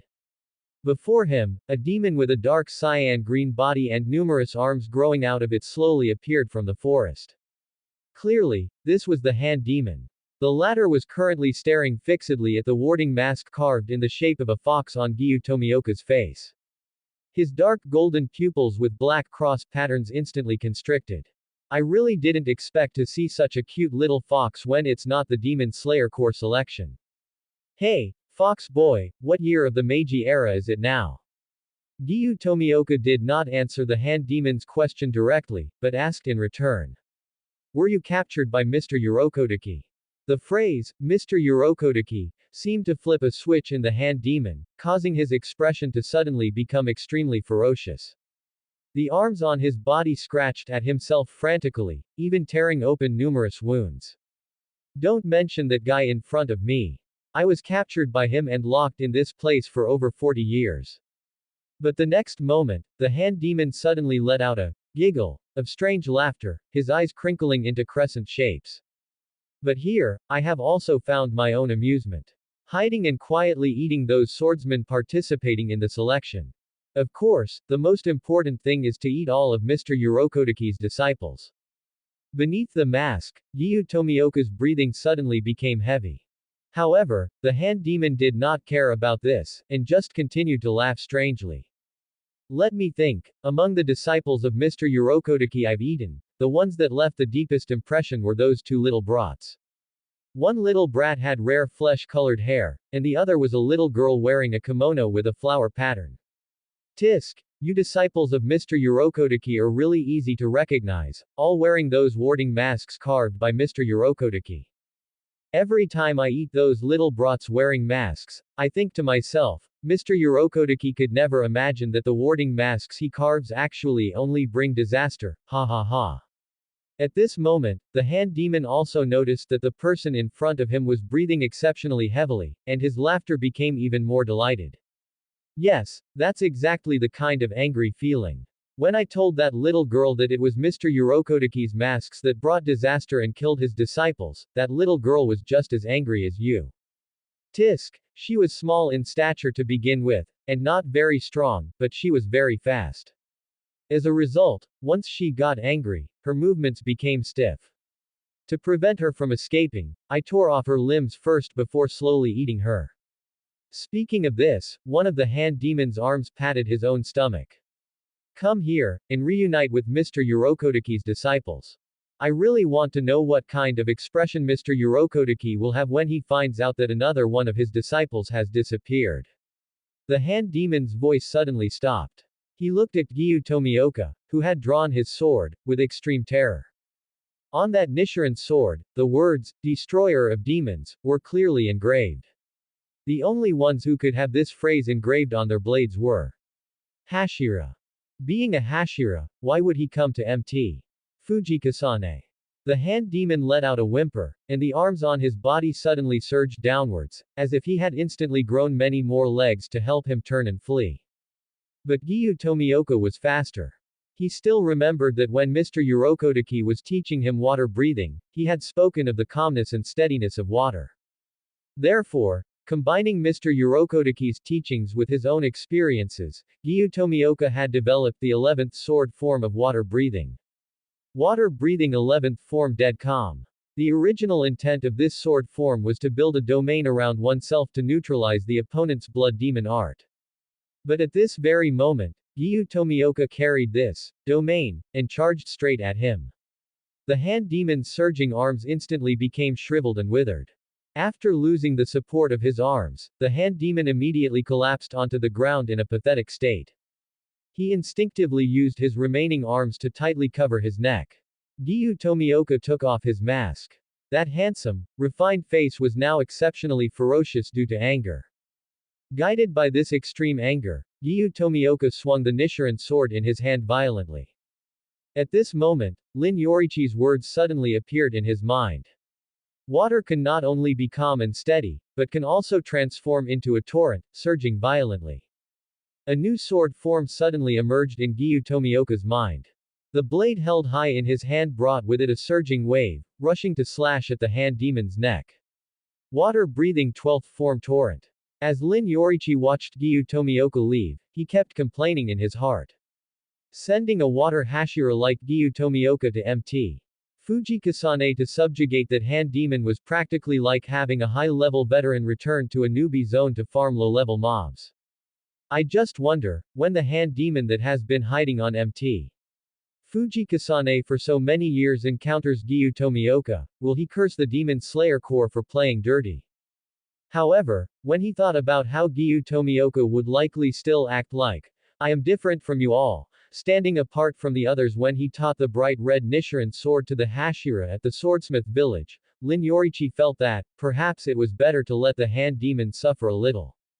Not long after, Lin Yoriichi saw Giyu Tomioka walking down from Mt. Fujikasane. The fox-shaped warding mask had been pushed to the side, revealing his still calm expression. But Lin Yoriichi could see clearly that there was a bit more emotion in Giyu Tomioka's eyes, he seemed to have shed a heavy burden, and even his steps had become lighter than before. Furthermore, the observations from the transparent world led Lin Yoriichi to discover that Giyu Tomioka's aura seemed stronger than before. Lin Yoriichi was stunned at the sight. What is this? Can you even gain experience points by farming elite mobs in a newbie zone? Giyu Tomioka didn't know what Lin Yoriichi was thinking at that moment, he simply bowed to him and said. Thank you, Mr. Yoriichi. His eyes dimmed slightly. I have ended that demon. The disciples Mr. Urokotaki teaches in the future will no longer suffer such a fate. Also, although I am sorry, I hope you can keep today's events a secret, especially from Mr. Urokotaki. Hearing this, Lin Yoriichi was truly surprised. He could understand not telling Mr. Urokotaki about what happened on Mt. Fujikasane. He didn't want Mr. Urokotaki to feel that the warding masks he had personally carved had instead become death warrants for his disciples. For Mr. Yoriichi, this would absolutely be a massive blow. But the person who said this was actually Giyu Tomioka. Lin Yoriichi really hadn't expected that one day he would be able to associate emotional intelligence with Giyu Tomioka. He couldn't help but say, "It seems you have gained quite a lot." Giyu Tomioka nodded, saying something that surprised Lin Yoriichi even more. "When I killed that hand demon, I mastered the 12th form of water breathing." Lin Yoriichi's eyes widened slightly. The original water breathing only had 10 forms. For Giyu Tomioka to be able to comprehend the 11th form on top of that was already worthy of being called brilliant. But now, he had actually comprehended the 12th form. No wonder he had felt that Giyu Tomioka's aura had become stronger. He subconsciously asked, "What is the name of your 12th form?" Hearing this, a tinge of guilt appeared in Giyu Tomioka's eyes. "When I developed the 11th form of water breathing, besides my own experiences, it was also due to Mr. Yoriichi's teachings. At that time, I hadn't communicated with Mr. Yoriichi, and I directly named it, lol. The 12th form of water breathing was inspired by you. But I also didn't get to communicate with you, and I took the liberty of naming it, torrent. The 11th form of water breathing has already been recorded in the Demon Slayer core, and the name cannot be changed. However, before the 12th form is officially recorded, we can still discuss the name of this form." Lin Yoriichi truly didn't know when he had inspired Giyu Tomioka to comprehend the 12th form of water breathing. So he felt he shouldn't interrupt while Giyu Tomioka was considering the name. However, Giyu Tomioka clearly didn't understand Lin Yoriichi's thoughts and continued earnestly. "Speaking of naming, I recall the time you commented on water breathing." Lin Yoriichi was dumbfounded. "I commented on water breathing. When did that happen?" Giyu Tomioka continued. "This 12th form perfectly matches what you said. Water is not only calm and steady, but also possesses a surging, magnificent tone. I used this form to cut through the hand demon's layers of defense and directly severed its head. Therefore, I was thinking, why not name this form based on the content of your comments?" Emphasizing the tone of water while explaining the result of severing the demon's head. The tone of water, the result of severing the head. Water tone, severing head. Lin Yoriichi suddenly reached out and grabbed Giyu Tomioka. He was truly afraid that if he didn't stop Giyu Tomioka, the other would name the new 12th form water tone, severing head. Thinking of this, Lin Yoriichi immediately said firmly, "Let's just call it torrent. This name is excellent, no need to change it." Giyu Tomioka blinked, clearly surprised. "Your reaction right now is very similar to Mr. Yoriichi's at that time. When I later mentioned to him whether I should rename the 11th form, he had the same reaction. And he indicated that the name Lul was already excellent and didn't need to be changed." Lin Yoriichi chuckled dryly and changed the subject somewhat awkwardly. "By the way, I haven't asked you about the time you went with Murata to investigate the traces of the demon on the train. According to what you said, the demon had already disappeared by the time you arrived." Giyu Tomioka frowned, pondering the situation at the time. "After Murata and I left, we received a message from the Kasugai Crow on the road. During the train's journey, there were incidents where passengers and train staff suddenly went missing at the same time. Based on experience, a demon must have infiltrated the train. Those missing passengers and train staff, rather than going missing, it is more likely they were devoured by a demon. But when Murata and I arrived, we found no signs of a demon having appeared on the train at all. Especially in the places where those missing persons were last seen, I specifically inspected them and found no traces of blood. I even specifically used bandages brought from the Butterfly Mansion to wipe multiple places on the train, and after sealing these bandages, I brought them to Tanjiro. But after Tanjiro compared the scent of the demon with the scent on the bandages, he stated there was no trace of any demon's aura." Lin Yoriichi was slightly stunned. Did Giyu Tomioka just develop a new way to use Tanjiro? He suppressed the urge to complain and asked. "In the end, as you said, all traces and clues that the demon might have left behind just vanished into thin air." Giyu Tomioka nodded solemnly. Just then, Giyu Tomioka's Kasugai Crow suddenly flew over. Message. Orders from the master. Hashira Gyu Tomioka is requested to return to headquarters immediately. Lin Yoriichi and Gyu Tomioka rushed back to headquarters. He had originally thought that Kagaya Ubuyashiki summoning Gyu Tomioka back to headquarters via a Kasugai Crow was for a new mission. However, upon entering the courtyard, Lin Yoriichi was surprised to see Hinaki Ubuyashiki and Korea Ubuyashiki standing on the porch in front of the courtyard, clearly having waited for a long time. Upon seeing Gyu Tomioka, they immediately spoke in those ethereal voices. Gyu Tomioka, congratulations on passing the final selection at MT. Fujikasane. Hearing this, Gyu Tomioka froze in place. The final selection at MT. Fujikasane had always been a thorn in his side. Gyu Tomioka had always felt that he had only passed by pure luck after being unconscious for 7 days, and was not worthy of joining the Demon Slayer Corps. Even though he now held the title of Hashira, Gyu Tomioka felt he did not deserve it. But under Lin Yoriichi's guidance, he had returned to MT. Fujikasane, killed the hand demon, and avenged Mr. Yorokotaki's disciples. Now, hearing those words, congratulations on passing, in person, the thorn that had been buried deep in Gyu Tomioka's heart for many years finally vanished. After the congratulations, they presented Gyu Tomioka with a new Demon Slayer Corps uniform. As well as the choice of a piece of tamahagane, also known as scarlet ore, mined from the mountain closest to the sun, to forge a Nichiren sword for slaying demons. Even Gyu Tomioka's Kasugai Crow cooperated by circling in the sky before landing on Gyu Tomioka's shoulder, completing the process of recognizing its master, once again.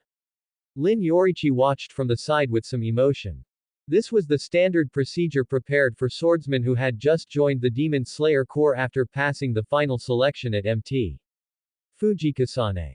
Yet Kagaya Ubuyashiki had prepared it all over again just to help Gyu Tomioka pull out that thorn in his heart. He now understood why everyone in the Demon Slayer Corps loved their leader, Kagaya Ubuyashiki, so much. Just then, Korea Ubuyashiki turned to look at Lin Yoriichi and bowed, saying, Mr. Yoriichi, please follow me to the back. Master is waiting for you. Lin Yoriichi was rather surprised. Did Kagaya Ubuyashiki have business with him? He followed the young boy, Korea Ubuyashiki, to the back of headquarters, where he saw a large graveyard. Clearly, this was where the deceased swordsmen of the Demon Slayer Corps were buried. And Kagaya Ubuyashiki was currently holding a cloth, wiping a tombstone that looked quite old. Lin Yoriichi heard Korea Ubuyashiki beside him say in a muffled voice. Father's health is already very poor, but he still insists on cleaning the tombstones of the swordsmen on their death anniversaries every day. I have already tried to persuade him many times, but only at this moment did Lin Yoriichi realize that Korea Ubuyashiki, who was leading the way, was just a child worried about his father's health. It was just that the words, every day, and death anniversary, used by Korea Ubuyashiki still made Lin Yoriichi feel a bit strange. Seeming to notice Lin Yoriichi's confusion, Korea Ubuyashiki whispered an explanation. Because in the past years, almost every single day, a Demon Slayer Corps swordsman has sacrificed their life. And most of these graves are cenotaphs. Because many of the sacrificed swordsmen were devoured by demons, and the Kikushi could not find their remains. Lin Yoriichi fell silent. There are some shocks that, no matter how well one knows the original work, one cannot truly feel until experiencing them in person. Only upon seeing this graveyard with his own eyes could Lin Yoriichi truly understand the danger and cruelty of hunting demons. And only by seeing Kagaya Ubuyashiki wiping the tombstones of the sacrificed swordsmen could he truly understand the weight of the master remembering every single member of the Demon Slayer Corps. He crouched down, reached out to pat Korea Ubuyashiki on the head, and said gently, I promise you, I will end Muzan Kibutsuji. After saying this, Lin Yoriichi turned and left Korea Ubuyashiki, walking towards Kagaya Ubuyashiki. Cough, cough. Even though the temperature had warmed up significantly today, Kagaya Ubuyashiki was still dressed very thickly. Upon seeing Lin Yoriichi, he said apologetically. That child, Korea, didn't say anything to cause you trouble, did he? Lin Yoriichi shook his head, hearing Kagaya Ubuyashiki say guiltily. The Kikushi stationed at MT. Fujikasane told me that you and Giyu Tomioka went to exterminate a demon that had been hiding for many years. This matter is my responsibility. I have failed Mr. Yurokotake and his disciples, and I will apologize to him. Lin Yoriichi interrupted him and said in a low voice. Please do not tell Mr. Yurokotake about this is also Giyu Tomioka's wish. Kagaya Ubuyashiki was silent for a long time before sighing. That child, Giyu, has truly grown up so much. Then, Kagaya Ubuyashiki got to the point.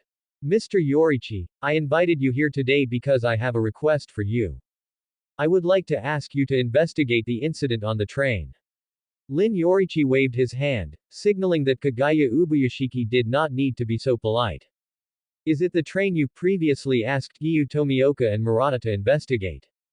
But I heard from him that no clues related to demons could be found on that train. Kagaya Ubuyashiki's expression became serious. It is precisely because of that it is even more suspicious. Furthermore, I have received even stranger news.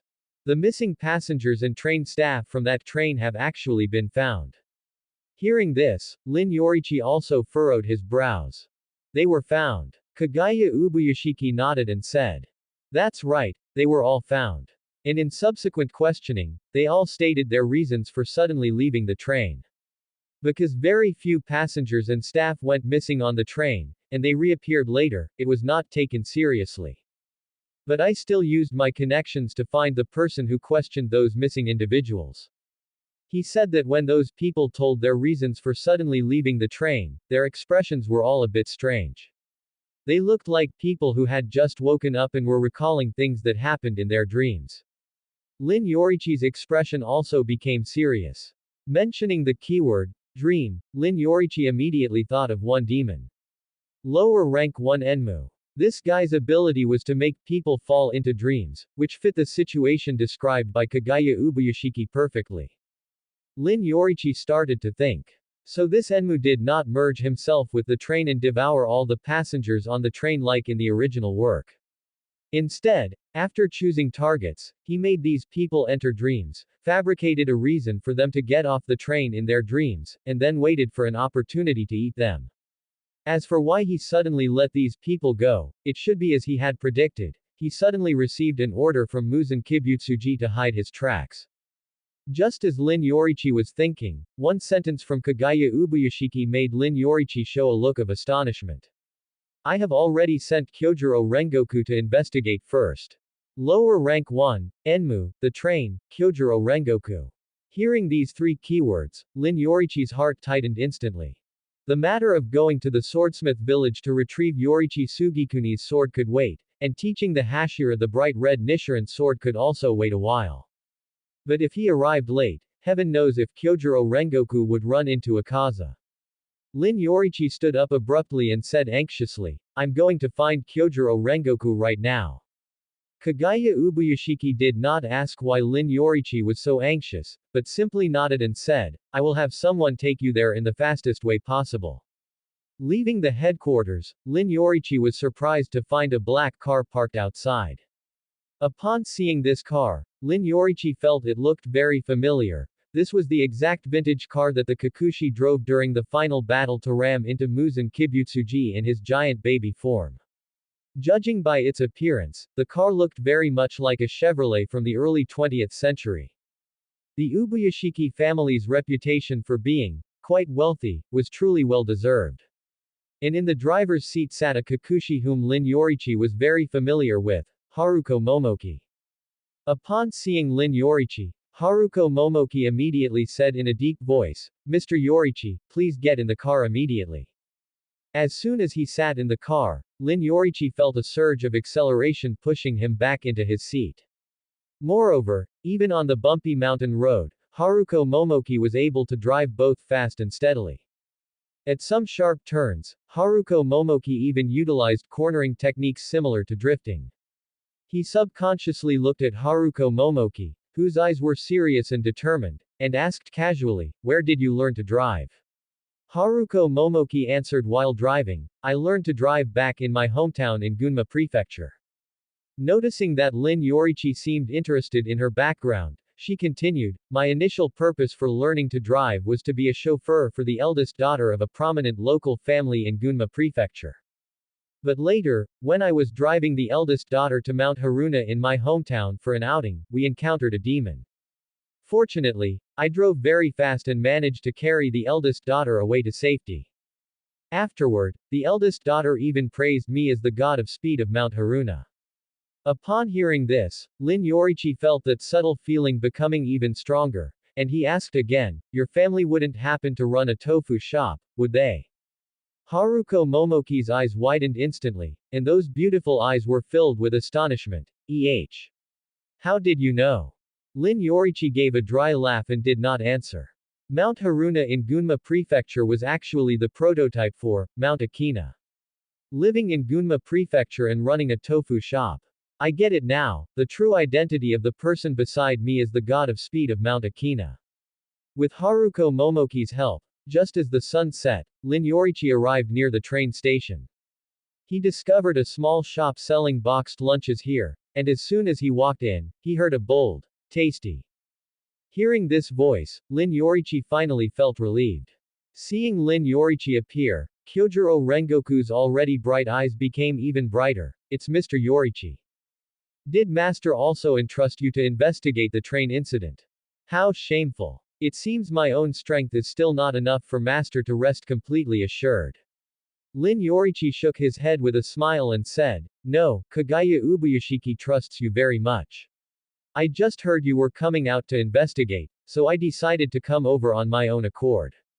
Just consider that I'm here to assist you in completing the mission so you can move on to the next task sooner. While speaking, Lin Yoriichi sat down next to Kyojuro Rengoku and took a boxed lunch from his hand. Opening the lid, what met his eyes was white, translucent rice and appetizing beef. Inside, Lin Yoriichi also saw a half-boiled egg. He didn't know how this boiled egg had been cooked, but the yolk appeared slightly greenish. Lin Yoriichi pushed the lunch box with the strange boiled egg aside with a look of distaste, and took another one from Kyojuro Rengoku's hand. This box didn't have that kind of boiled egg, it was just packed full of rice and beef. He picked up his chopsticks and took a bite, and Lin Yoriichi's eyes widened slightly. Delicious. Seeing Lin Yoriichi praise the lunch, Kyojuro Rengoku immediately said in his bright and bold voice, the taste of this lunch is truly excellent. And coincidentally, my father once saved the owner of this shop. To be able to protect others just like father, I truly feel very honored. Lin Yoriichi suddenly stopped his chopsticks. A faint sense of dissonance suddenly arose in his heart. However, at that moment, Lin Yoriichi suddenly heard a terrified scream from nearby. You monster! Leave my granddaughter alone. Slap. It sounded like a lunch box being thrown at something. After hearing this, not only did that sense of dissonance grow stronger, but he even developed a strange feeling of déjà vu. He always felt that he had seen this kind of scenario somewhere before. The Kyojuro Rengoku before him stood up abruptly, his movements as fast as a roaring flame. Lin Yoriichi saw Kyojuro Rengoku crash straight through the partition wall, and he also saw what was happening over there. A robust, bald demon covered in stripes was grinning viciously. His arms were tightly strangling a little girl wearing round-rimmed glasses. The little girl's face was turning purple from the bald demon's grip, and her eyes were filled with terror and helplessness. Further away, the owner of the lunch shop, that old woman, was staring at the demon with a face full of terror. Her arm was still held in the position of having thrown something. Obviously, the slap Lin Yoriichi had just heard was the old woman throwing the lunch box in her hand at the bald demon in order to save her granddaughter. At the same time, Lin Yoriichi only felt that his sense of déjà vu and dissonance was becoming even stronger. He sat where he was, watching Kyojuro Rengoku draw his Nichiren sword and begin to unleash flame breathing. That bald demon was instantly killed with a single slash. Seeing this, Lin Yoriichi suddenly revealed a smile. He knew why he had that strange feeling. He reached out his hand and squeezed hard in the air. Although it looked completely empty, the sensation on Lin Yoriichi's palm told him that he had already grabbed onto something. As Lin Yoriichi applied force, the air in front of him suddenly became distorted. A figure with a square mark on his cheek, wearing a black coat, suddenly appeared in the air. And his neck was being tightly gripped in Lin Yoriichi's hand. At the same time, Lin Yoriichi suddenly felt that everything around him had become clear. That sense of dissonance and deja vu vanished instantly. Lin Yoriichi stared at the guy whose throat he was choking, his voice low and angry. Is it fun to add that disgusting stuff into other people's lunches? Is it fun to toy with other people's dreams? Enmu, answer me. HMPH. Enmu's neck was tightly gripped by the person in front of him, leaving him only able to emit some meaningless, painful sounds. He looked at this red-haired swordsman before him, his face filled with pain and shock. How could this guy have fallen for his blood demon art the very moment he opened the bento box lid? Moreover, he had seen with his own eyes this guy and another swordsman who looked like an owl slump over onto the table, fast asleep. Why? Why was this guy able to realize he had fallen into a dream? Why was he able to grab his neck directly before even fully waking up? This guy even called out his name. At this very moment, only one thought remained in Enmu's mind. To hell with it. On the other side, Lin Yoriichi's grip tightened. Recalling the scene from just a moment ago, he was truly disgusted. Disguising one's own eyes as boiled eggs and putting them into a bento box. This kind of thought process was just too bizarre. Fortunately, he had put down that bento box immediately and switched to another one. Otherwise, even if he had eaten that bento in his sleep, Lin Yoriichi would have felt repulsed. Thinking of this, Lin Yoriichi subconsciously glanced around. Kyojuro Rengoku was slumped over on the table, clearly in the midst of sleep. The elderly shopkeeper and her granddaughter were also in a deep slumber. In the bento box in front of Kyojuro Rengoku, there was also an eyeball disguised as an egg. However, fortunately, Kyojuro Rengoku must have been like him, falling into a dream the moment he saw the eyeball. Therefore, that bento box remained in a state of having just been opened, untouched. Thinking of this, Lin Yoriichi increased the force in his hand again. However, the next moment, he saw the fear on Enmu's face slowly fade, unexpectedly revealing a smile. Seeing this, Lin Yoriichi immediately felt a chill.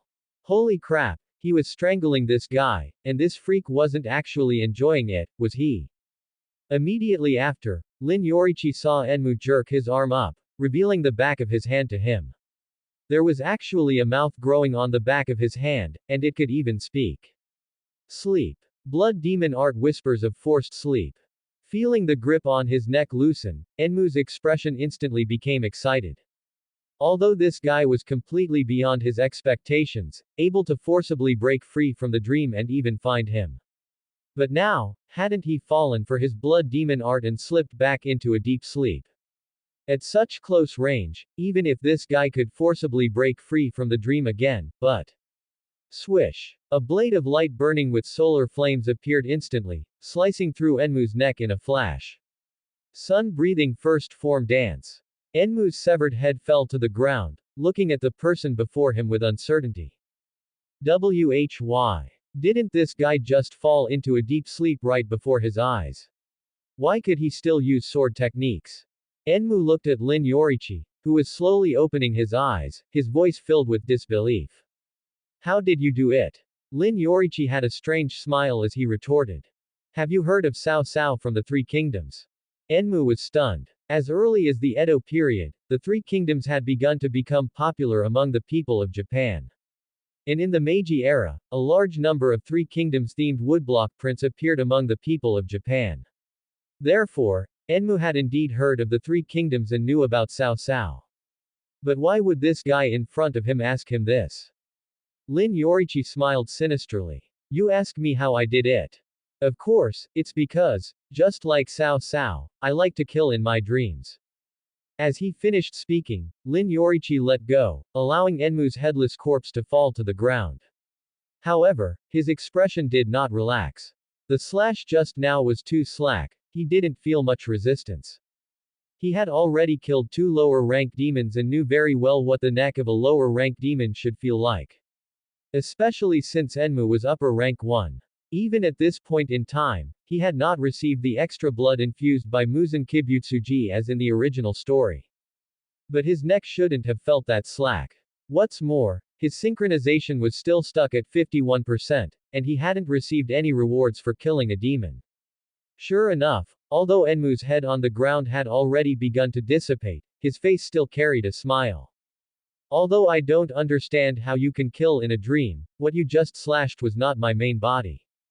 As for where my main body is, hee, go ahead and look for it slowly. Lin Yoriichi gritted his teeth and did not immediately search for Enmu's location, but instead went to check on the situation of Kyojuro Rengoku and the others. At the moment, neither Kyojuro Rengoku nor the elderly shopkeeper and her granddaughter had fully awakened. Clearly, Enmu's main body was not far from here, it was just hidden in a place that was relatively difficult to find. It must be said that Enmu was truly the most troublesome demon Lin Yoriichi had dealt with since he transmigrated. In terms of combat strength alone, this guy was definitely not comparable to Kokushibo, and might not even be a match for lower rank 3 Wababa and lower rank 6 Kaminu. But this ability to make others fall into a deep sleep, as well as the method of creating an extra body to act outside of his main body, was truly troublesome. Just like when Lin Yoriichi first fell into a dream, if it weren't for the fact that the dream created by Enmu was almost exactly the same as the original plot Lin Yoriichi had seen, giving him a strong sense of déjà vu and dissonance, he wouldn't have broken free from the dream immediately. As for how he could still grab Enmu while falling into the dream, and even decapitate him, that was not difficult for Lin Yoriichi at all. After all, in the original story, Kyojuro Rengoku could still precisely grip the other party's neck while falling into a dream. Compared to Kyojuro Rengoku, Lin Yoriichi was just still able to use breathing-style sword techniques. After all, the person he was cosplaying was the legendary swordsman, Yoriichi Tsugikuni. While thinking, Lin Yoriichi took out a small knife with a unique shape from inside his clothes, it was the one gifted to him by Tamayo.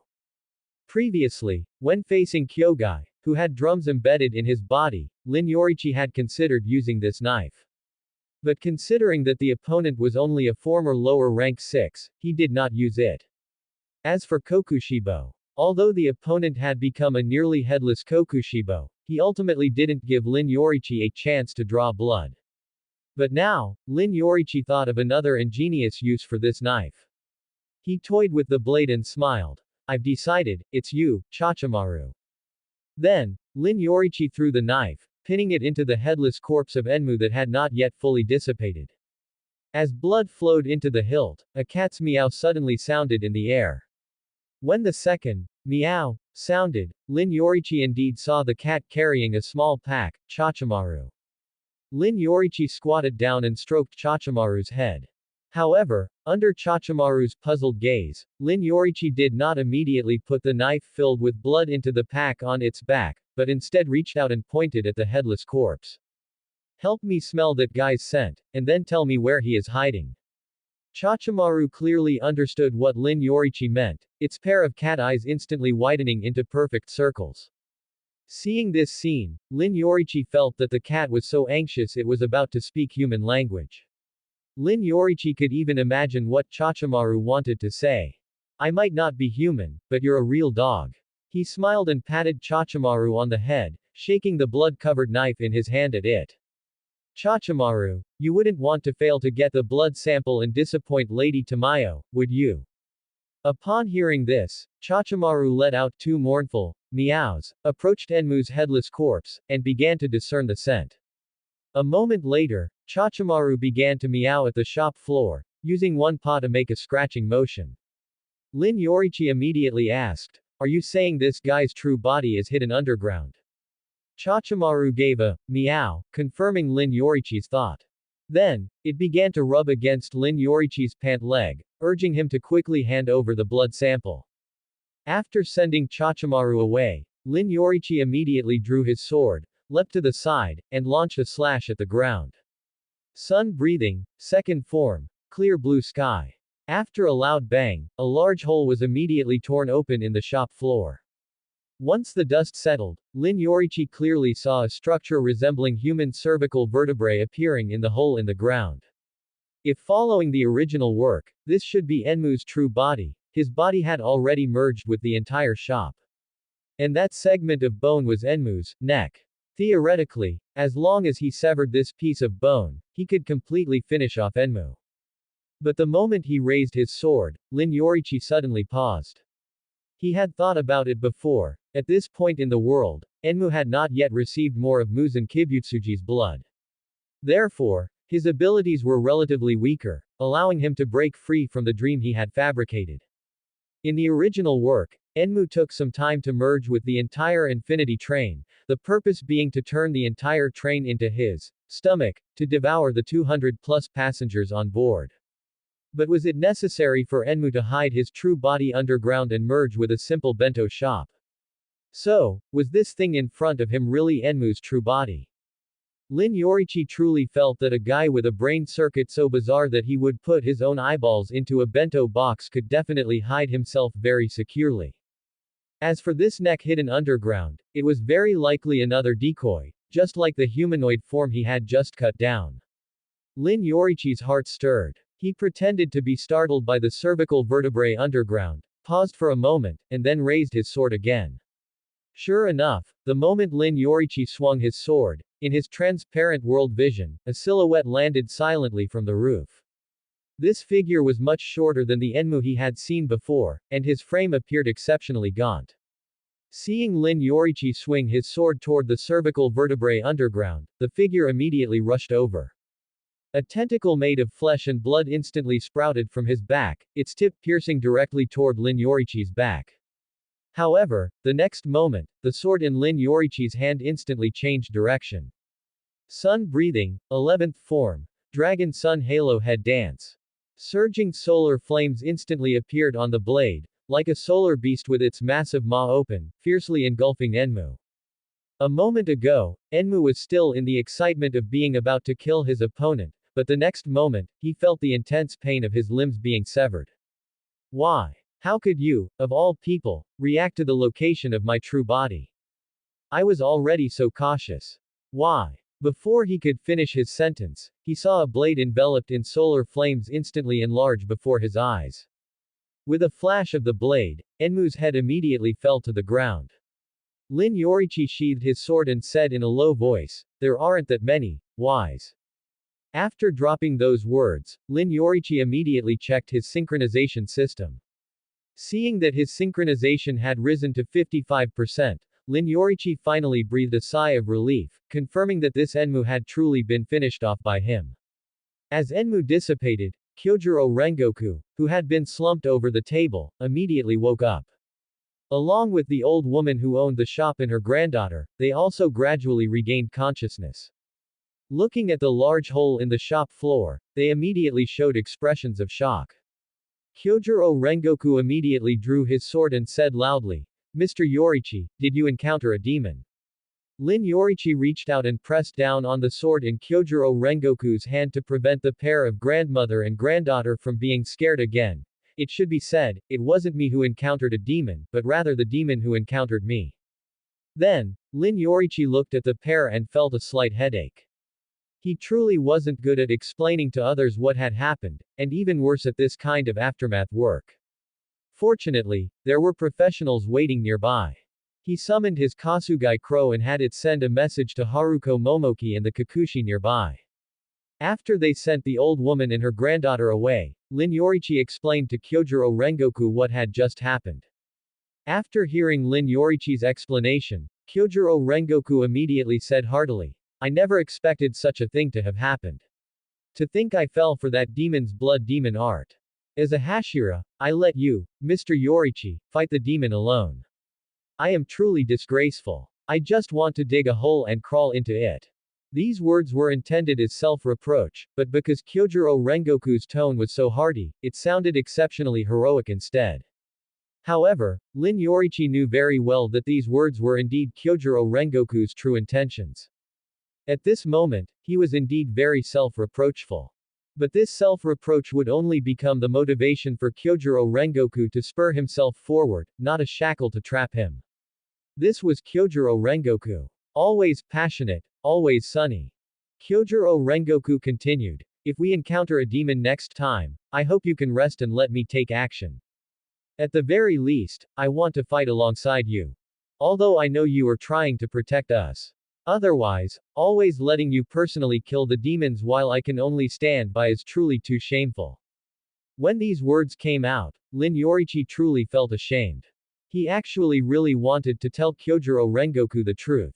In reality, he hadn't really thought about protecting them. The reason he rushed to act every time was purely to kill steal.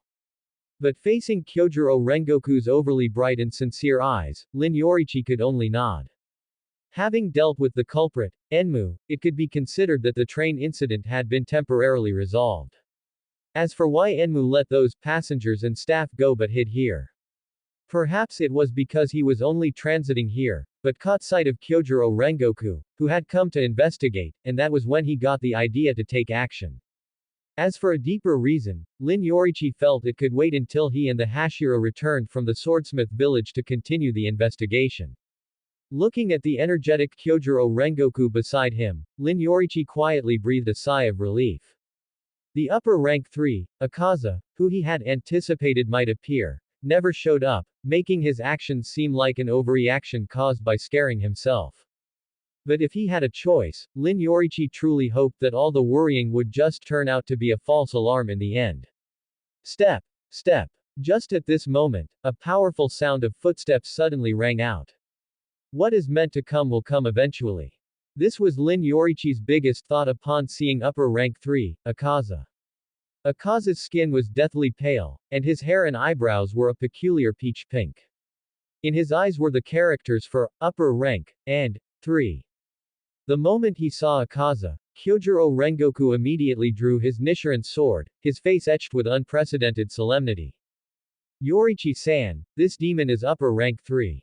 Kyojuro Rengoku had killed lower rank 2, Hero, and during his operations with Yoriichi, he had also killed lower rank 6, Kamanu, as well as lower rank 3, Wababa. In his view, there was already a vast difference between ordinary demons and the lower rank demons of the 12 Kazuki. And even the gap in strength between the lower rank demons themselves was worlds apart. Based on this, Kyojuro Rengoku had long since estimated the strength of the upper rank demons in his mind. He feared that even a single upper rank 6 would be difficult for a Hashira to contend with. After all, for the past 100 years, while the Demon Slayer Corps had no shortage of records of killing lower-ranked demons of the 12 Kazuki, they had yet to kill a single upper-ranked demon. Moreover, standing before him was none other than upper rank 3. Yet at this very moment, although Kyojuro Rengoku's expression had turned grave, he showed no trace of fear. He quietly shifted his footing, moving to stand in front of Yoriichi. Even though there was a massive gap in strength between him and this upper-ranked demon. As long as he was in front, desperately creating opportunities for Yoriichi-san, then with Yoriichi-san's strength, he would certainly be able to defeat this demon. Yoriichi looked at Kyojuro Rengoku, who had stepped in front of him, his expression showing a hint of surprise. But his heart was filled with more emotion than anything else. He knew Kyojuro Rengoku's character all too well. Therefore, the moment Kyojuro Rengoku stepped in front of him, Yoriichi understood that he intended to sacrifice his life to create an opening for him. Just like in the original story, where Kyojuro Rengoku, even in death, sought to protect the new recruits of the Demon Slayer Corps, refusing to let the demons pluck the new buds of the organization. But, now, Yoriichi's synchronization had reached 55%. Do not forget, even when his synchronization was only at 42%, Yoriichi had been able to barely hold his own against upper rank 1, Kokushibo. Given his current level of synchronization, the ones in danger would not be him and Kyojuro Rengoku, it would be Akaza.